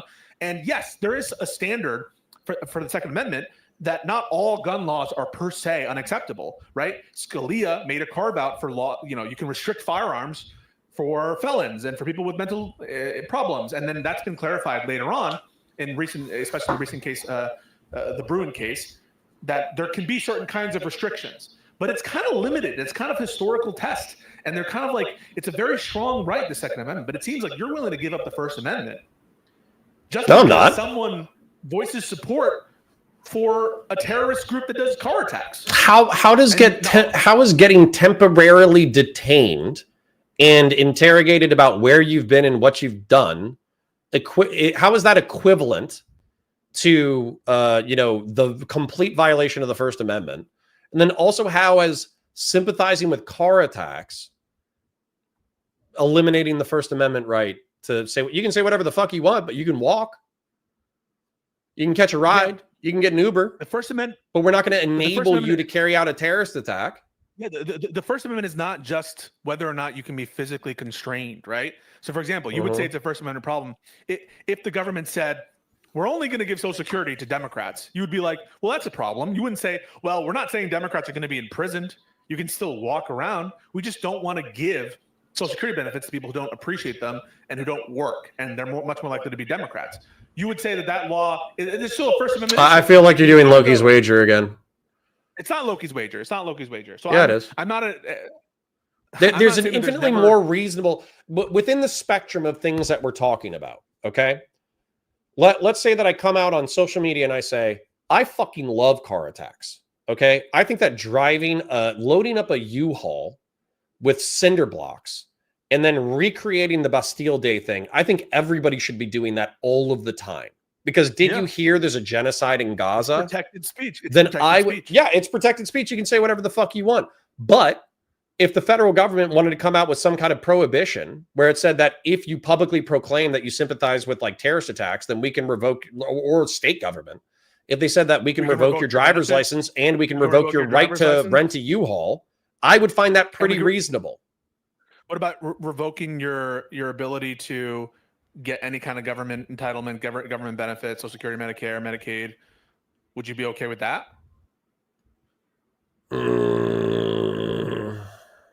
I don't know how you would justify that, because you're trying to effectively like prevent a crime. I don't know how like prohibiting you from getting a social entitlement is somehow gonna like enhance the public good. Yeah, so these kinds of legal principles aren't just based on our priors about what's in the public interest. What you're describing is kind of like what the democratically accountable branches should be doing. They should be taking into this consideration, like what's in the public good. The courts should be trying to apply some legal principles that are repeatable to certain analyses. And sometimes there's going to be hard cases where it's like you said, right? No one's going to be able to define exactly what is reasonable or what is this or that. But there are some clear cases where the court has told us it's not okay to punish on the basis of this. One example, right, is you cannot, even if it's just a government benefit that you're giving out to people, you can't base who's getting the benefit on like their political affiliations, right? You can't just say communists are more likely to be disloyal. And so because they're more likely to be disloyal, anyone who professes communism is just simply not allowed to get benefits from the government. They're not allowed Holy shit, I wish. Likewise. Yeah. So you wish? I wish. I'm not saying it's good. I'm not saying it's good. I'm saying I wish. You would never say the Second Amendment. If someone said, I wish we could ban guns, you'd be like, fuck you, and the horse you rode in on. Because you value the Second Amendment more than you value the First Amendment. No. Be honest about that. No. Let me try to differentiate this. As an example, I would actually be wildly interested to hear your perspective on this, by the way.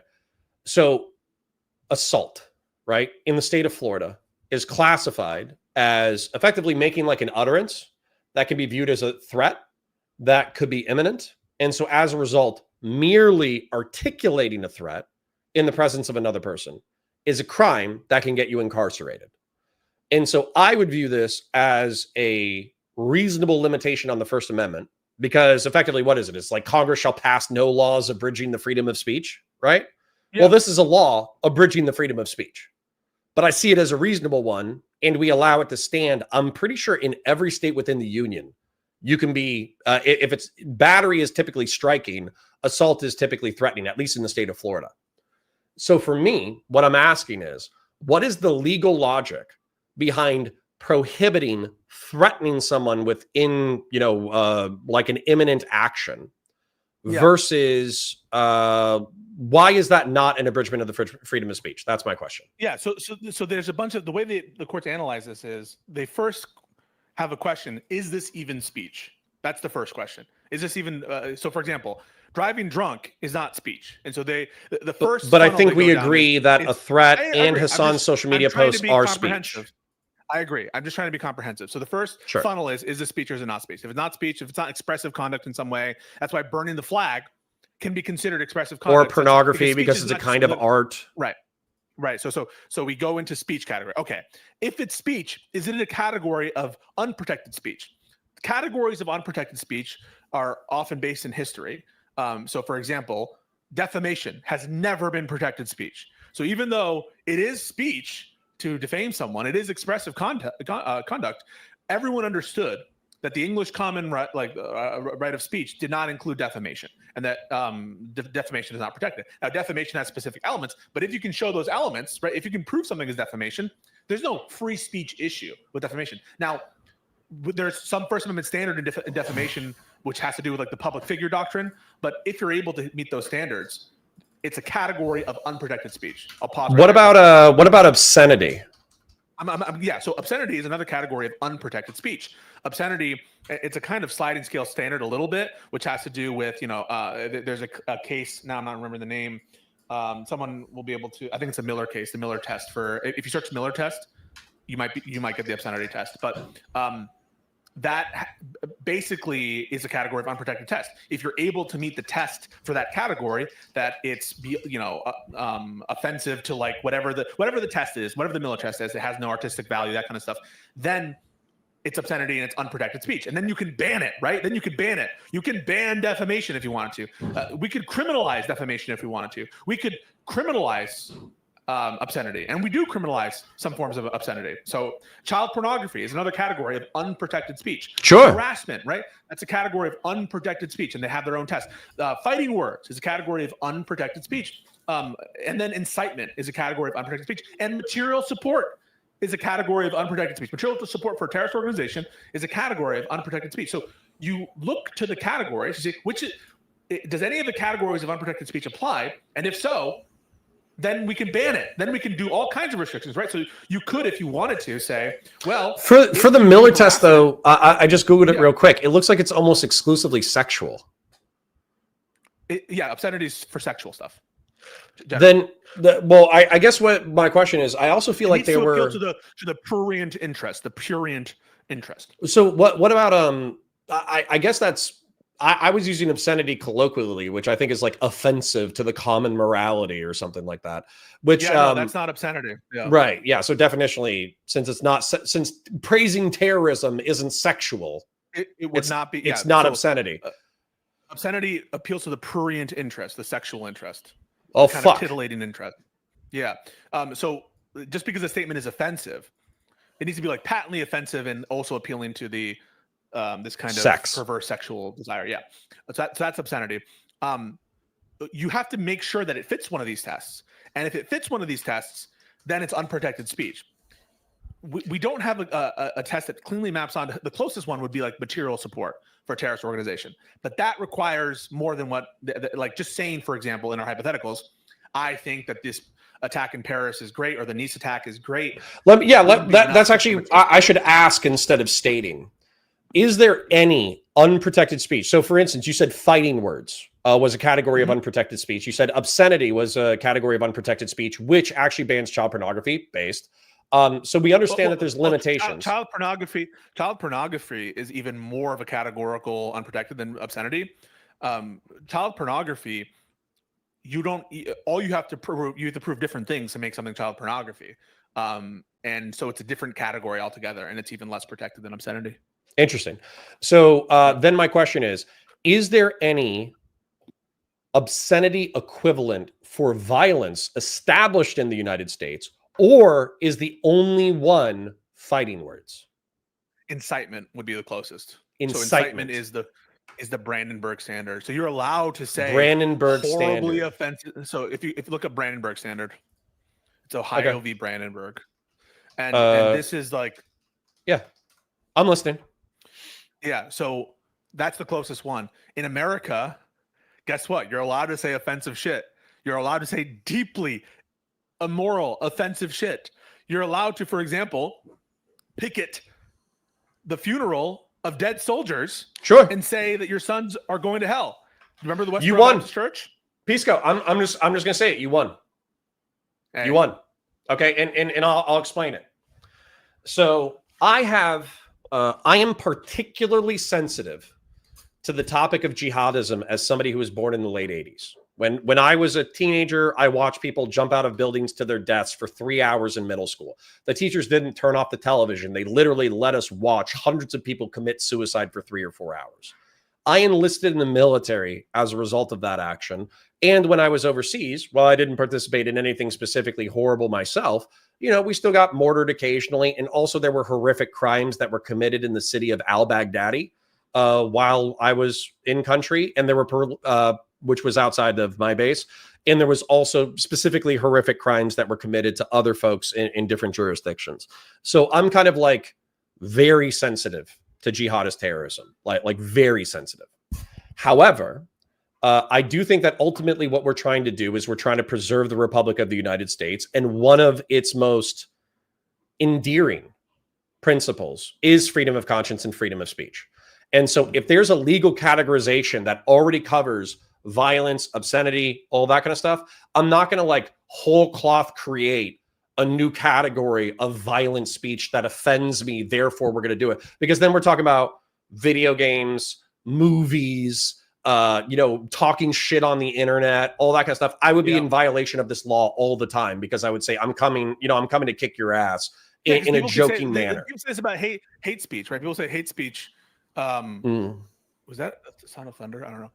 Lightning. People say hate speech, right? That should be unprotected. But hate speech is not a category of unprotected speech. Sure. Historically understood in America. So I would rather defer to freedom.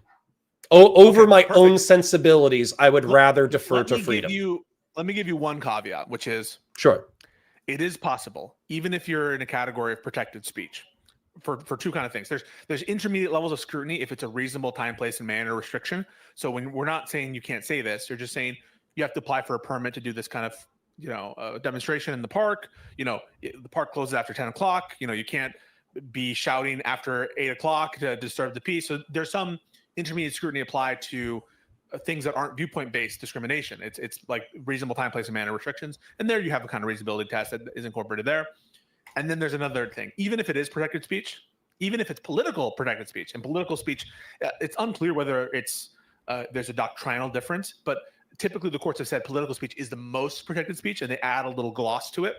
Even if it's political protected speech, there's this concept known as strict scrutiny, where even if it's viewpoint discrimination, sometimes the need for the government is so great, it's such a compelling purpose, and the way that we're structuring it is so narrow that we're going to allow it anyway. So an example, but it needs to really be at the utmost, right? So imagine an example of this could be the following. Well, real quick, just under a pandemic. Sorry, quick interjection. One of the things that I found was advocation for criminality, and I think that is a limit that I'm perfectly accepting of. Sorry, please continue. But again, it needs to meet incitement, right? So mere advocacy, I'm sure it's a higher bar than something, but you need to have proximity, you need to have intent, you need to have all this stuff. Now it's different if you're just talking about a criminal conspiracy, or you're seeing someone commit a crime and you're giving them words of encouragement.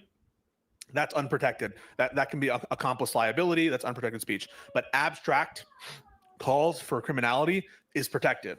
It just can't meet the abstract calls for, because it is. I don't know what to tell you, because historically that's understood. So if you say that I support people doing theft, generally it's my belief that theft is morally justifiable, that's protected speech. Now, if you see a theft taking place, you say, yeah, go do it. Yeah, do this right now. And you have that immediacy. So that's the intent. That's different. Okay. I want to listen, and then I want to poke. So say what you were going to say, and then I'm going to poke. Okay. Put all that aside.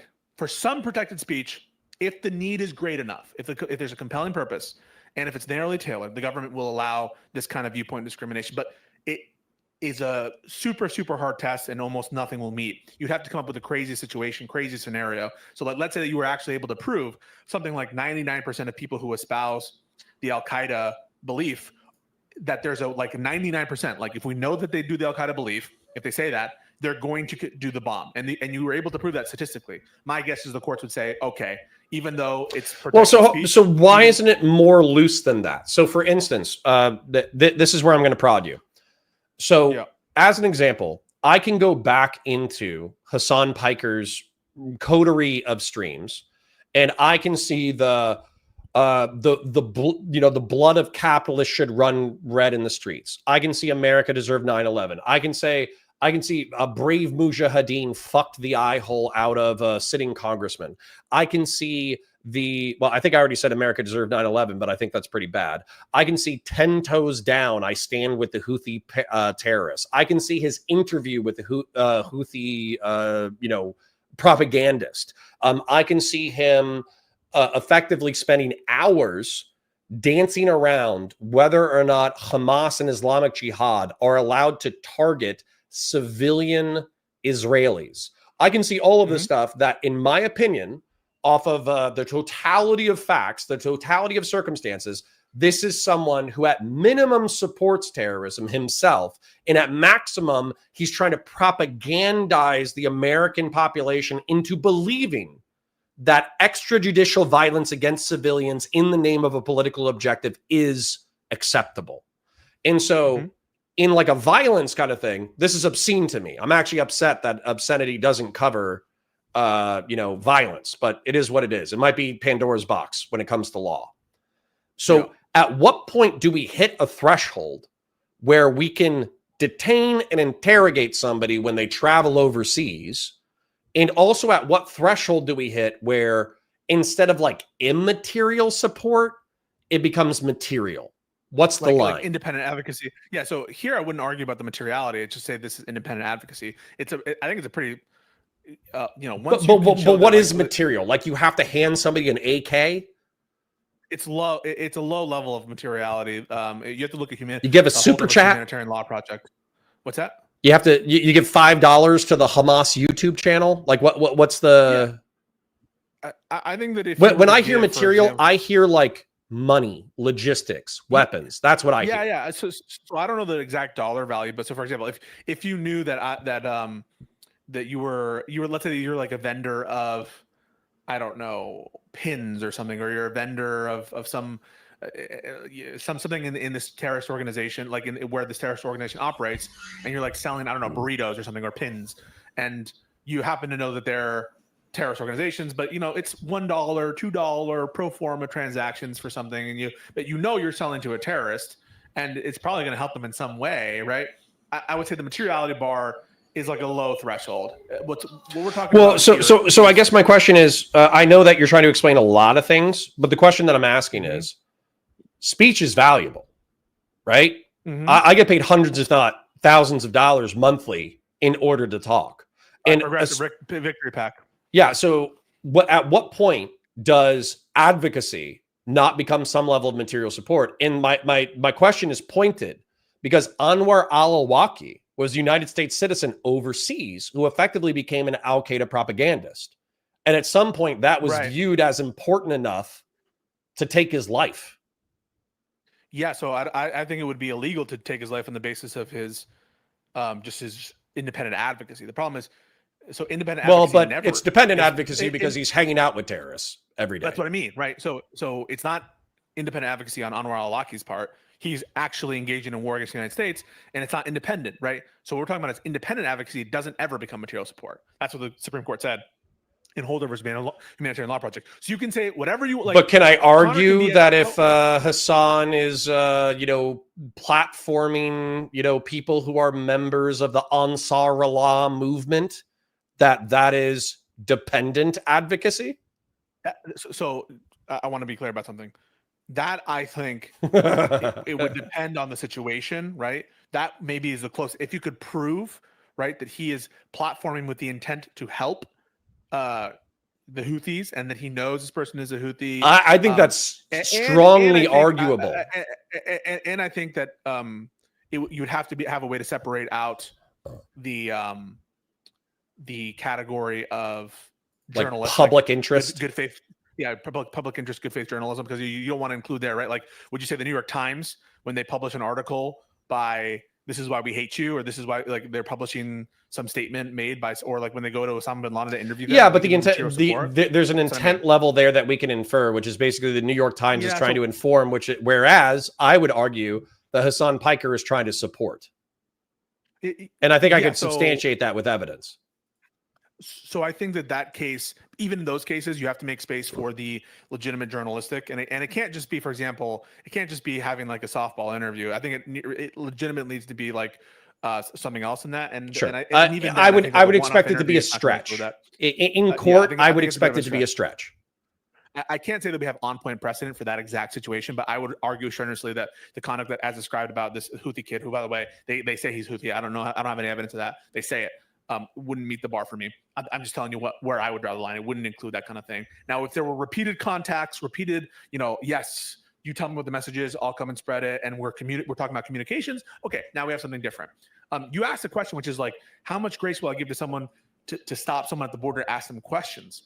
The only part of this is like, yeah, there's a exception to the Fourth Amendment in terms of detainments at the border for people coming into the border. You don't really need probable cause or any reason really to stop someone if you're just going through like just generic security questions, that kind of stuff. It's an exception to the warrant requirement. It's an exception to probable cause when you're at the border. But even in that context, you can't do viewpoint discrimination, right? So another example is like, you can't do racial discrimination at the border, even though there's an exception to the warrant requirement, probable cause.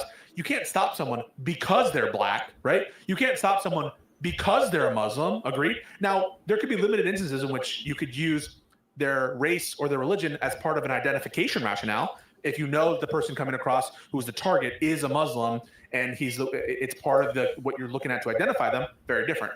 If you're using the race because of something unconnected to like stereotypes or traits necessary or perceived that are related to them being black, also, again, very different. What we're talking about here is on the basis of this protective trait or this protected speech in this context, if you're doing the stop, notwithstanding the fact that you have wide discretion to stop people, even sometimes for no reason, you can't do it based on an impermissible reason. That's what I think. Well, so nail this down for me though. So as an example, this might be a bad example, but I'm going to use it anyways. When you're driving down the road, right? You have like less Fourth Amendment rights effectively than if you're in a domicile, right? And I think the courts have affirmed this multiple times. Like plain view doctrine and all that kind of shit. For multiple reasons, because homes are constitutionally enumerated in the Fourth Amendment. They give extra gloss to constitutionally enumerated places. So homes, papers, persons, and effects. And because there's this exception that it's called the vehicle exception to the warrant requirement. Yeah, it's like it's like simultaneously it's private because it's yours, but it's public because it's traveling on a public roadway. And also, correct me if I'm wrong, part of it is like plain view doctrine, which is effectively if you can see it, if a cop can see it, they can take action. Exception. Yeah. Plain view is an exception, but in the context of a vehicle stop, you don't even need plain view. If you have probable cause that he has drugs in the car, you don't need a warrant. Well, right. So hold on, but right here, let's play with drugs because that's where I was going. So as an example, with articulation, like cops oftentimes have a broad degree of latitude with reasonableness being articulated, but unfortunately for the civilian population, reasonableness has been so well articulated over time that cops come up with like 3 or 4 reasons for why they can get into a car. And lazy cops in particular just put that into every report, regardless of whether or not it's observed, right? So like glassy eyes, furtive gestures, like all that kind of random crap they'll use as a pretext in order to support a search, and then they'll do a search. So my question is, at what point, because a furtive gesture is not in and of itself sufficient to grant a search. Glassy eyes is not in and of itself. Some people can have allergies. That's not in and of itself enough to grant a search. It's the totality of observable circumstances that allow you to grant a search. And so my question is, we have all the behaviors that I brought up before, all of the 9/11, Brave Mujahideen, capitalist blood. At what point do those protected speech characteristics become the furtive gestures and the glassy eyes of a legal detention at the border? I think you would probably consider First Amendment protected speech in a totality of circumstances test. It's possible, but when it's the sole basis, I don't think it's ever enough. If you're just adding more First Amendment speech, First Amendment. So I'll give you an example, right? So an example of this is under FISA, right? If we have evidence that you met with Russians, that you have communicated with people we know to be Russian agents, that you were employed by someone you know to have affiliations with the Russian government, none of those are speech related. None of that's viewpoint discrimination. But let's say we add on top of that cake, you've come out in favor of Russian policy positions. Maybe we can use that as part of the cake, so to speak, of a FISA application. So that's protected speech, but you're using that to make inferences about this person's likelihood to be an agent of a foreign power, and it's not the sole basis. The sole basis isn't this person's First Amendment speech, and it's not viewpoint discrimination. What would you use? I want you to put on the investigator or prosecutor's hat real quick. Let's say that you're an asshole like me, and you dislike Hassan Piker intensely. And so you don't know whether or not you're going to uncover a crime, but you basically want to stop him at the border in order to detain him and interrogate him in order to make sure, excuse me, and your basis is reasonable, which is effectively you don't want him to go talk to terrorists overseas and then get like recruited into some network and then actually become a terrorist. You actually want to prevent a terrorist attack because you feel like he's overly sympathetic. And you know this about him before he even hits the border. Okay. Mm-hmm. So we have the constitutionally protected speech, which and you've said that I've already presented evidence, but it's redundant because it's protected. So that's not sufficient in order to detain him and interrogate him. So my question is, what else would you use? Yeah. So if there's evidence that when he was on his trip, he met with someone we know to be a Houthi in person. But what if he just went to France and there just happens to be a lot of Muslims in France? Because, you're not going to know every single person that somebody meets when they go to a foreign country. Again, that to me is not going to be enough, because if all he's doing is associate people with a particular view, with who's of a certain faith. And by the way, we're not talking about like a warrants process. We're just talking about like a interview, like a border interview. Yeah, you don't need to get a warrant because this is not now it's shady what they're doing, because they're using the fact that it's at the border.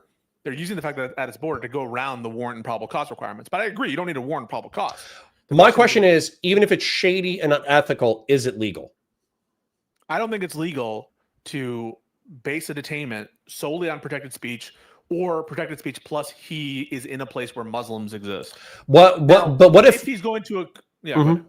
Oh, I was just going to if ask. he's going to a country, You go. if he went to Yemen, the fact that he's going to Yemen and has had these contacts and with this alleged Houthi guys, and if they develop that a little bit more, and he's had these pro-Houthi views, I think it's a different case. And there, I don't take it to be a viewpoint discrimination when they stop him. Sir, you were just in Yemen, right? You were just in Yemen, and we know that you're sympathetic to the Houthis. Why were you in Yemen?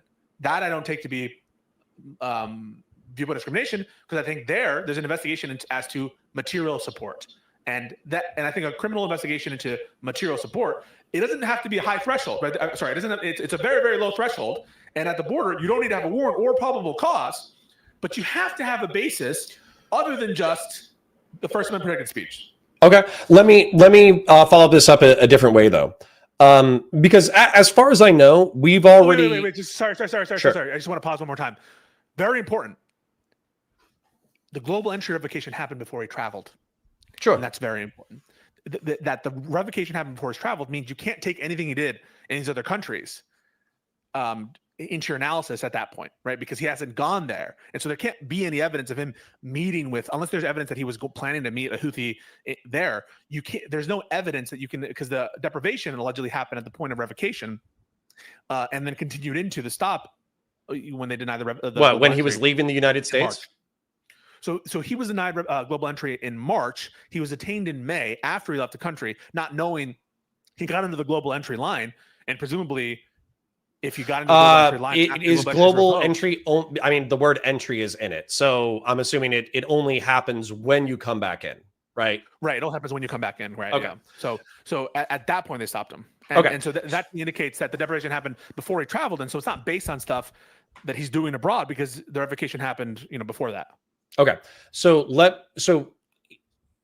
I want to ask one more question, and then I want to specify your argument. So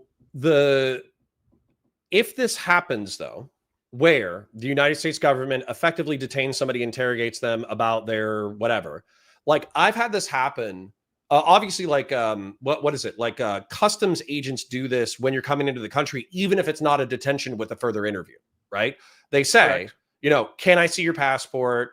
What's the reason for your stay? Is it business or pleasure? How long do you plan on staying here? Blah, blah, blah, blah, blah. And I'm pretty sure like for citizens. When I was traveling from Europe to the United States, I believe that happened. But bear in mind, this was 20 years ago. This was like 20 years ago. Yeah.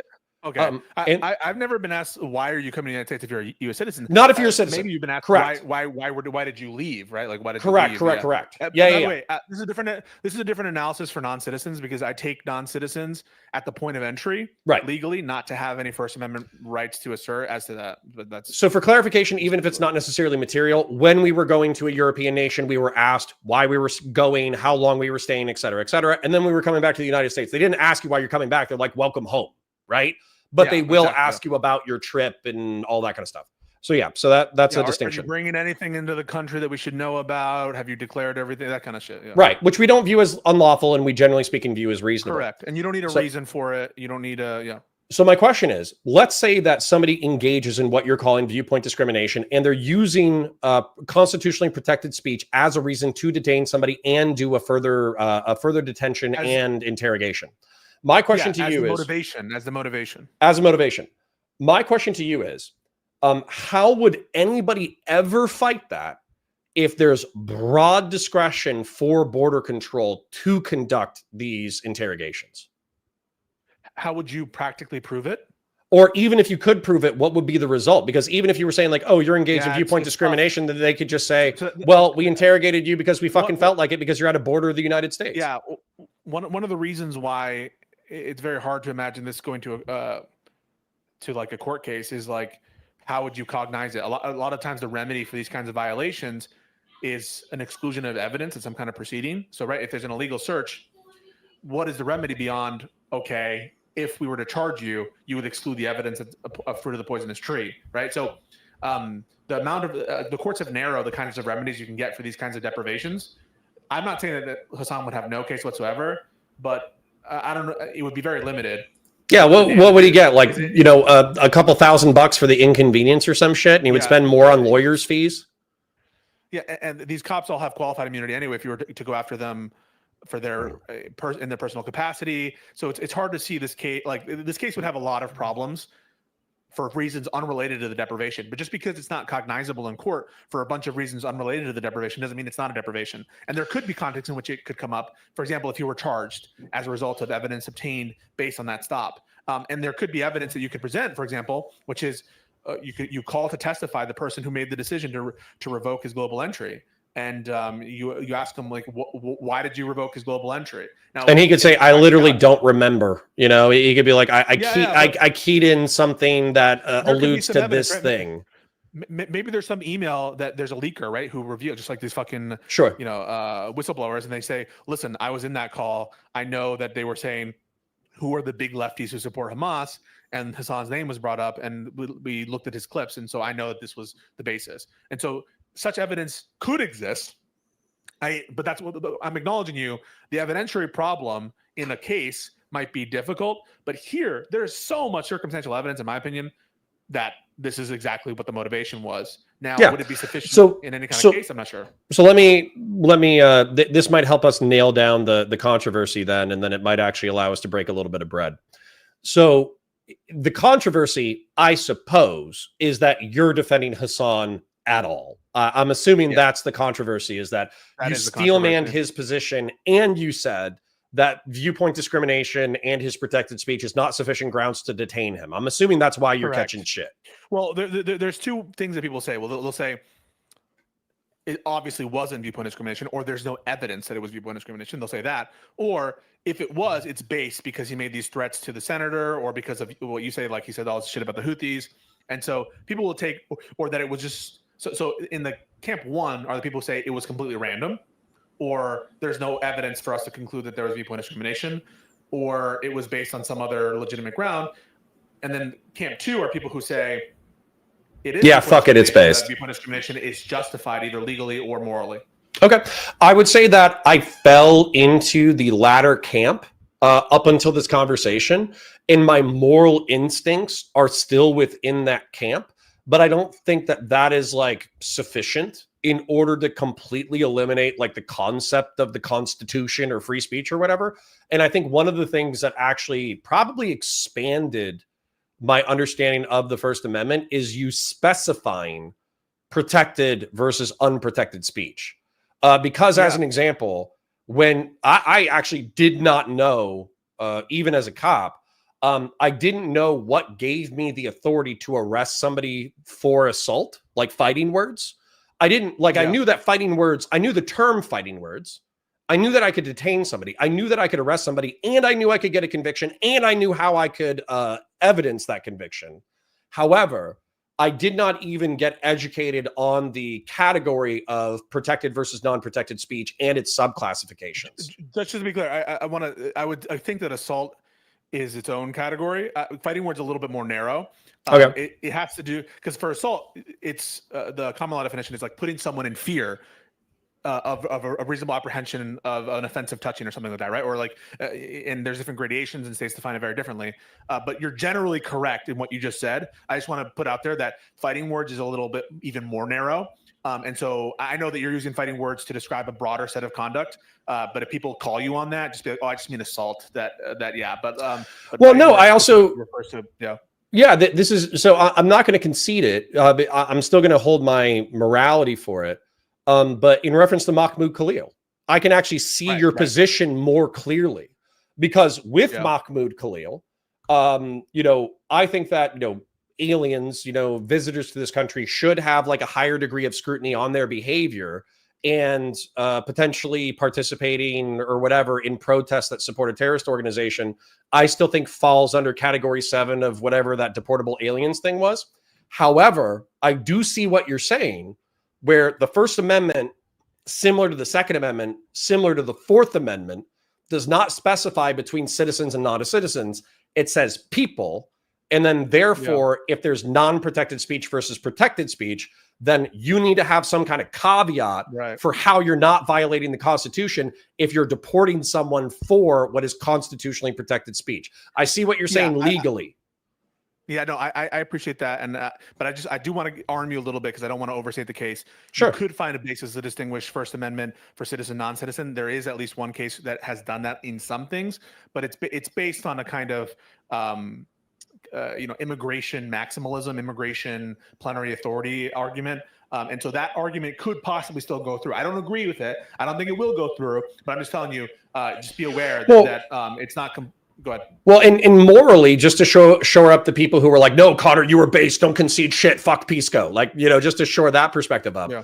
I still think that it's like morally suicidal or spiritually suicidal to invite your enemies in and not have any kind of capacity for kicking them out, for advocating for destroying your country.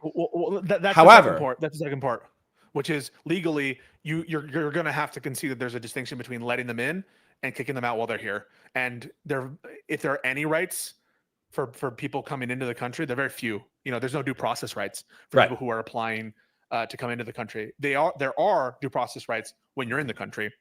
But at the point of entry, right, the government can just say, get the fuck out. We're not having a hearing, just leave, right? So it's very different kind of posture. And the only thing that I want to caveat to what you just stated is the fact that the deportable aliens references inadmissible aliens for terrorism specifically. So it applies the same definitions. Okay, cool, dude. I gotta bounce in a second.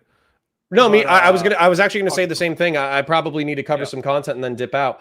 However, I was gonna say I'm apologizing to the chat. Normally, Pisco and I are oil and water, and we're dogs and cats, and we're fucking fighting and screaming at each other. Unfortunately, what he said today made too much sense. So it was ultimately undeniable. So even if my moral instincts remain the same, where I want to be a chud piece of shit and, kick Mahmoud Khalil out of the fucking country, I have to concede that there's ultimately this concept that I didn't really keep in my mind of legally protected versus unprotected speech. And there's already legal testing for these concepts. So I can't just make up a precedent. Oh, this makes me feel icky, therefore government go do something. Otherwise, I'll be as big of a piece of shit as some of the people I criticize on the right wing. So I'll try to hold to my principles as maximally as possible. Yeah, sure. I appreciate that. Also, keep in mind before I go, there's another argument in the Mahmoud Khalil case, which is a due process issue of about whether or not. So, for example, imagine that the law said you're deportable if the president doesn't like you, right? There's some vagueness concerns that has actually in the district court, they've said that the law that they're trying to apply to Mahmoud Khalil is likely unconstitutional for vagueness reasons. They said we're not addressing the First Amendment right now, but because it's so unconstitutionally vague what is meant by it, and because the due process clause does apply, there is a potential for like imagine, for example, the law literally said if the president doesn't like you, you are deportable. Do you think that law would be constitutional? I mean, you don't have access to all the doctrine, but there's a big conversation about whether or not laws are impermissibly vague, and so that's one thing. Well, that was one of the things that I think we got into a tiff about, because I was effectively arguing specifically the terrorism shit, and you were saying the State Department isn't even using that. They're effectively using the State Department. We think that these people being in our country interferes with our foreign policy, which which I would have never done just on principle, because technically anybody who talks about anything ever could be offensive to the foreign policy of the United States. That's the standard. No. So that's what the court held, that it was impermissibly vague. That statute was likely on its face unconstitutional. I want, before I leave, do you add me to your redirect, because I can't do the raid into you. Sure. I'm a boomer, so you're going to have to give me a couple of weeks. But what I was going to say is, yeah, you go. No, I was gonna shout you out, and then I was gonna shout myself out. Yeah. Okay. You got that. So if you guys enjoyed this question, we still got dozens upon dozens of you in chat. I understand that wasn't the Pisco fireworks show that we're normally used to, but Pisco overall, like, we disagree and we fight like cats and dogs, but he's a genuinely good dude. So Pisco's Hour, PISCO''S Hour, HOUR. Check him out on YouTube. I think he goes live a few times a week. And then for me, for the people who are in Pisco's chat, if you thought that I was not particularly obnoxious today, and you actually want to check out my content, there's two places you can find me. Number one, type in Counterpoints Politics. I'm live 9:30 a.m. to 2:30 p.m. on Tuesdays. The rest of the week, Monday through Friday, I'm live on Valor Media Network. VALOR, Media Common Spelling, Network Common Spelling. Guys, go. If you like that, go watch his shit. Go sub to him right now. I'm not going to raid into him. I'll teach him how to do it later to do it. We'll figure out tech shit. I'm a boomer. Yeah, I have to go. But thank you, Connor, very much for having me. And yeah, we'll talk real soon. It was fun, brother. Have a good one. Peace out, bro. All right. Okay. So sorry for the interruption to the Tucker Carlson thing. I would say that we got about halfway through the Tucker Carlson thing and it's already 2:00. So what I'm going to do instead is you guys have suffered. You have suffered for hours.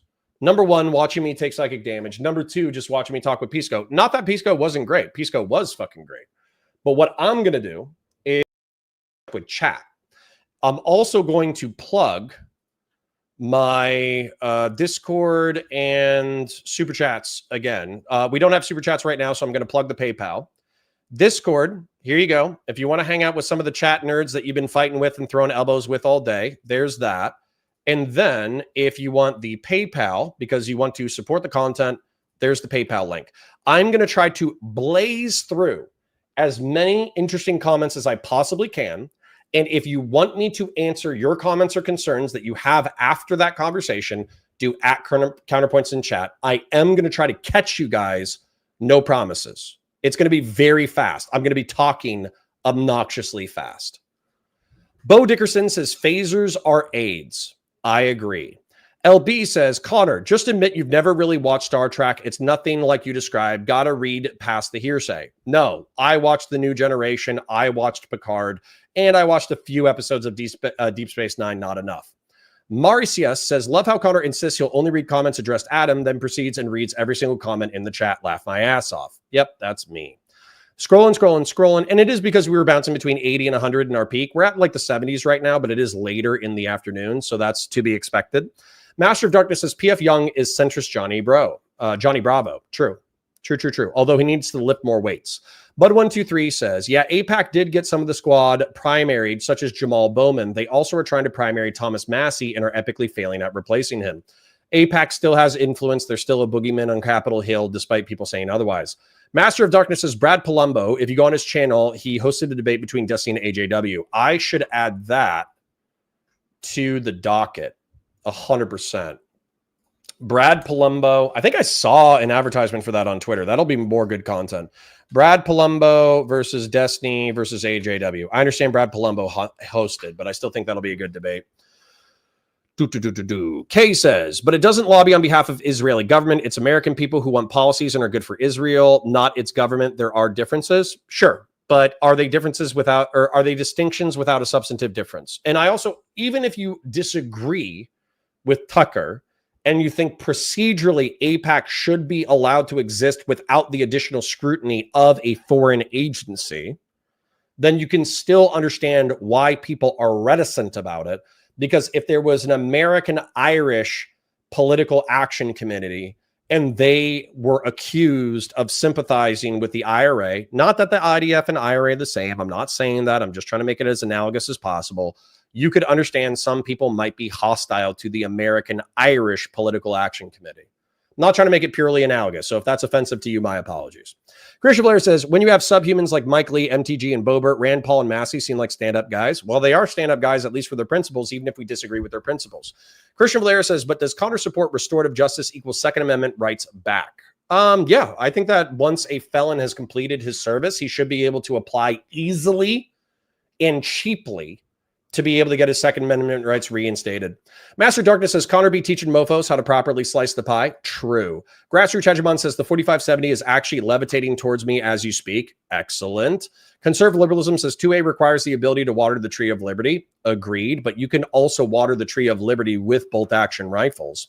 LB says, if Tommy guns are banned, AR-15 should be banned. You forget the NRA lobby that buys politicians. No, I don't. I like them. I don't like the NRA. I like the GOA, but that's okay. Tallybot says, sorry, 4 minutes behind, but Pulse actually was not targeted at gay people. It was a chance that the club was a gay club. I disagree. I understand that there's arguments that he was like a self-hating gay person. I understand that he scoped out a few other bars to shoot up, and those other bars weren't gay clubs. But I think that there's sufficient evidence for that. Shadow 2 Bravo says, do you support repealing the NFA? Probably 80% of it, to be honest. I don't understand how a short-barreled rifle is more deadly than a long-barreled rifle. I think there's actually arguments for it. I also think the arguments against like sub-guns, semi-auto sub-guns is super weak. I think the arguments against silencers is super weak. I would probably be for repealing like 80% of the NFA. Sacred Snow says, absolutely not normal, but I'll lay off because I'm tired of being heated. Okay. Most people in the world have my views. No, they don't. Bo Dickerson says, Lockheed Martin is a private company that makes rules. Private ownership of nukes exists. Hot. Justin says, America and Western Europe are the only liberal societies. Wrong. Wrong. More people are becoming liberal republics all the time. Possum Nation says, I think the audience would love a discussion between you and Pisco. Well, we've had it. Kay says, I've actually been watching the Karen Reed trial, but it's over now and I don't want to bop around. Well, I appreciate you hanging out in our chat for a prolonged period. Razzle Smasher says, even if I swap over to Destiny or Loner Box, I leave a tab open to support your stream. Thank you, Razzle. I appreciate that. Possum Nation says, argument. Interesting. Sorry if it was too chill. LB says, Connor, I think the newcomers might be on the West Coast. It's 8:51 a.m. Gotcha.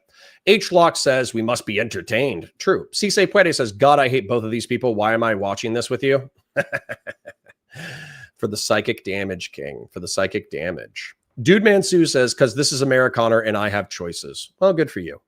Scrolling. Starhawk says, Connor, if you dislike the utopian aspect of Star Trek, have you given Deep Space Nine a try? It deals with how the Federation has to engage in and grapple with real politique on the frontier.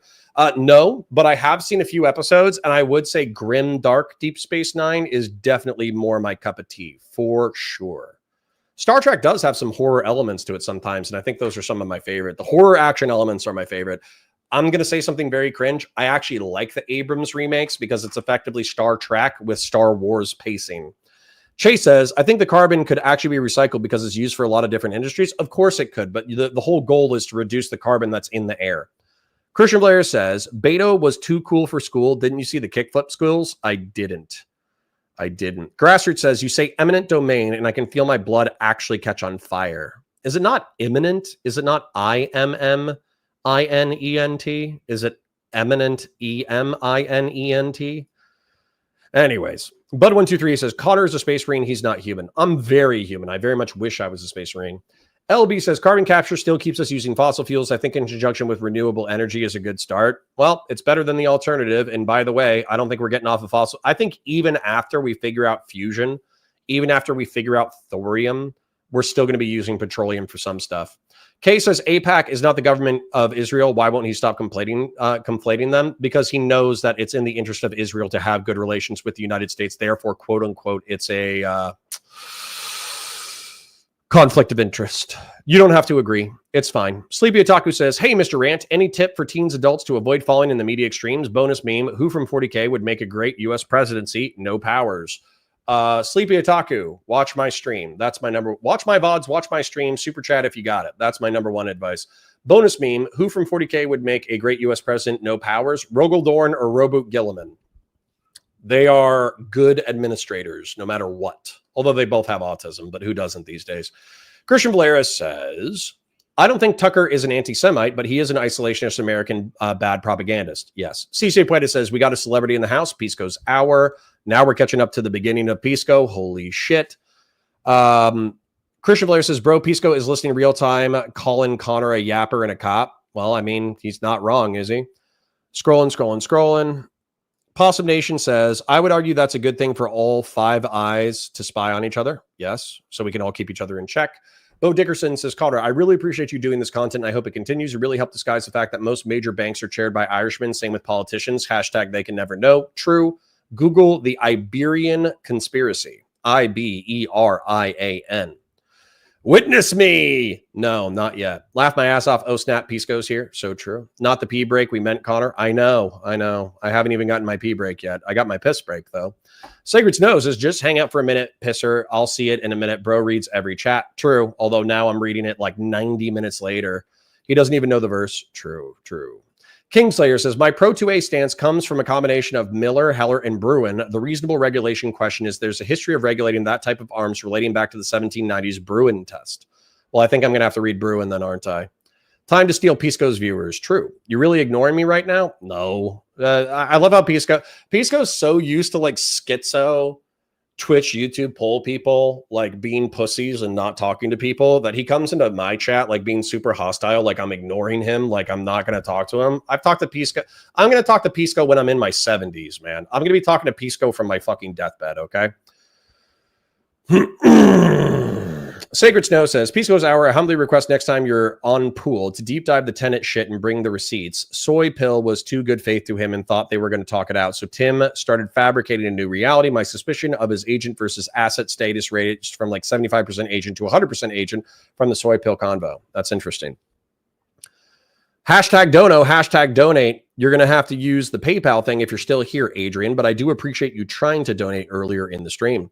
Grassroots says you do get to do that for other groups. You don't get to do it in the same way for other groups. Interesting. Racist. Counterpoint says debate points. Oh my God, he's going to read all the comments now. Laugh my ass off. Yes. Aaron A says Valor Media Network Pissy is waiting for you. That's okay. We figured that out. Scrolling. Pisco is Zinch for sure. Yeah. Or he's Adeptus Administratum. That's another option. Oh boy, what did I miss? Lots of fun. Scrolling. Sorry, I'm looking for any at Valor or any at Connor because obviously I'm trying to catch chat and you guys have like an hour. Val says, I'm trans and bi and two masculine dudes kissing grosses me out a bit. Based? Jonah Boy says, you don't like looking at gay porn? What are you, gay? So true. Gen X says, I'm a lib that wants regular conservatives back. Well, I'm going to tell you, most conservatives don't want to watch two dudes kissing, okay? Just giving you a heads up. Michael M says, I skip all the bathhouse scenes in anime because I know I'll like it. Oof. If I had to guess, the community is 70 liberal, 30 conservative. Yup. Regular conservatives still twist the law, lie, and don't follow the rules while in power. Well, we're trying to be a little bit better than that, Melody. Justin says, a scientific study has found that heterosexual men find gay men as repulsive as rotting flesh and maggots. Well, I didn't want to say that during the debate because I'm not trying to upset my gay patrons. I love my gay patrons. However, not just patrons, but viewers. However, gay people, I would not presume if you had some level of repulsion to watching heterosexual people make out that you are quietly or secretly heterosexual. And that's effectively what Pisco was saying. Jonah Boy says he's accusing Connor of being a closeted lib. True, but I hope that you do see. Bo Dickerson says Connor is a closeted lib. Well, you should go watch Lib and Learn because we were fighting like cats and dogs. AIPAC says he wants to be as boring as possible. What the fuck is he talking about? Yeah, apparently that was sarcastic. AFXO, it's boring, but the boring is a bit, but you shouldn't be surprised when it's boring. AFX says, Pisco is playing to the audience he used to not be this fucking arslerd. Well, you know, he wasn't that arslerd. He actually articulated some complex ideas in that conversation. I don't think he's unintelligent. Jonah Boy says, Pisco is sounding like Destiny right now. Well, he was an orbiter, right? Melody says, Connor, don't let Pisco gaslight you. Econoboy takes forever to get to the point. You said it, not me. I like Econoboy. I'm not talking shit on Econoboy. I'm just saying that if you want to prove to me that Democrats are capable of doing simplistic messaging, maybe don't go on a 40-minute rant about child tax credits. That's what I'm saying. Gen X says, Connor definitely has ADHD and would pay attention to Adderall, I bet. No. Gen X, you accuse me of having ADD when I have 200 fucking viewers in here and I'm jumping back and forth between the content and the chat. And then now you're accusing me of ADD when I ignore chat for an hour in order to have a conversation. And then I come back to you guys. That's not ADD. I'm focusing on a single task at one time. If anything, that's very neuronormal. Christian Blair says, Connor don't need Adderall. He just needs to run a lap the conservative way. Lol, true. Sacred Snow says, Connor needs Vyvanse. No, my heart will explode. The Crawling Chaos says, hey, people, who is Connor talking to? It's a gentleman by the name of Pisco. He's a liberal, kind of progressive, a lawyer from New York. Scrolling. Affect says, Pisco feels like what a Dem would be if they wanted to emulate Tucker Carlson, intentionally bad faith and massively smug for play acting, never speaks to his opponent and just plays the audience. Nah, that conversation was okay.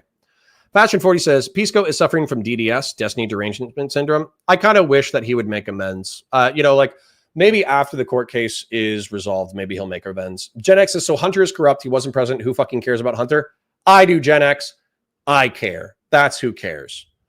Si Se Puede says, please don't do this debate on Tim Pool. Do it on your own streams and don't give MAGA dipshits the courtesy of having this debate on a large platform. No, I like clout and I want money because my views are better than everybody else.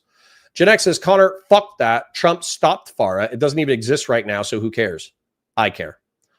Hunter paid the big guy's bills and the big guy was privy to his cut. Maybe. Hegemon says he's a generous man, Connor, and a fantastic painter. Gen X says these MAGA conservatives, Biden haters cannot use Hunter in his foreign dealings with the current admin doesn't even have FARA or foreign corrupt producers. Well, Gen X, you are the exact person that I was talking about during this arc where I'm saying just because Trump is 1,000 times worse doesn't mean that what Hunter Biden did was okay. I already said that. Kay says, does Pisco hold on to the standard for Trump? Yeah, of course he does. Pisco holds Trump to the highest standard, possibly. LB says you have to prove crimes in court. It's just that simple. Yeah. Do you know what Hunter Biden was charged with? Possession of a firearm by a drug addict, tax evasion, multiple charges of felony tax evasion, and he was charged with, I don't know. And they basically left it open for whether or not they were going to do FARA charges. They just never followed through until he was blanket pardoned by his father. So no, I'm not going to accept you guys saying, oh, you have to do charges. Oh, well, now you have to convict them. No, I don't. That dude was guilty as fuck of at least tax evasion. Here is, for the people who are still hanging out, parasocial love to you and yours. There is my Discord. There is my PayPal if anybody wants to send any cash in. Christian Blair says, Destiny also said he didn't care that Hunter lied on a 4473 with regards to drugs and guns, who I can understand, but it's still a crime. Yup. Gen X says, brushing his hair and beard shocks me every time. I've never seen a white guy do this. Lol. Well, I'm Irish, and that's the black people of white people. Scrolling. Si Se Puede, I think everybody understands nepotism sucks and is terrible, but in the real world, it's probably never going to be able to be stopped. Okay. All right.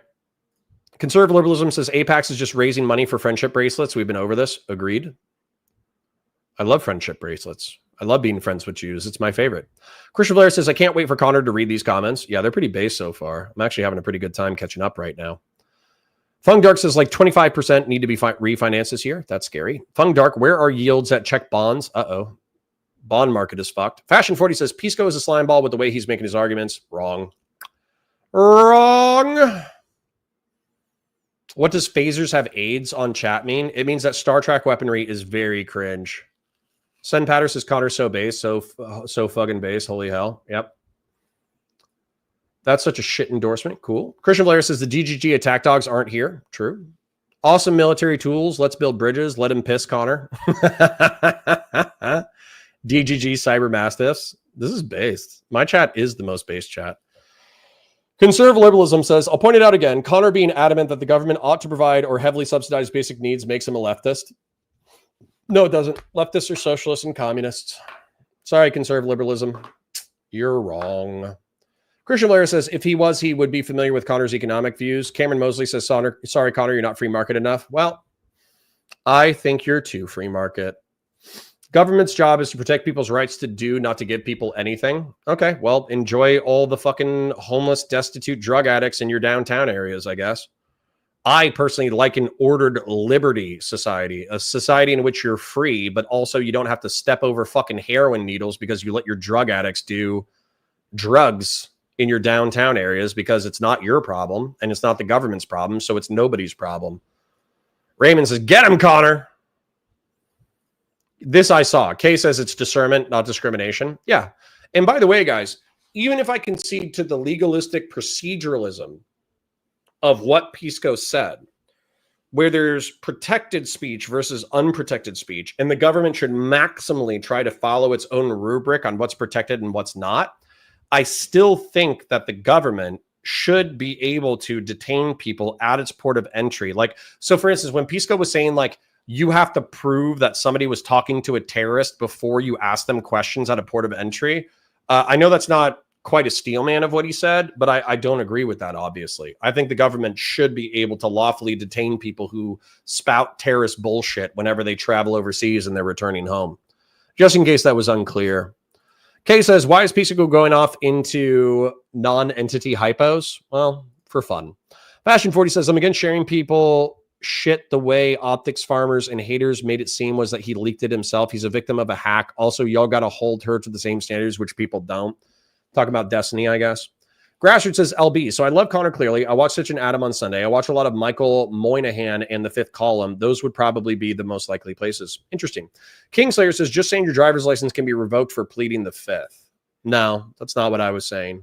I was trying to apply the reasonableness standard, and I think I found out more about the constitutionally protected versus non-protected speech. I am surprised that there isn't some level of like promotion of violence that's akin to obscenity for sex. I'm surprised that there's not. I guess he said that incitement was almost an equivalent, but then it sounds like incitement is too strict. Razzle Smasher says, looking forward to the June 3rd transcript to be unsealed. I don't think Pixie is going to come out of it looking very good. Destiny made a mistake, but I think it was lame that everyone wrote him off. Yep. He could be a sociopath and still be very funny, very intelligent, and a very good debater. Conservative liberalism says we should only reasonable standards to 1A is no bueno. Team Pisco. Conservatism says freedom of expression should be compromised beyond libel and slander. Okay. Well, conservative liberalism, it sounds like you were more liberal than me. Scrolling. Fashion 40 says, very misguided, to be honest. I resonate only because I have shit on the internet I wouldn't want out. That's why I personally don't request things nor send things anymore. Okay. Scrolling. I just remembered the part where Connor mentioned my name, still hour plus. Hey, buddy. Hi, Rob. Good to see you with Raw RAWB. Rob says, just got to the part where Connor mentioned my name, still an hour plus behind the stream. Hey, buddy. Hi, back to you again. Razzle says, it sucks because a lot of Destiny's bridges got burned in all this, like Pisco, and that's lame. True. Yes, he's a real lawyer. He has a JD. Rob says, like the stream, you animals. Log into your base's account. Like it. Log into your parents' account and like it. True. Rob is not wrong. Holy shit. My brain is fried. Christian Blair says, Aiko mocked Connor's mom for having cancer and blasted it on her screen. Yeah, it was very rude. It's okay. We made peace after that. We made peace. It's okay. Fashion 40 says, Connor, I don't believe he was detained. The timestamps disprove this. He was detained for an hour. So basically, like, normal in and out would be like 15, 20 minutes, and he was there for 45 minutes or an hour. So it sounds like he went to the port, they detained him, they put him in an interview room, they talked to him for 30 minutes, and then they let him go. Well, QC says, it sounds like Pisco was going to argue himself into a corner because using his rationale, he would have to be against red flag laws. Ooh, that's a good talking point, Well, QC. I'm sorry I didn't think of it during the conversation. That would have been a good counterpoint.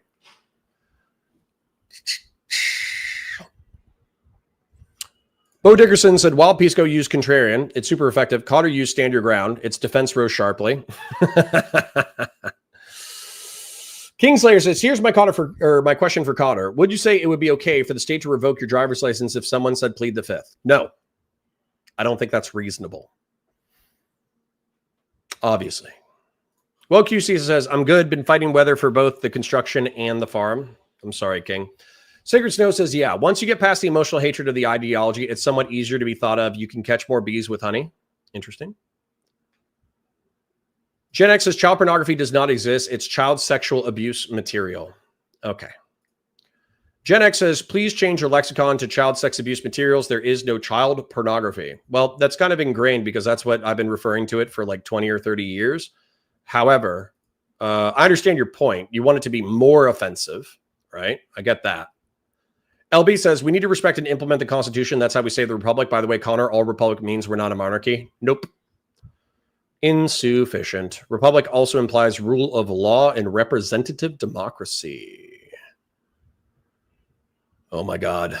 My brain. I'm catching up, though. I can see it. I can see the light at the end of the tunnel. This is happening. It says, Connor cares a lot about steering gropers away from their own insanity based. Yeah. Listen, I was a young, angry, lost man once. LB says, free speech, Connor. He could probably sue you for defamation, though, and he's the press. Bullshit. I triple dog fucking dare Hassan and all his fucking dick riders to sue me for defamation. I would love to go to fucking court and be like, Your Honor, here's what I said he is.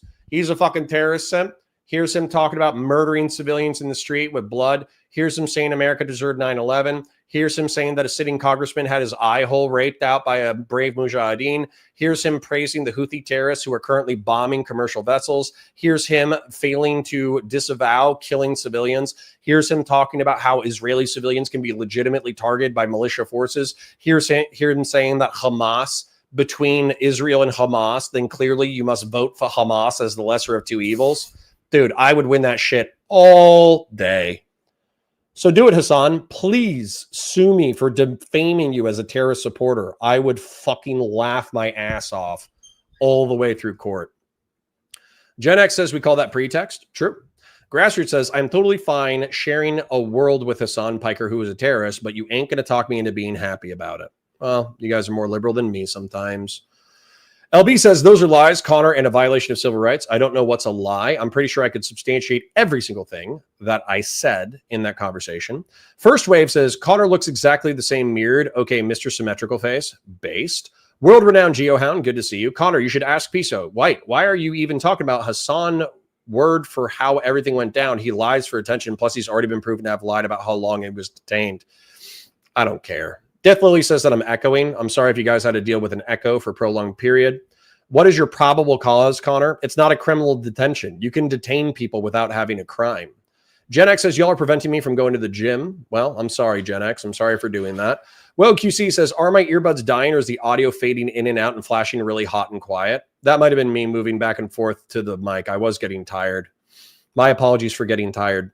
Talking Day says the alleged Houthi guy is at least an accomplice by his own admission, unless he believes he was lying. Yeah, he literally went out onto one of the commercial ships and did a guided tour of a commercial ship. He says that he's talked to multiple of the hostages, and he constantly promotes the Houthis on his social media. And he says that he wants to impale every Zionist. And in his description, anybody who supports the state of Israel is deserving of impalement. So yeah, fuck that guy. He's a Houthi propagandist. I will go Hassan will go 10 toes down supporting the operations of the Houthis in the Red Sea. I'll go 10 toes down and call him a fucking terrorist apologist. And I'll go 10 toes down and call Tim Houthi Chalamet a terrorist propagandist. LB says, remember, boys, steroids shrink your balls and prevent boners. Well, good thing I never did steroids. Jonah Boy says, I'm lean, I'm pretty fit, but most of my muscles disappear as soon as I put on a shirt. Well, I'm trying to get bigger, but I'm never taking roids. True.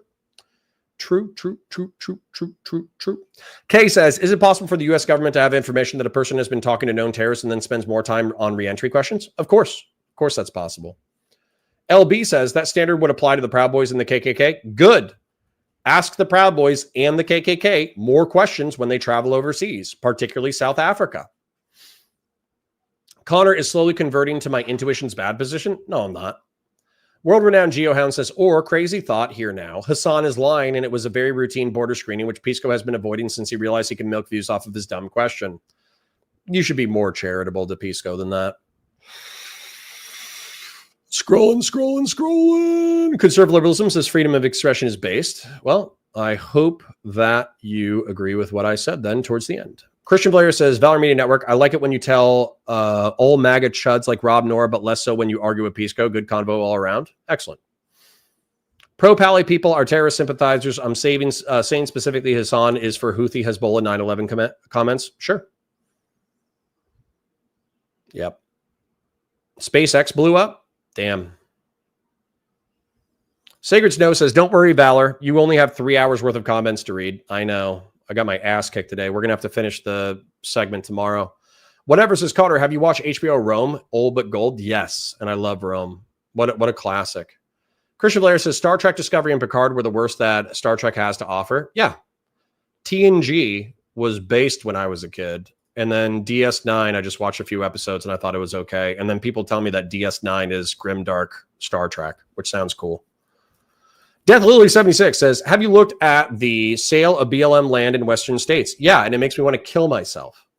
What are we selling? Like 110 million acres or some shit? Yeah, I don't want to think about it. It hurts my feelings.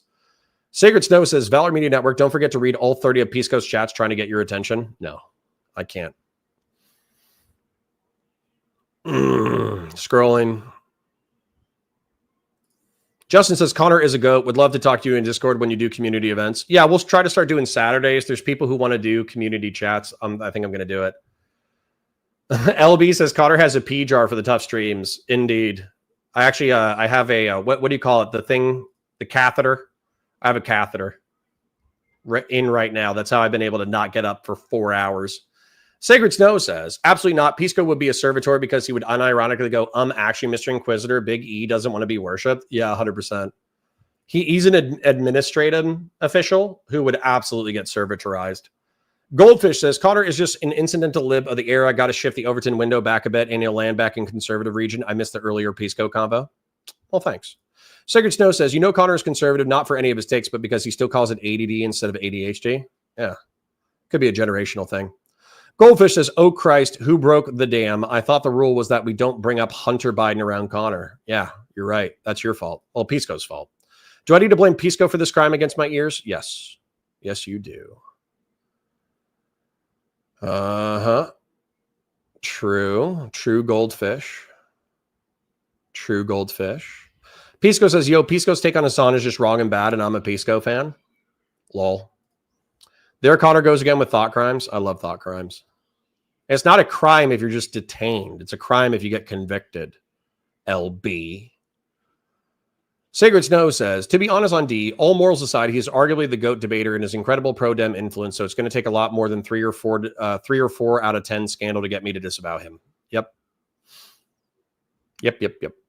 Shut up, Connor, the wink and the guns. No. Poor Connor is frying currently. Am I? Valor Media Network. You read one of the following comments, but missed the context, and I'm proud of myself, so I'll repeat it. But last night, I flipped my MAGA mom off on Ukraine. Oh, I flipped my MAGA mom on Ukraine. Oh, that's great. Yep. All right, we're catching up to me defaming Hassan Piker, so that's good. Kingslayer, I asked the Fifth Amendment question is because implied consent laws essentially say if you use the Fifth Amendment to refuse to incriminate yourself, you lose your license and implied consent now. No. If you're talking about implied consent for DUI, lol. No. I'm just going to say lol. I'm dying. Justin says, Nick is going to review the Tucker and Ted interview. I'll get your thoughts on it when you finish tomorrow. Enjoy the rest of your day. Thank you, Justin. I appreciate you. Well, QC. That's 2 well, QC. Oh, I caught you. I caught you, nerds. Boom. I caught you. Woo. And I'm going to thank... where is it? I think we got Calvin. We got Jen. We got Jacob. We got Justin. And I think there's one other. So I'm sorry that I'm missing your name. But we basically got half a dozen donations. So thank you kindly. I know that it's a pain in the butt to donate via PayPal, but it is greatly appreciated. Like, seriously, thank you. I have eaten foliage says, with Pisco, you touched on one of my arguments about Hassan thing. We do have a threshold of significance where everyone knows they won't be held to the Constitution. Where everyone knows they won't be held to Constitution because you can't redress it. Well, yeah. And that's what I'm not sure if we're talking about exactly the same thing, but when you're being detained for an admittance interview, if you're not incarcerated, what are you suing for? CBP has the right to detain people at the border and interview them in order to secure the United States. So what are you going to sue? Sacred Snow says, reading chats like Neo learning Kung Fu in the Matrix. Indeed. Indeed. That is me. That is me. But anyways, here is the Discord. One more time. For those of you who want to fight some of these beautiful people in Discord, I promise that eventually we'll get to a community night. I'm sorry that I'm so busy and I'm always doing XYZ ABC. I promise you, we will do a community night where I will talk to people who want to do a one-on-one combo and who want to do like a gauntlet, like a question gauntlet where we talk for like 10 minutes or whatever. So we'll probably start doing that on Saturdays when my life isn't so overwhelming. But there's the Discord. There is the PayPal. So if you want to join the Discord, join the Discord. There's plenty of schizos from our chat in there. They're going to have a good time. And then there's the PayPal. If you want to support the stream, Grassroots, you already did too much. Thank you kindly. Your support is always appreciated. But if anybody else besides Justin, Jacob, Jen, and Grassroots, if anybody else wants to support, there's the link. I have eaten foliage says, so we treat that differently because below that layer, the principles of the First Amendment isn't on the line because everyone knows it isn't an enforceable area anyways. I think relatively speaking. Because you're not arresting them for their First Amendment rights. You're detaining them temporarily to make sure that another crime isn't going on, and you're using their words as part of your evidence for why they're detaining them. The second thing being them being at a border crossing. I love you. Go enjoy another streamer. Parasocial love to you and yours. Thumbs up. Fuck you, says LB. And I agree. Thumbs up and fuck you. Parasocial love. We'll review more content tomorrow. We have a full docket. Have a great day. Bye for now. Oh, hi, Brooklyn. Hi, Brooklyn, my favorite lurker. Hi, Brooklyn. Bye now.